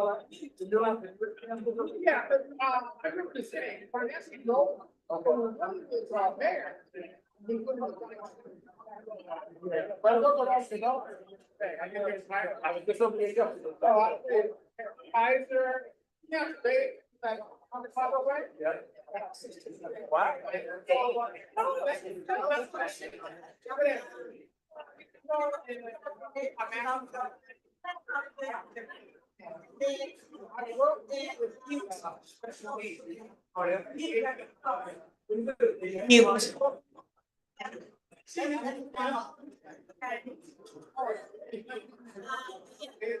Yeah, it is. All right, let me get these questions started. Okay, folks. All right, I know y'all got lots of questions for the brothers over here. Take it outside so we can get started. Okay, can I get everybody, if you, please keep talking to the doctors, but take them out in the hallway, please. Please take them out in the hallway. We want to get started. Gotta stay close to the schedule as possible. Thank you. Just step on out in the hallway. Can I get everybody over here to step on out into the hallway, please? Thank you. All right. So now, I want to introduce two very special people for us. We have here as part of the Black Men's Brain Health Conference and the Men's Brain Health Initiative, we have an Emerging Scholars Program. This is our 5th year of the program, and I'm really happy to bring forward a Dr. Tabia Pope, who's going to, Tamia, there you go. I keep wanting to say Tabia, Tamia. She's going to present her work, and we also have Victor here, who's going to be the moderator and to introduce her. So let me turn over the microphone to them now. Thank you, Dr. Turner. Hi, everyone. My name is Victor Ikuda. I'm a neurology resident physician from the Morehouse School of Medicine. And it's my distinct pleasure to introduce our next speaker, Dr. Tabia Pope, who works at the intersection of athlete brain health communication, and community impact. Dr. Pope earned all 3 of her degrees from the illustrious Howard University, Department of Communication Sciences and Disorders, and she brings over 13 years of experience as a certified sports speech language pathologist. Currently, she's a clinical instructor of speech language pathology at the University of the District of Columbia, where she heads the Brain Lab and mentors graduate clinicians. Her research focuses on elite and professional football players in transition, and she's also an alum of the Black Men's Brain Health Emerging Scholars Program. And if that wasn't enough, Dr. Pope is also the founder, president, and CEO of Head to Speech Incorporated, the first nonprofit that's dedicated to athlete brain health, sports-related concussions, and cognitive communication wellness. In her upcoming book, Protect Your Brand, A Healthy Brain is a Wealthy Brand, she reframes brain health is essential to legacy, leadership, and life after sports. So please join me in giving a warm welcome to Dr. Tabia Pope.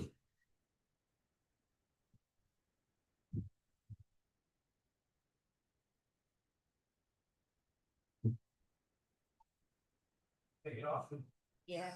Is there one I can go around? Well, you can move around in this one. That's fine. That's fine. Okay, Yep. Hello, everyone.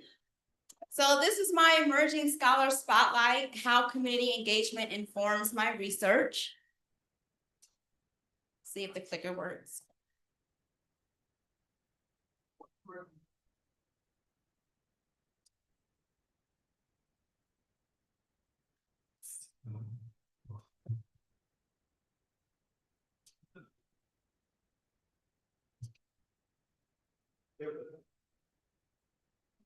All right, all right.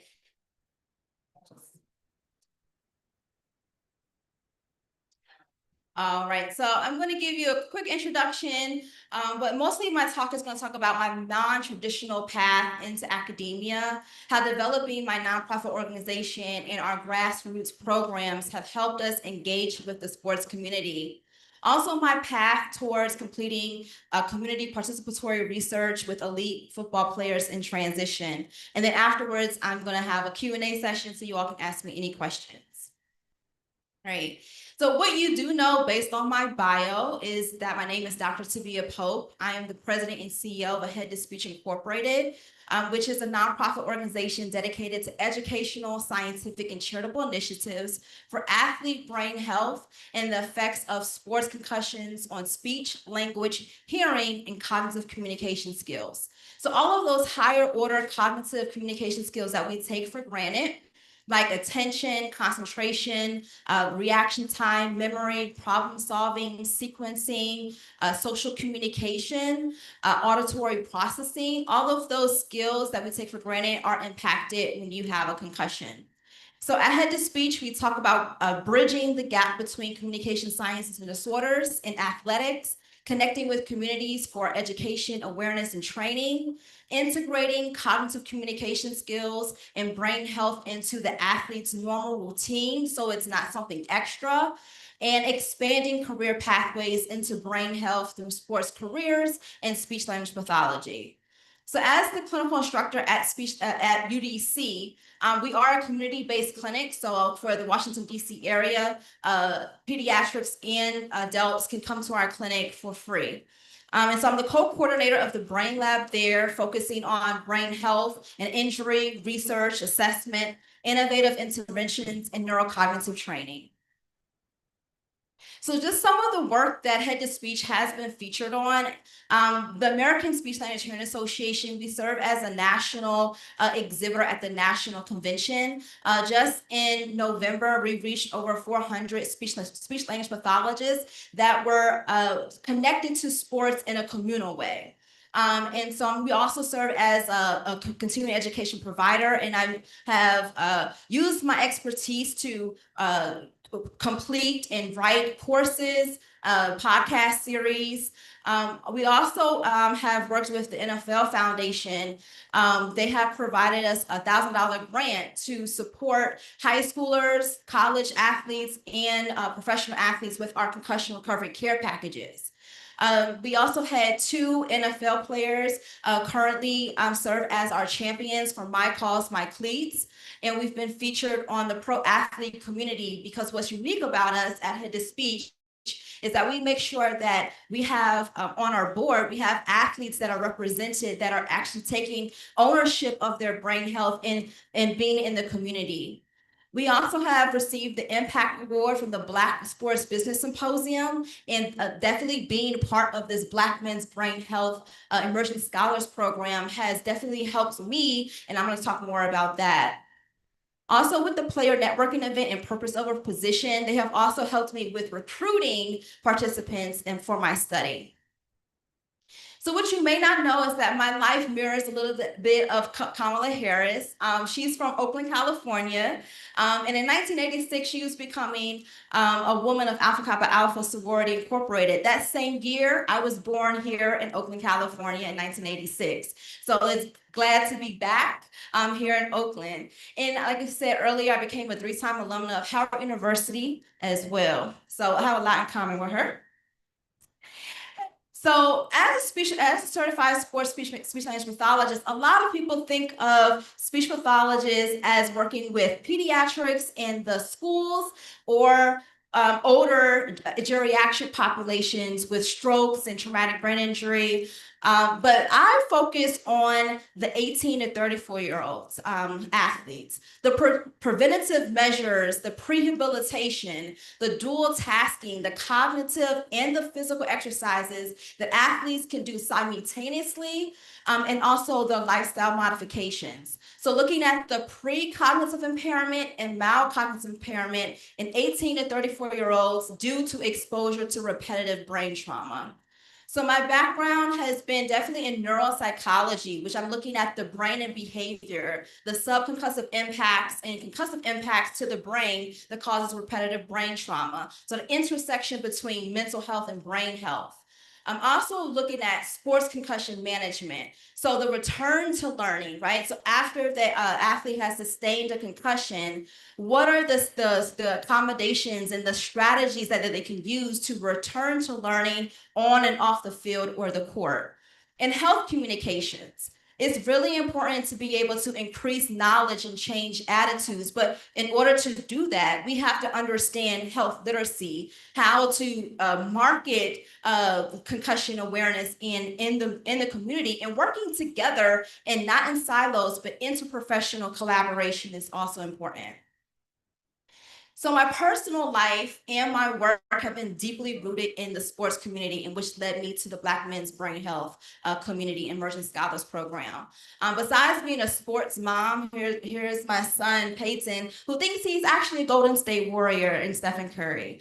And so before being a sports mom, I was a sports wife. My husband played for international professional basketball for 9 years overseas. And as I was studying to become a speech language pathologist, I was also a sports wife. And dealing with that, dealing with concussions and thinking about how I was going to go take the research that I was doing and make sure that it was impactful for the sports community. And so that's how I went on through Howard University during my doctoral program, focusing on sports concussion management and the effects that it has on cognitive communication. So my doctoral journey actually started 4 years after the NCAA and NFL concussion protocols were changing. So I've actually been around for a while where I've seen the change and the red tape behind the word concussion and how we're now able to talk about brain health, be in this space that we have here today to be able to talk about it freely and openly. So I started to advocate for the role of speech language pathologists in sports during this time in 2015, because we often have been left out of the conversation, left out of the protocols in the sports interprofessional teams. You don't really hear about a speech pathologist being on the sideline or being part of that interprofessional team. So I started to create the Head to Speech Interprofessional Task Force Summit that we have every year to address this. Also around that time was the concussion movie. How many people have seen the concussion movie? Yeah, so this was in 2015, where we had national exposure of the invisible injury and really the misconceptions. We were able to start talking about this national exposure because of the movie. And so in 2016, I was writing my dissertation, but in my health communications course, I started an awareness campaign.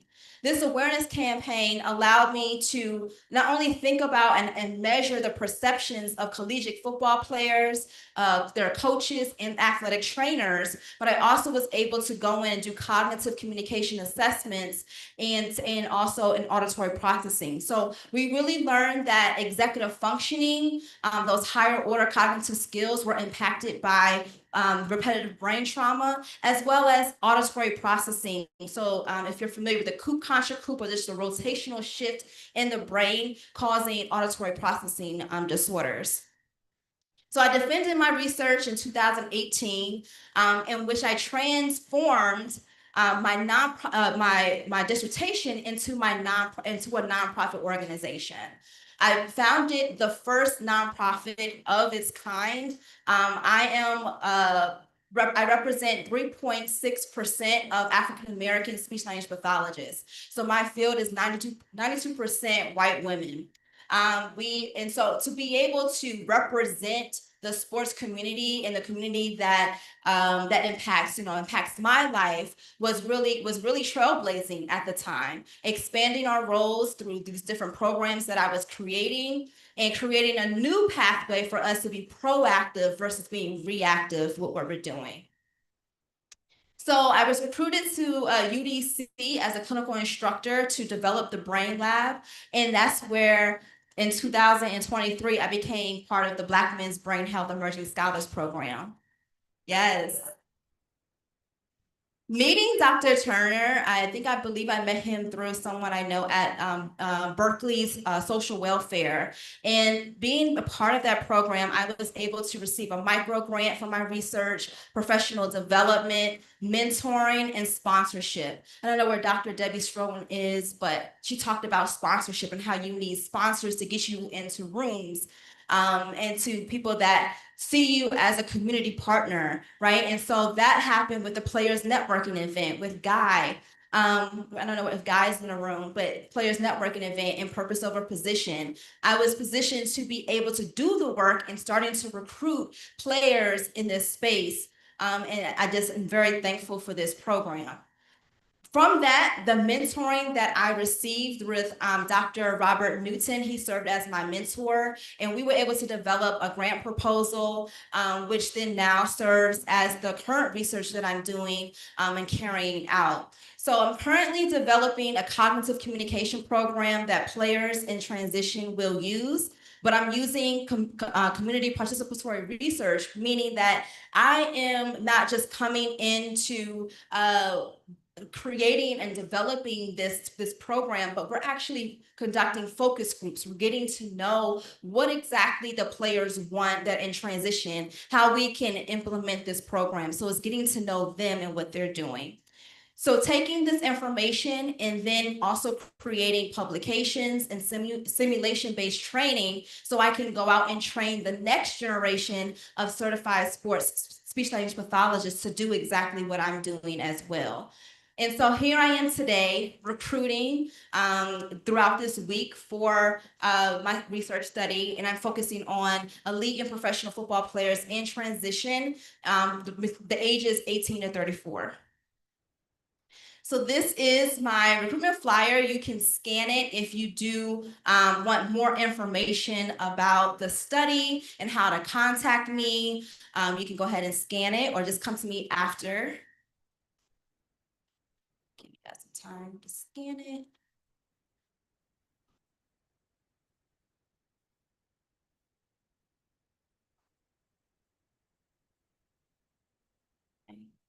And I'm just quickly just gonna go over what it entails, the 8 weeks it entails. So there's an introduction, there's a cognitive wellness component to it with focus groups and a workshop, a hands-on workshop.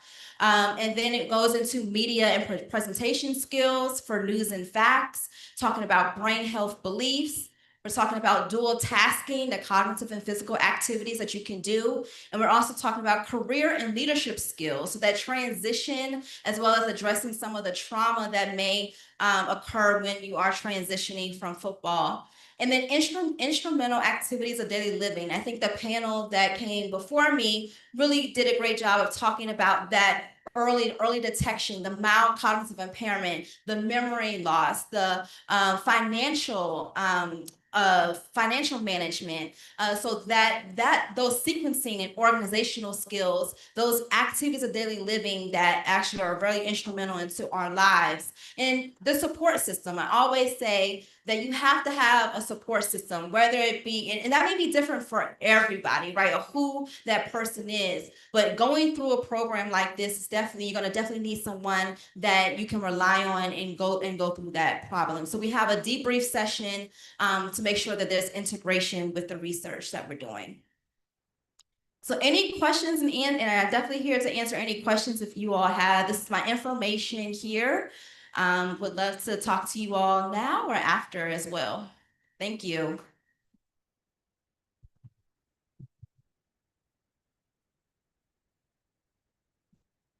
Anybody have any questions?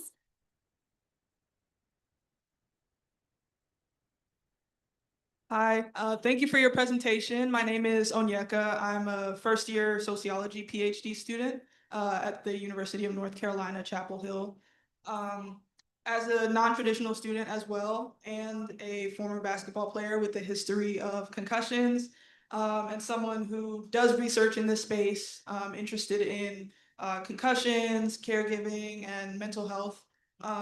So your work really speaks to me, but Thank you. I wonder, can you talk more about the importance of listening to and amplifying the experiences of young athletes, former athletes who maybe didn't play professionally or played sports other than football that aren't known for causing concussions? Yes, definitely. I think that we need to, during our summit, we have an Amplify Athletes Voices forum, and we make sure that we're listening to athletes, both men and women, right? So some of the things that came out of my research of just working with the community was also working with women who are also playing football, right? And so we have women that are playing. So just the distinguishing between what the men are also going through, the women are going through, different athletes, making sure that when they are playing collegiate football, a lot of my participants in my dissertation, they had played 10 years of football. So a lot of them start playing when they're 5. So really thinking about the awareness of the signs and symptoms of cognitive communication, the things that are happening, those earlier changes in memory, attention, problem solving, sequencing, organization, those you think the brain is still developing. So the executive functioning skills are still developing into our early 20s. And so you think of when athletes, they're playing sports and they're also learning at the same time. And so they need the support. They need us to understand what those signs and symptoms are. They need to know that there is an organization that is there to help them with speech, language, hearing, and cognitive communication. So those are the skills that, like I said, we take for granted, but are impacted, and that our young people, as their brains are still developing into their early 20s, they need this information. Families need this information because oftentimes families are also traumatized because they don't have access to resources. They don't know what these signs and symptoms are. So that's why it's so important to have that timely identification that we talked about in the panel before, of being proactive. Usually we talk about the mental health in sports. There's a lot of conversation around mental health, but we're missing the piece of what happens when we go in earlier to talk about brain health, the preventative things that we could be doing, the cognitive and the physical exercise that the athlete could be doing at the same time. That is what we need to be talking about more, because hopefully when we arm them with the vocabulary, it also hopefully will decrease the depression, the suicidal ideations, that mental health piece, because now they have the information, they have the organizations, they have the resources. So that information is so critical. Go ahead, we got one question there and a question. Thank you so much. So I played football throughout high school and college. I played for about 6 years, and I was diagnosed with, I believe, 3 formal concussions at the end of the day. But throughout essentially season, I felt my cognitive decline go down a little bit, and as the season would progress, I felt, for lack of a better term, dumber as the season would progress. And then as the season ended and I stopped, well, hitting my head against 300-pound people, I felt like I was able to kind of rise back up to the level that I've been traditionally normal at, for lack of a better term. So could you kind of speak just about, like, not necessarily those big concussions that you feel that make you feel like, yes, I have a concussion, and some of those smaller impacts that just affect your decline throughout the progression of a season? Definitely. So there are subconcussive impacts and concussive impacts to our brain. And so over time, it's that repetitive brain trauma that that we've been talking about. But I definitely think that understanding that when you have multiple concussions, you have to give your brain time to heal. And often in sports, sports doesn't really allow us sometimes to really give our brain the time it fully needs to heal, and to make sure that we're tracking the signs and symptoms that are occurring. So making sure that you're not going back into the game, especially if you feel like you've had a concussion or you need to get treated, don't go back into the game definitely after that. Thank you so much. That was a wonderful talk. So my question to you, as someone who participated in the Emerging Scholars Program and has clearly been very successful in working with the community, I was wondering if you could give one piece of advice to others who are looking to work with the community or with athletes, what piece of advice you give them to kind of build trust with the community, to get the community to kind of work with them, their work. Listening. I think that we have to go in spaces and we have to listen to what athletes are telling us, their lived experiences. And that's why this is the Black Men's Brain Health Conference in the Emerging Scholars Program has been so successful, is that we're here really sharing the lived experience in being able to listen to what athletes in the community needs. And so then we can go together and develop these resources, develop these tools and these programs together. And I think that's the most important thing that we need to do, is listen to each other and be able to then develop together.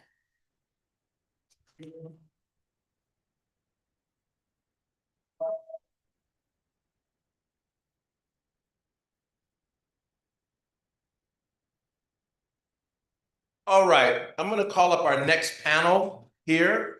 I'm going to ask him to come take a seat, and we're looking for, this is for session 3, Advocacy and Community Impact Creates Change, the Alzheimer's Association, right?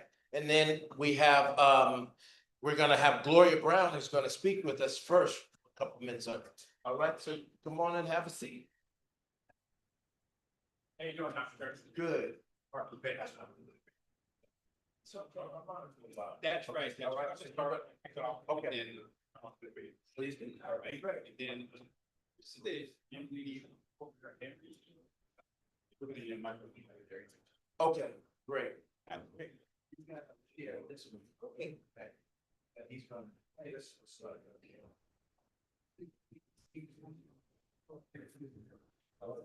And you can hear me fine. Yes, you can. I can hear myself way up here. Thank you. Well, my name is Mark Lupe. I'm the co-vice chair of the Alzheimer's Association based in Northern California, Northern Nevada. And I'm very pleased to be here along with the panel. First of all, I'd like to thank you, Dr. Turner, for hosting this. And is Dr. Hill still here? Maybe not, but I have to say thank you for a couple of reasons about the Alzheimer's Association.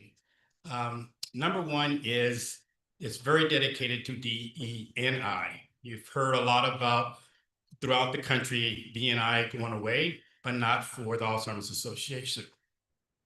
And before I get started too much further, I would like all those that are participating in Alzheimer's Association to stand up because you may need them later on. You stand up, please. Those of you who are directly and indirectly associated with the Alzheimer's Association.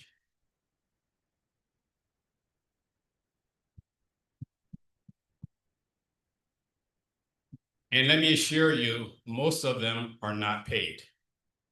It's all volunteers. So there's a hint that will come out a little bit later. And also, it's funny that you heard Tracy Porter up here from the NFL.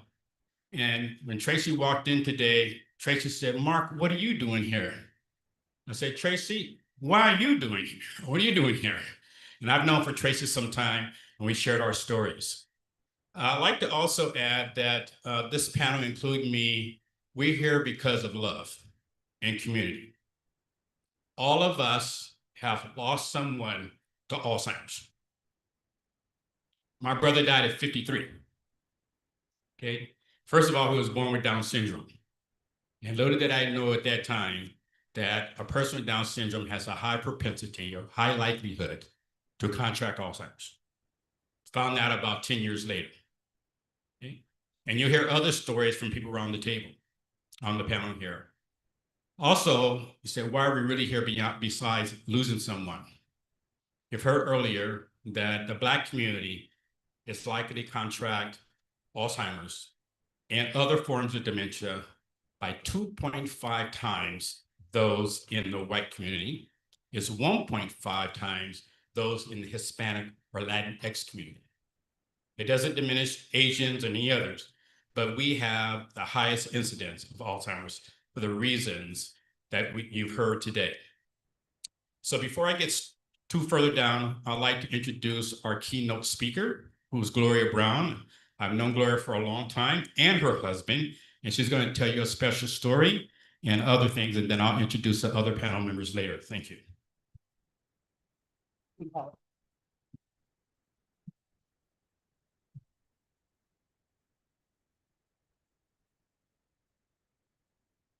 Thank you. And I just, before I start, like to acknowledge my aunt who came. And this morning, I think most of the panelists were from Oakland. We live on the peninsula, but my aunt commuted over here for more than 30 years. She was a teacher and administrator. She taught science and biology at Castleton High School. So Oakland. I too would like to thank Mark and the others who invited me to tell my story. It's actually our story. It's a family story. And it's very personal because it's the journey that my husband and myself took for over 6 years. In 2016, Bakersfield police shot and killed a 73-year-old man who refused to take his hands out of his pocket. Later, they found that he was clutching a cross. In 2020, a 73-year-old woman was arrested in Loveland, Colorado. She left a Walmart store without paying for about $14 worth of items and was picking flowers when the police officer arrived to stop her. The officer grabbed her arm and twisted it behind her neck or behind her back and arrested her. She had a dislocated shoulder and a broken arm. Both of these individuals had dementia. I asked myself, can I relate to these two people? Actually, and absolutely I can. My husband, Arthur Brown, was full of life, but most importantly, he freely gave back to the community that we lived in. He served on the grand jury and several local city commissions. He belonged to 2 fraternal organizations, and he was a man of faith and served as a church trustee. He and a number of other men formed a nonprofit to mentor young men and provide college scholarships for programs mostly of young men of color. Arthur was diagnosed with early stage dementia in 2015. However, an incident in 2017 changed both of our lives forever. Arthur was sweeping leaves in the street, in the middle of the street at that, and my attempt to encourage him to sweep the leaves back towards our house as we were blocking traffic, failed. He refused. He was agitated and did not want to come closer to the house. A good Samaritan thought we were having a domestic altercation. I was married to my husband for 54 years, and he never laid a hand on me. But this person certainly didn't know it, as I was trying to tug him closer to the house. I was finally able to get him to come inside. However, within a few minutes, there was a knock on the door, and that knock was the police officers. They asked Arthur to come outside, and he was still very agitated, but he did go outside. And when he didn't immediately adhere to the orders of the police officers, they threw him to the ground, they handcuffed him, they took him to county jail, and he stayed there 2 nights. That's a whole nother story. But after a year going back and forth to court, and $10,000 later, the judge dropped the felony charge because they said that Arthur had touched the police officer, and I'm sure he did, dismissed the case, and wished me luck. Unfortunately, not one of the police officers, and there were about, I was so disoriented at that point. I think there were 7 officers who showed up at my house. None had adequate training on how to diffuse a situation and appropriately interact with a person with Alzheimer's. And equally as disturbing, I felt we lived on the wrong side of the freeway, and this was an older African-American man. Why did they need to have 6 or 7 police officers come out to our community? Well, we know. Needless to say, this was a traumatic experience for both myself and my husband. Our physician, when I took him to be checked after he was released, because he had a big scar on his shoulder, said he should have never gone to jail. They should have taken him to the hospital. So Arthur went to his grave with a permanent scar on his shoulder, but he would ask me as much as he could, what is this? Why is this here? And I would simply say, after a while, you fell. I mean, there was no need of going into the full explanation each time. I was so traumatized by this incident that I didn't talk about it because, number one, I was embarrassed. Number two, it ended up in the newspaper. It wasn't a large article, but it was enough for someone to put it on my doorstep. And quite frankly, I was frightened that there would be some kind of retaliation. The city I live in is relatively small, and I just felt I was by myself along with a person who could not do much to assist. And what if? However, when I saw George Floyd and the way that they treated him, the only difference was that the police officers did not put their knee in my husband's neck. I had just simply had enough, and at that point, I couldn't be silent any longer. I met with our new police chief and shared with him what had happened and how this incident affected both myself and my husband. The chief took my concerns seriously, and I think he did because he shared with me that when he was a teen, he saw the same thing happen to his grandfather. I became an advocate. Now, I've been in an advocacy position for many years for many different causes over my career, but this one became very, very personal. This led to the department staff in the city of San Mateo Police Department to go through the Alzheimer's Association's training. Every single staff person in that police department has gone through the training. Additionally, in 2022, the department hired a mental health clinician to work with officers on de-escalating emergencies involving people experiencing a crisis. Now we have two. The second one is shared with the sister city. And in 2022, the department launched Project Guardian, a free, confidential, voluntary registry program for people with all kinds of dementia, autism, and any developmental or intellectual disability. The registry gives a quick assessment to critical information in case of an emergency. This took a while, but it's in place and it's working. Not every officer is, we know, not every officer is going to be adhere to every part of what they're supposed to do, but they all have been trained. And I must say that the police chief really believes in what this program is about and believes in continual training. And we've become somewhat buddies because if I see something, I call, I will go up and we talk about it and how we can work to make it even better.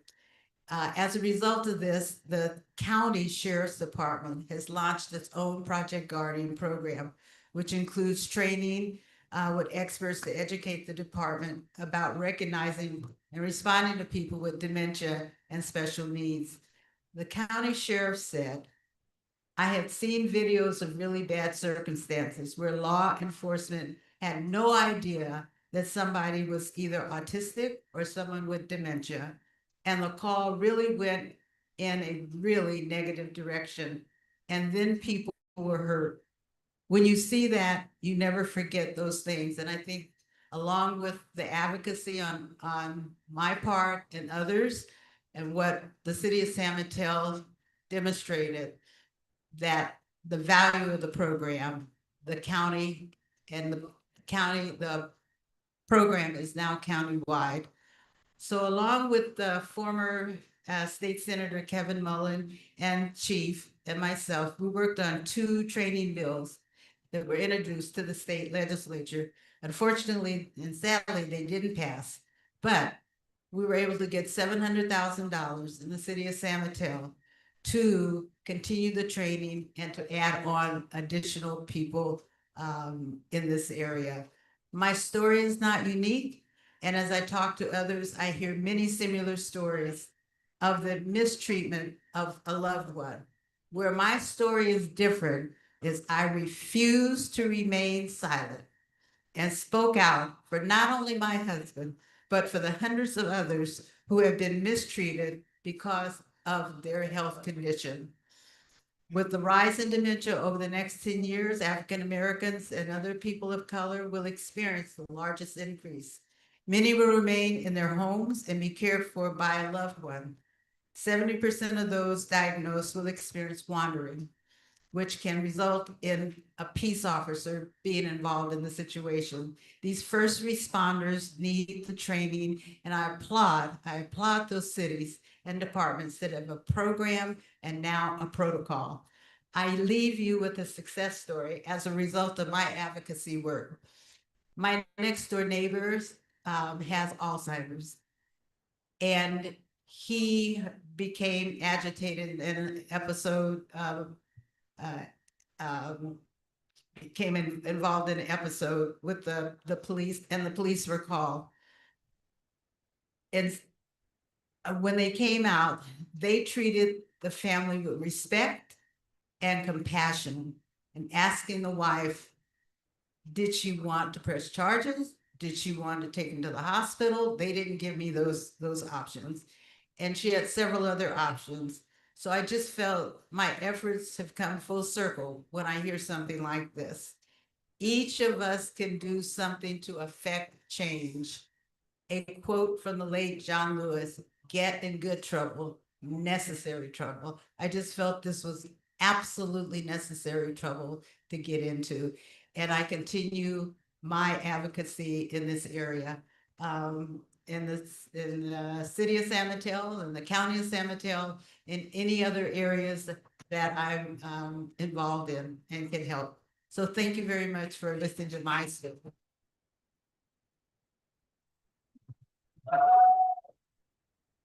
Great job.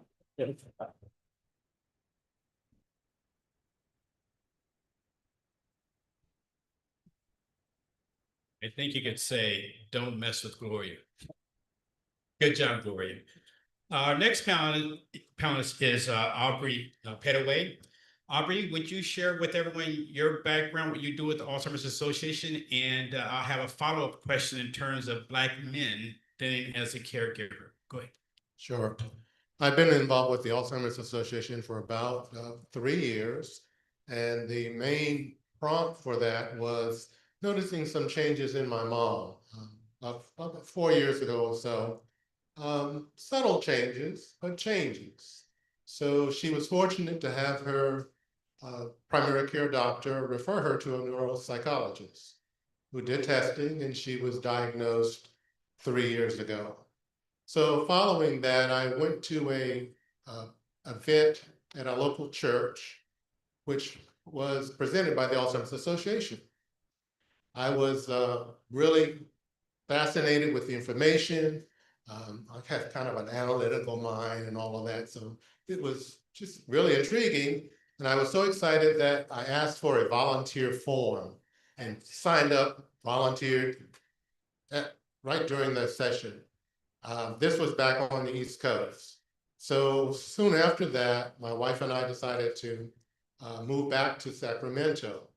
So I said, okay, well, I'm retired at that point and got involved and have been serving as a community educator for the past 3 years. As a community educator doing informational sessions at various organizations, as well as tabling or staffing events for the Alzheimer's Association.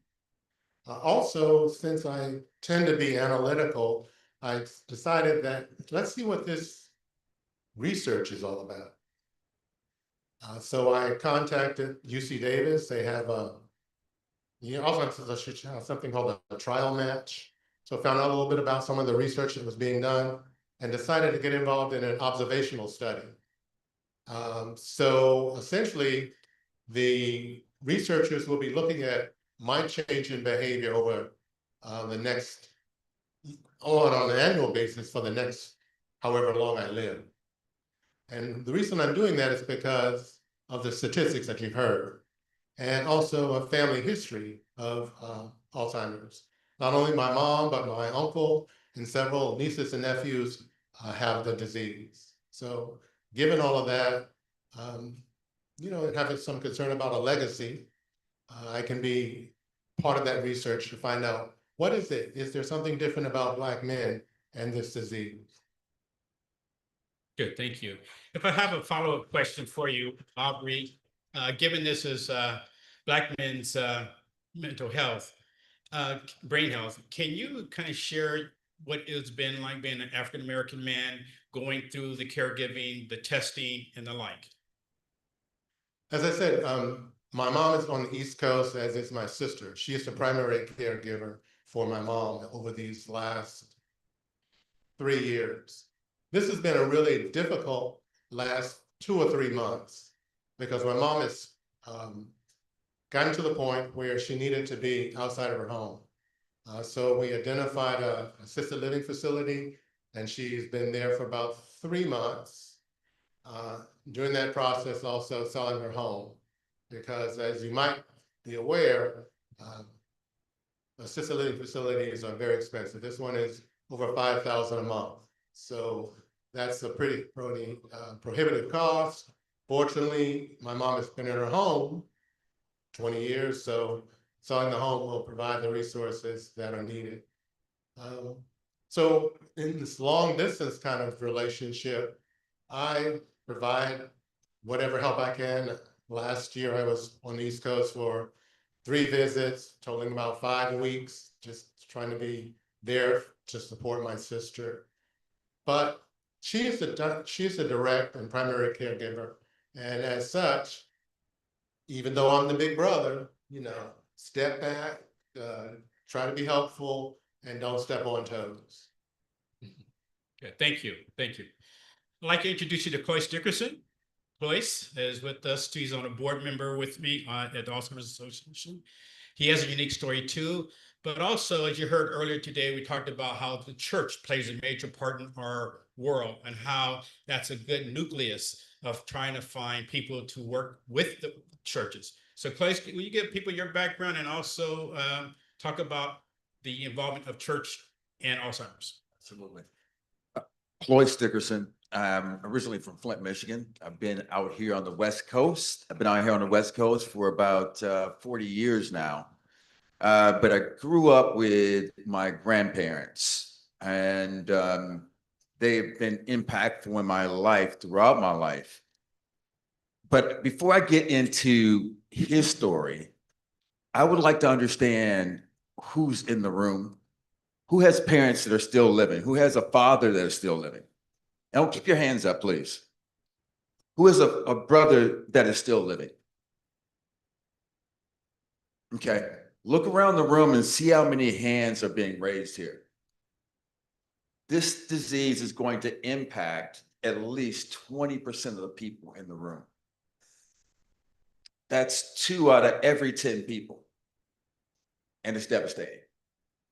And I ask that question because I want you to think about the man in your life that you love. And I want to take you on, or I want you to come with me on my journey and what happened with our family. And it's actually the reason why I decided to get involved with Alzheimer's over the last year. Actually, it's been over the last 3 years. I retired from healthcare a little over a year ago after spending 30+ years. And as a result of going through this with my family, one of the things that I think everybody in my family wanted to do is make sure other families didn't have an opportunity to have the same experience.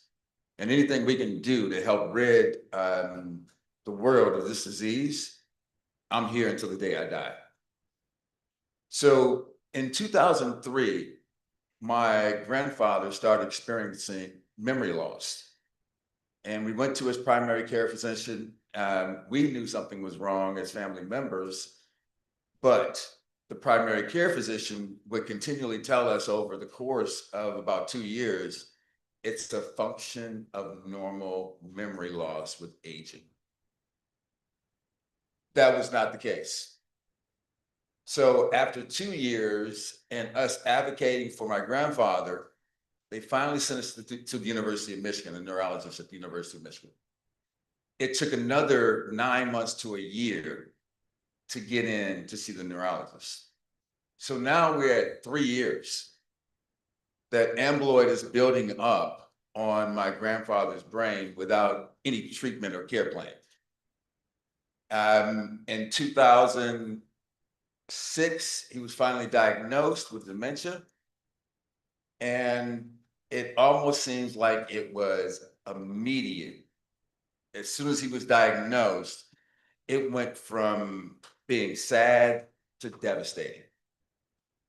So my grandmother, his wife, he had been married to for 60 years, fairly healthy. She was his caregiver. He would be up all night and sleep all day. She's his caregiver. She couldn't get any rest either. In the middle of this, maybe 2 years later, she passes away. But that's not the bad thing. It's bad, but it's not the thing that broke our hearts for years and continues to break our hearts. My grandfather would go out of the spells of thinking my grandmother was still there and reliving her funeral. I had never seen my grandfather cry a day in his life. And to watch a very proud man cry over and over as a result of missing the wife that he had for 60 years was devastating and heartbreaking. It still hurts my heart to even tell the story today. He passed away in 2011. and is still that emotional for my family and I. He was the leader of our family, strong, very, very all about family, always taking care of the community. And so to see him broken down like that and have the quality of his life evaporate, it really leaves an impression. And you don't want to see any other family go through the same thing. Unfortunately, you heard Glory's story, you heard his story here, you probably heard other stories. These are only a few. A lot of people in our community are experiencing the same pain. And really, the only way that we are going to get rid of it, or at least get people in our community educated, is through advocacy. Advocacy leads to education. Education leads to, hopefully, early intervention. Early intervention leads to positive outcomes. And our community has so many resources. He talked about churches, has so many resources. And the resources in the community that African Americans trust. The church, the barbershops, fraternities, sororities. These are all places that have an opportunity to advocate for Alzheimer's. What I would ask and plead with you is that you go back into those community organizations, talk to your church leaders, their faith leaders, ask them to make an announcement about Alzheimer's, the impact, community education. Barbershops is a great place. Barbershops, beauty salons, what happens in there? Real We're all talk, talking. real talk. We're all talking. What a great topic to talk about. Alzheimer's, things that are impacting the community, spreading the word, educating everybody that comes in. I can guarantee you, most places you go where the demographic is between 50 and 70, there's somebody in that room whose family has been impacted by Alzheimer's. Guaranteed. And I would challenge you to start taking polls. When you go places or you have conversations with individuals, it's more prevalent than what you think. And as a result of the inequities in healthcare, a lot of our community is not even diagnosed. So a significant number for African Americans already exist, but we don't even know how large that number is because a lot of people don't get the healthcare or have no access to healthcare. This is an opportunity to educate them, get them to understand this disease, and for them to take action, whether that be going in for a cognitive impairment test, or just going to have a basic physical, which a lot of people still aren't doing today. The only way that we're going to move forward and stomp out this disease is for us to be active in our community. We've got all the resources. Let's not wait for a corporate sponsor to come in with a campaign when we have a trusted and viable community that can be way more effective than any corporate campaign. Thank you, guys. Thanks.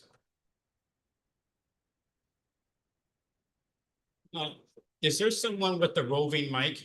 Someone with the roving? Yes, would you go to that corner over there, please? Yes, I'm off script if you want to know. Right? A good friend of ours, Valerie Toller. Valerie? Hi. Hi, everyone. I'm Valerie Toller. I'm actually on the board of Alzheimer's in Northern California. I've been on the board since 2019, but I wanted to tell my why. My why is because of my father, Earl Toller, Sr., died from the disease in 2009. He was the first African-American NFL official Men in Black and White Stripes in 1965. So, but he was also an educator in San Francisco and part of the 51 Dons team at USF. One of two Black people, my father and Ollie Matson. So, but my why is because after being diagnosed, my siblings and myself were able to secure a kind of like I call it daddy daycare, but it was a facility in San Leandro that because my dad was very social, and so we were able to have him taken care of there, and also gave us respite care. We did have somebody come in the house every day, but that was a kind of a lifesaver for my siblings.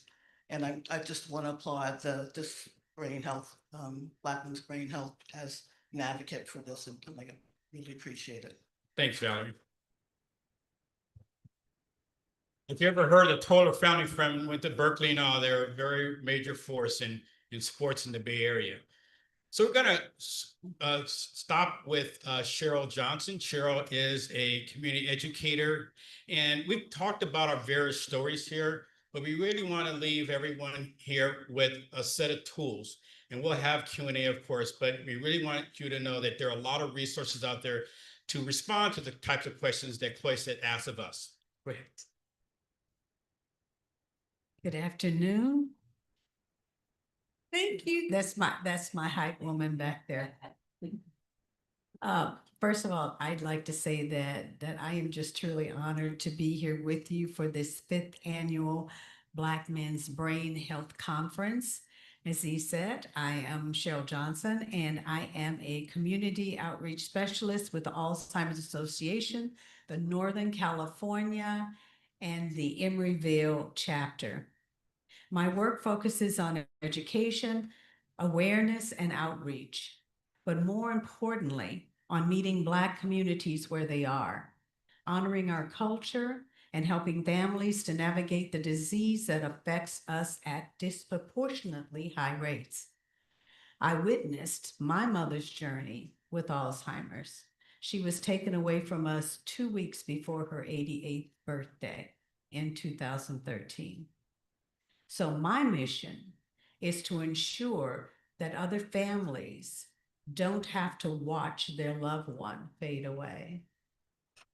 So today I'm going to share with you what our chapter has built and how we've evolved and how Black men and our broader community can plug into the movement for healthier aging. For more than 15 years, our chapter has invested in creating safe, culturally grounded spaces for Black families. We launched the Black Alzheimer's Association Advisory Council and developed ongoing African American Brain Health and Caregiver Forums, which were originally held in Alameda County. Well, these forums, being trusted forums, were centrally located. So we kind of reinvented it because we felt that we needed to meet the people where they are. They became the trusted and culturally grounded spaces where families could learn from physicians who looked like themselves, like us, hear real caregiver stories, ask questions without judgment, break long-standing stigma. And we've heard about a lot of that here today. And to build the resilience, knowledge, and community support that's needed as a caregiver. Because these forums were rooted in naturally and culturally relevant, they led to increased early detection among Black families, large multi-generational audiences, more men participating in health conversations, strong partnerships with churches, with fraternities, sororities, and other nonprofits. A growing network of trusted community ambassadors. These successes confirmed a simple truth. We When we deliver information in trusted spaces, our community shows up. Expanding where we are and showing up is a part of our movement. As Black families moved from Oakland and Berkeley into Solano County, Contra Costa, and beyond, the population patterns shifted. We didn't stay in one place. We expanded forums into surrounding communities and surrounding counties. Our most recent forums were in Solano County and Contra Costa. But we now have plans for Santa Clara, for San Joaquin, and San Mateo counties, ensuring that information is truly accessible, local, and responsive to changing community needs. Expanding our forums into new counties ensures the information is truly accessible, local, culturally relevant, and rooted in where Black communities now live, work, and worship. The evolution led the foundation for our current approach: where to go, where to be, going where people are, and not expecting them to come to us. Our work has grown beyond the large annual events rather than asking community members to come to us. So we intentionally show up in the spaces where Black families normally congregate. And as was discussed before, we can now take brain health directly into spaces where our communities are: barbershops, salons, churches, church ministries, fraternities, sororities, social groups, health fairs, community festivals, senior centers, as well as service organizations. This shift is essential because many barriers still exist.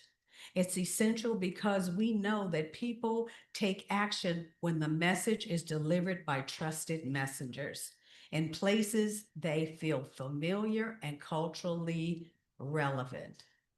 It's also essential because Black Americans are twice as likely to develop Alzheimer's or other dementia, and often diagnosed later in the disease process. Some of those barriers that we've detected in just our movement about are stigmas and silence, mistrust of medical systems. I think you've heard that today. Fear of diagnosis. I don't want to know. The misconceptions like memory loss is just aging. You live long enough, it's going to happen to you. Not so.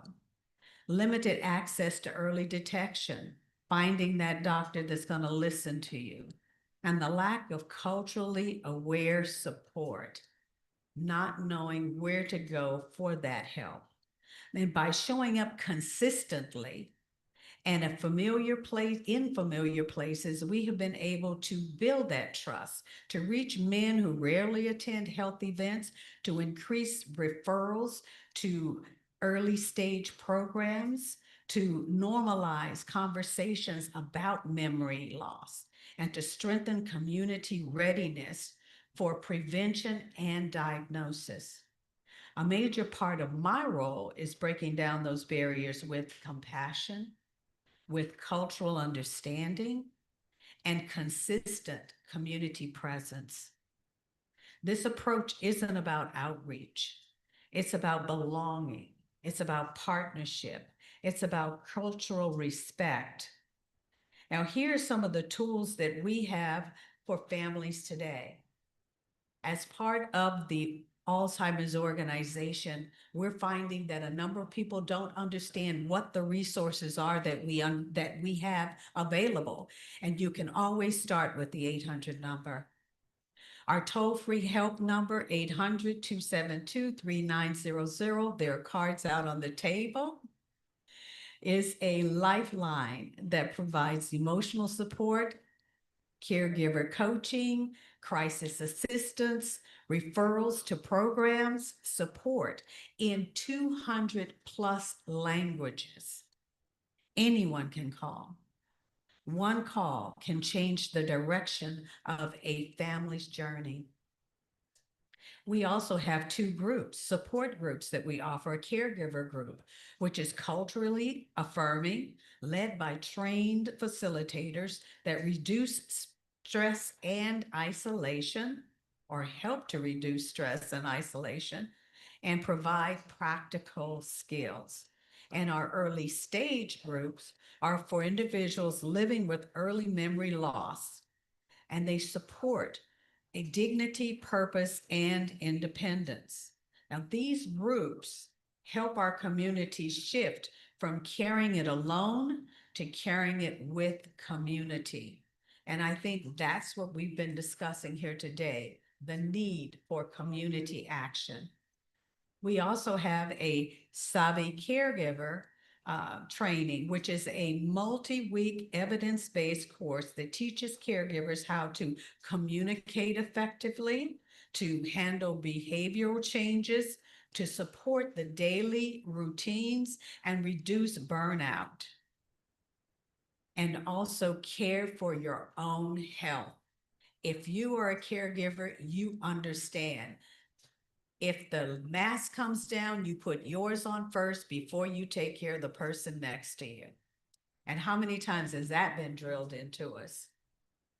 Black caregivers often manage complex responsibilities, and Savvy gives them tools, confidence, and support.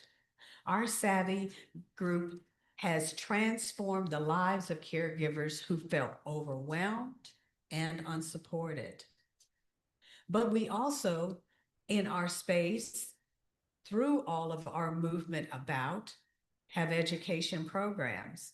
And our education programs can be delivered across the region in person or virtually.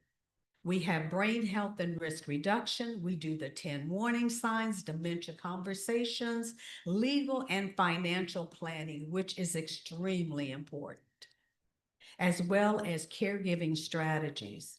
And these programs are offered in culturally relevant spaces, like our churches, like our community centers, like our senior centers, our libraries, as well as at health fairs and virtually for other organizations. One thing that was mentioned here today that they touched on just a little bit were our clinical trials and research. At this point, Black men are at risk for Alzheimer's, but underrepresented in research. Through Trial Match, which was mentioned earlier, we help individuals to explore safe and culturally informed research opportunities. Representation matters because it leads to treatments that work for our biology. And I'm going to say that again for the folks in the back. Treatments that work for our biology. More accurate data, improved prevention strategies, and a greater health equity. We offer safe, culturally grounded pathways to learn about clinical trials. There's no pressure, just information and support. Participating in the research is not only empowering, it's a way to change the outcomes for the next generation. Now, how can Black men and communities plug in? I think that's what we really want to talk about. How can you plug in? You can attend or host an education program, share the helpline number with a member of your family, refer someone to a support group or a Savvy training, volunteer as a community educator or an advocate. Invite us to your fraternity, to your men's group, to your church, to your workplace, or to your veterans circle, and explore clinical trial opportunities or encourage a loved one to learn more. So in closing, Black men remain the backbone of our families.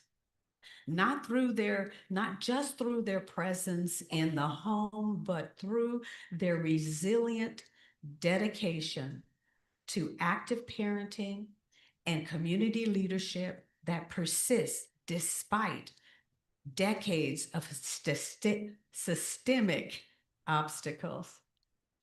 The strong tradition is expanded to grandfathers, to uncles, to brothers, to close friends.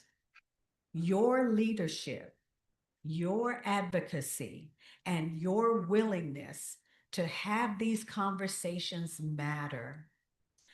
Black men are central to the health and the stability of our families. Your presence, your voice, and your leadership matter deeply. Here's what we need you to do, a call to action. Become an advocate for early detection. Become a protector who passes on resources. Become a connector to bring information into trusted spaces. Be a participant in education and research, a champion for healthier futures for our next generation. Together, we can shift the narrative of Alzheimer's and other dementia in the Black community. Together, we can support our elders, strengthen our families, and empower the next generation of knowledge and hope. Thank you for your time, your commitment, and your presence today. Let's continue to work together.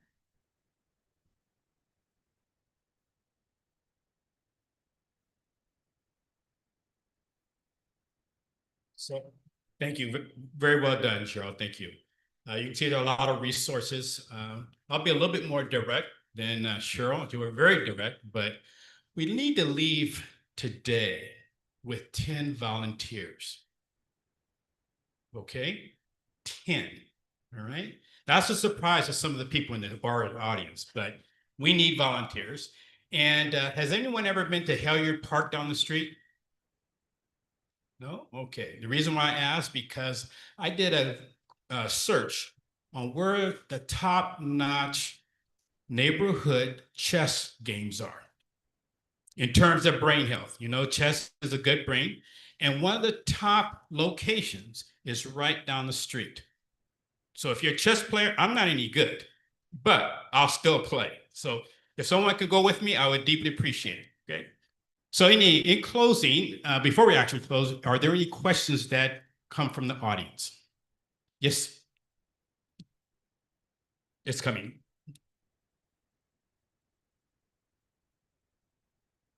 I'm inspired because dementia is touching my family. And it is very difficult to watch the decline in every story up there. And Cheryl Johnson, you know, I absolutely love you. So I'm glad that we're in this space and I'm able to lead with resources of what to do. My family migrated from the South in the early 70s, and the matriarch of our family is declining. Her child died 30 years ago. So it's with me. So having to bear that responsibility of having to make decisions. You touched on assisted living. Well, she doesn't have the resources to be able to do that.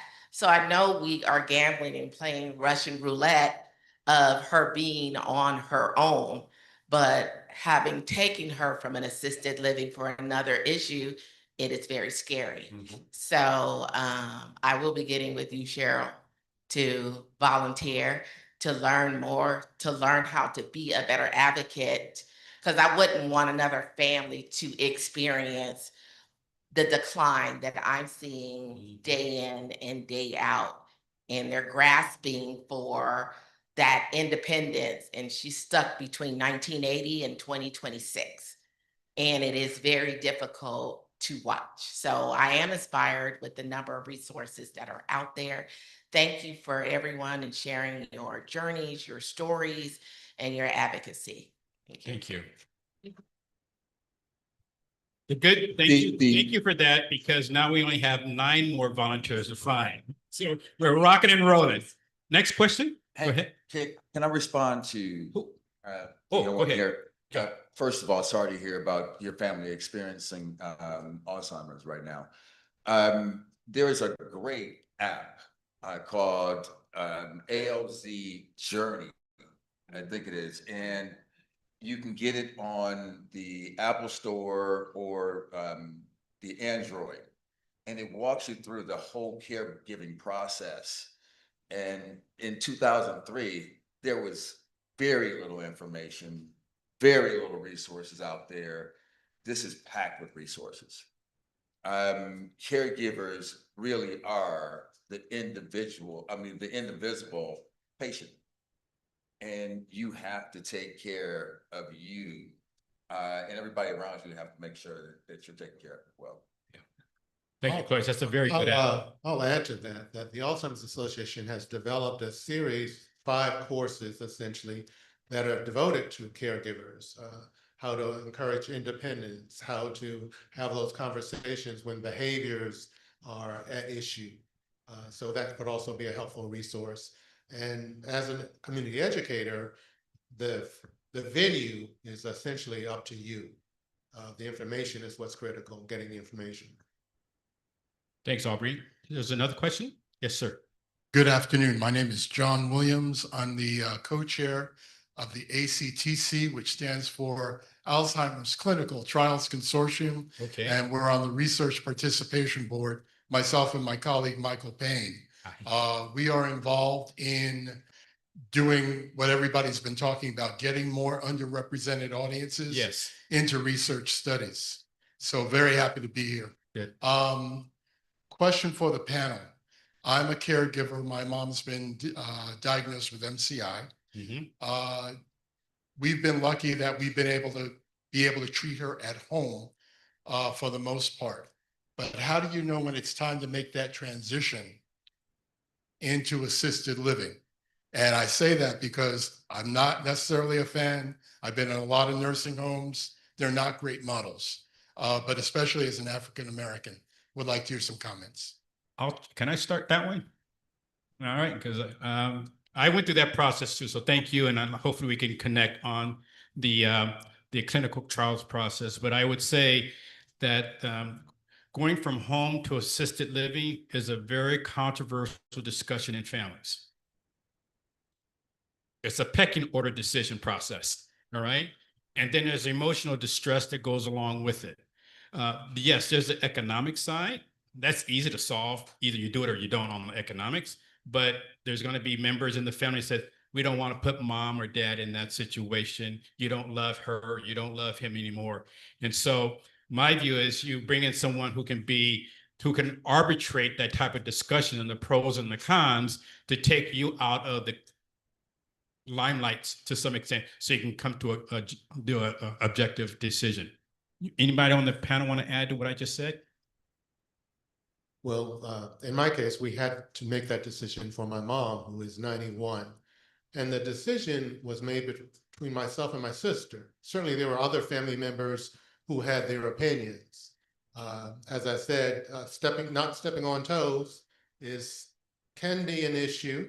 However, when there were dangerous situations, and one of those situations was my mom's house filling with smoke and her not being aware that there was a problem. Another situation involved her going to the mailbox and not being able to find her way back in her home, getting confused as to where she was.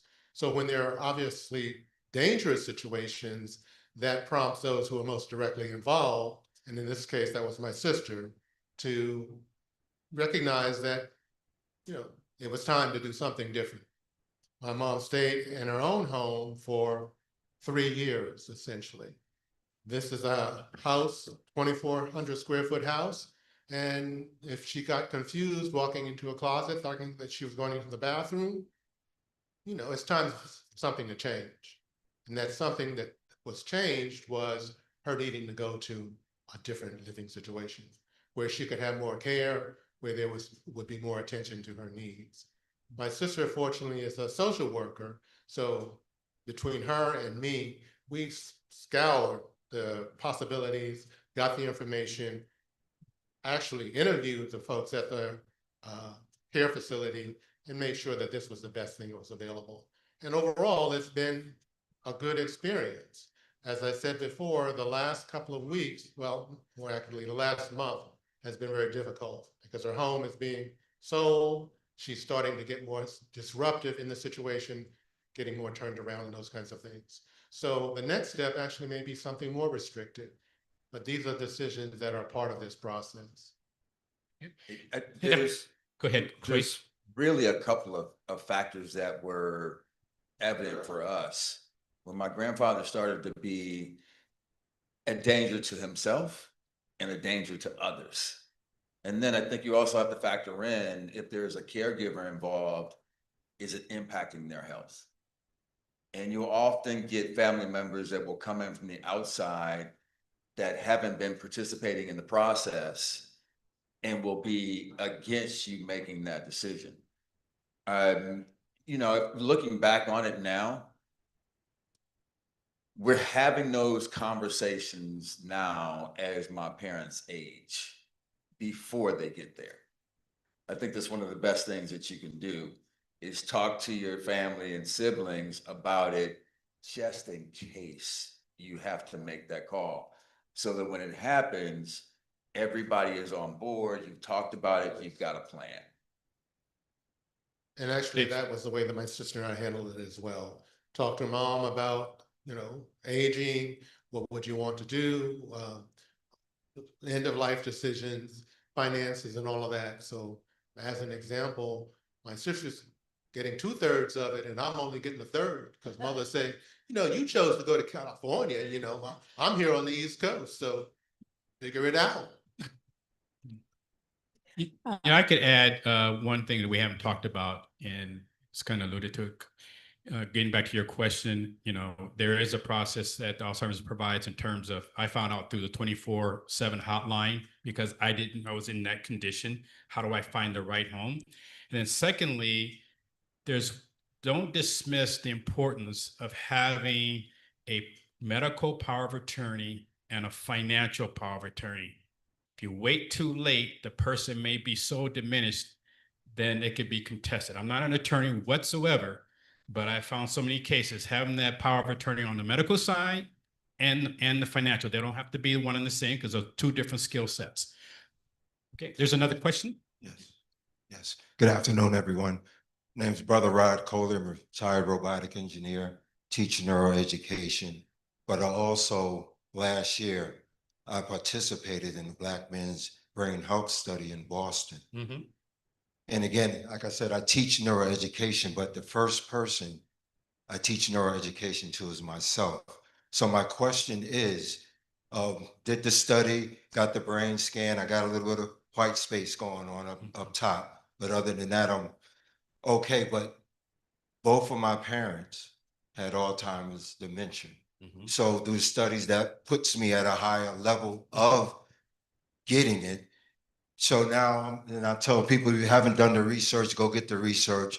Quick question, it's better to know about your brain than not. So now that I know more about my brain, I'm able to get my things in order. Amen. So my question is, there should be a push, and you probably have one, to educate. Now that I know, how can I prevent it and balance it out even more so? Well, I would answer, and the doctors are not in the house that I see here, but one thing to recognize, you use the word prevention, we're not there yet. All right, can slow down the progression of the disease. That's one thing that the Alzheimer's can share with you, but the prevention side is not there yet. If I understood your question correctly. Yes, sir. So all right, slow it so down. you can slow it down, the right meds, but those have to be prescribed by a doctor for sure. Okay. So the question, the way to keep it from getting worse, is there Right. a way to Go see your neuroscience. neuroeducation? Okay. How to so break? Yeah. Go to the doctor. Okay. All right. That's what the gentleman said before. Okay. Thank you. Is it time for the Sandman? You guys know who the Sandman is? Okay. Here comes the Sandman. Hey, give me that love. All right.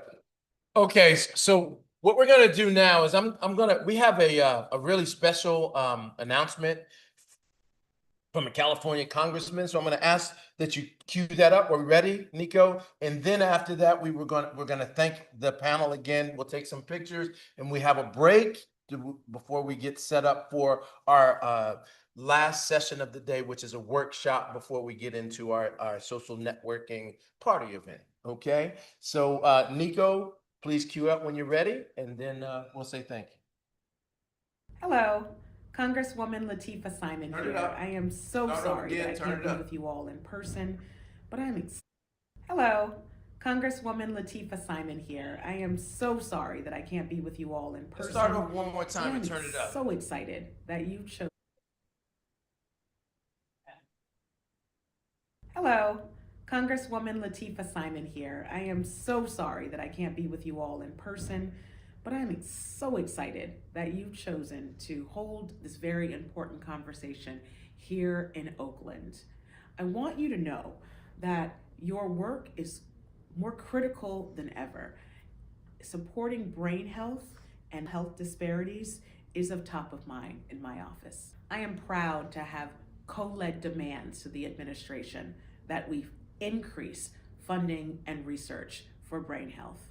We know that African Americans are 2 times as likely to suffer and endure Alzheimer's than their white counterparts. We know that Black communities face racism in the medical field. We know that research funding for health disparities in our communities are not funded the ways that they need to be. I want you all to know that every vote that I make will be about lifting up our communities, and I'm in this fight right along with you.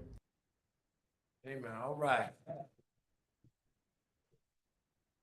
And if I read her bio correctly, she's the first person in California to be elected, a first elected official who is legally blind, right? And then I believe she's also the first Muslim that they've had in that space as well. So we're just thankful that she's able to recognize this, and she's joining us in this fight. So thank you, and let's give the panel a hand one more time. We'll ask you to step on over, and then we're going to take about a 25-minute break, and then we'll get started. Yes. Oh, that's right. We have a table right outside where you can register to vote. If you're a resident here, make sure that you step out, because we got a bunch of young people that will help you get registered. So thank you. All right.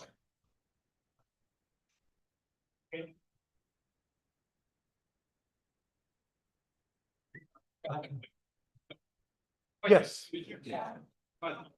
I didn't see where Robert was. He's usually here. But we've got like a half an hour before but she's got, yeah, exactly. All right, great. Let me see if I can do.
Tables in the back, okay? Okay, you need help? Yeah, don't mind me. Come get it. The public table for you. Okay. Oh, yeah, pull that back there and then help us set up this up and then Michael, pull that back for her so she can help. She's gonna pull it back to one of those tables, then you can do all that. But let's get all this stuff set up up here first.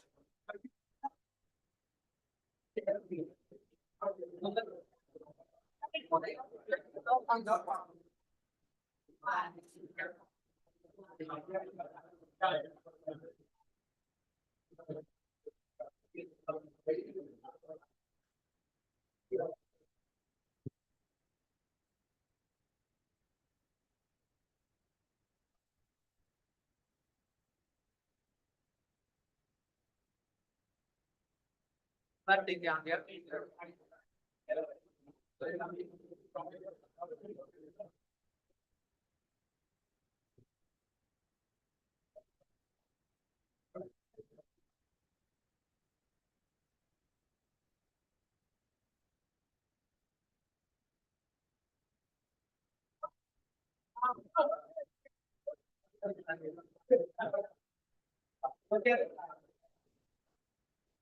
Yeah.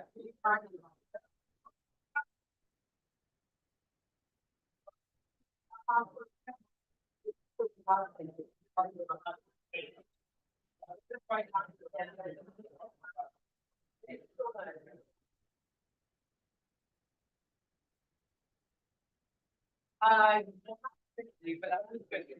Yeah.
So maybe we should set up this table. We can just put it back. Well, let's just try to get everything. Oh, bring your leg.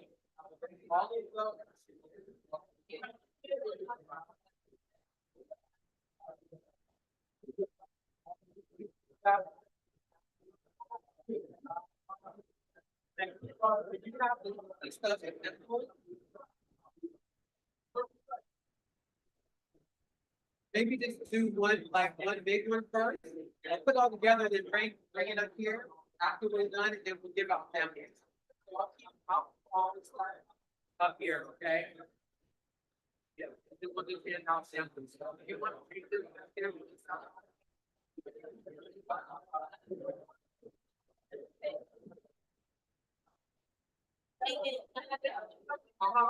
It's in the corner. There's three of them. Can you break them? Well, you can keep it all right now. And there are three. It's in it.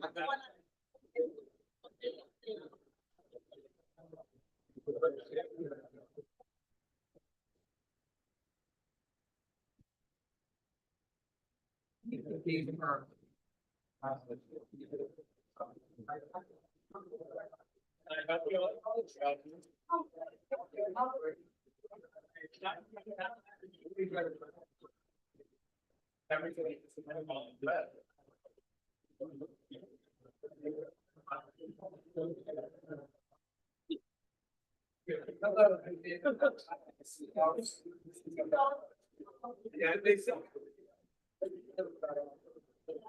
So yes, I have this script for about 15 minutes. And then we're trying to put the line down. Okay, all right, thank you. Is this quick? Yes,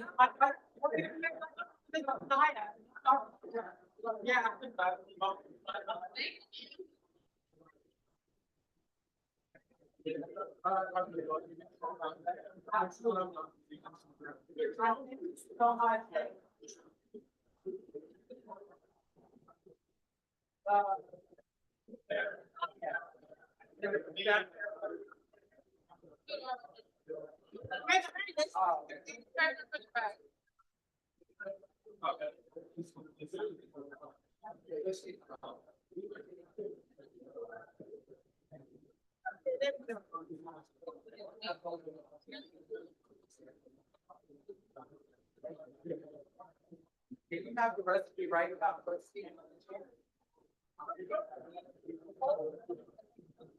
or they're all in front here. That starts the whole everything that's that.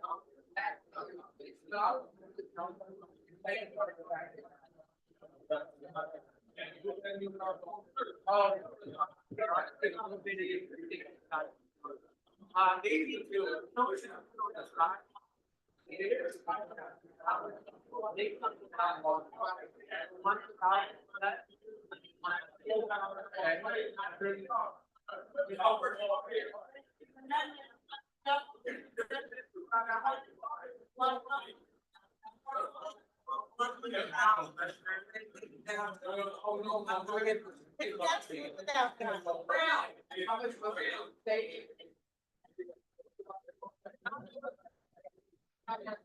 How heavy is? She's doing her own thing.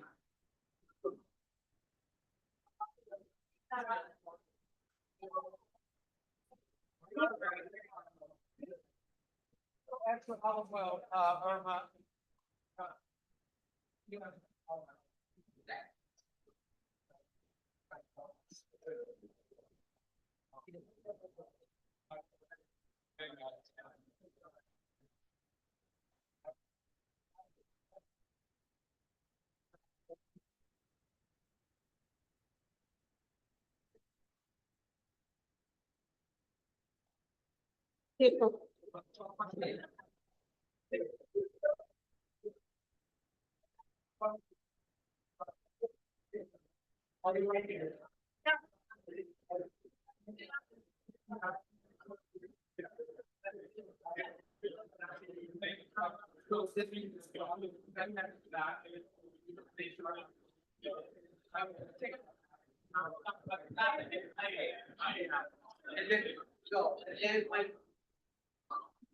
Spin it to the next.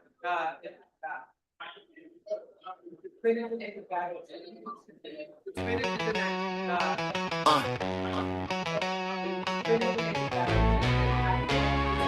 They said, be strong, never show the pain. What that mean?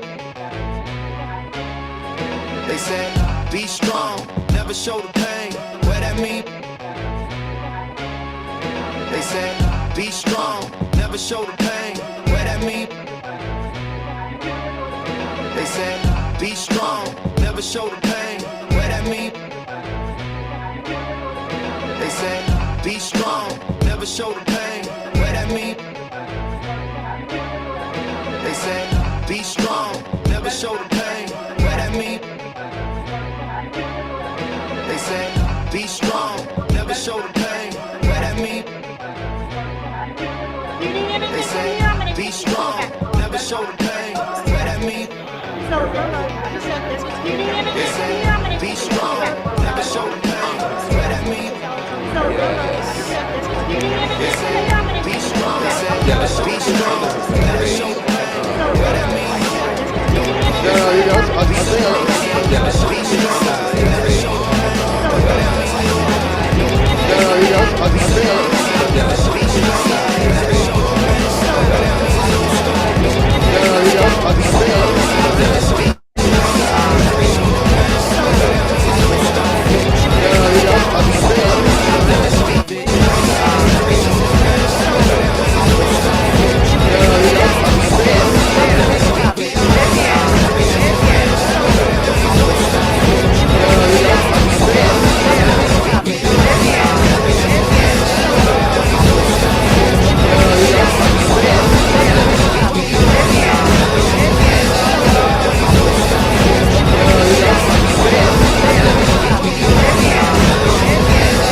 Stories written in scars, whole lives missed in the research charts. When the dot is missing, the cure don't fit. Trying to heal the scars, but you measure lives missed in the research charts. When the real life missing, when our voice don't story. Trying to heal the scars, but you measure lives missed in the research charts. When the real life missing, when our voice don't story. Trying to heal the scars, but you measure lives missed in the research charts. When the real life missing, when our voice don't story.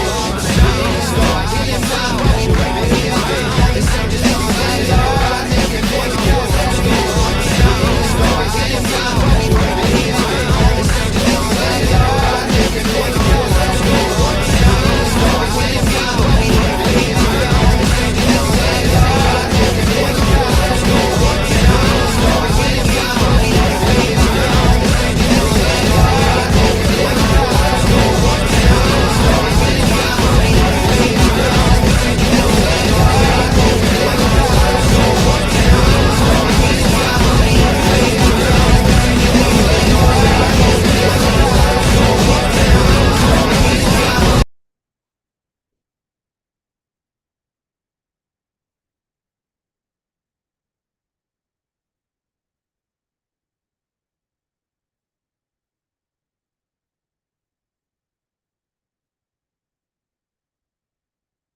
You have the recipes in the book bags.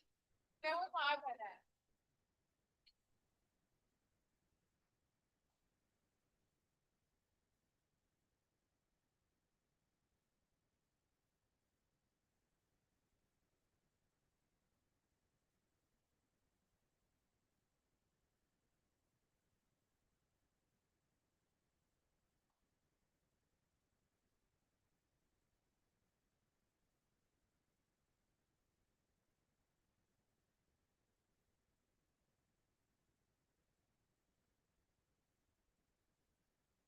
Cheers, Monday silence, armor on, but the mind still violent. Played the game, ran the mile. Cheers, nobody Monday asked what broke inside, armor on, but the mind still violent. Written in scars, played the game, hold on, the mile. Cheers, nobody asked what broke inside, the cure don't fit. Trying to heal written in scars, hold on, the this ain't nobody asked what broke inside, the cure don't fit. Trying to heal written in scars.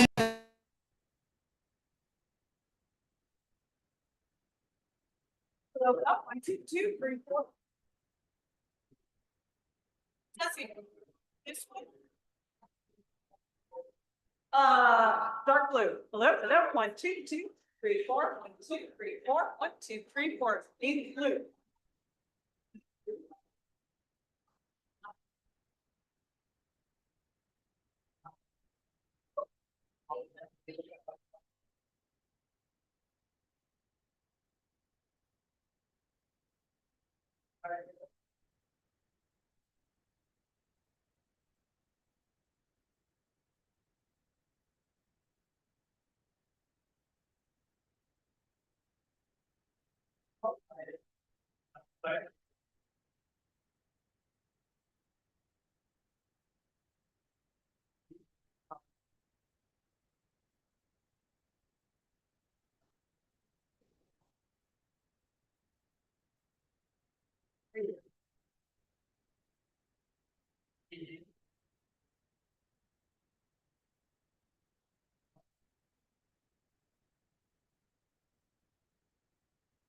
Sassy.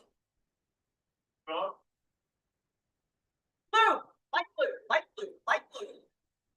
Hey.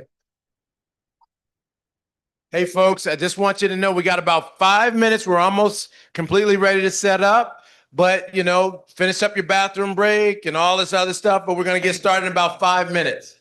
All right. Does that help a little bit? She got it up really loud up there. All right. Thank you.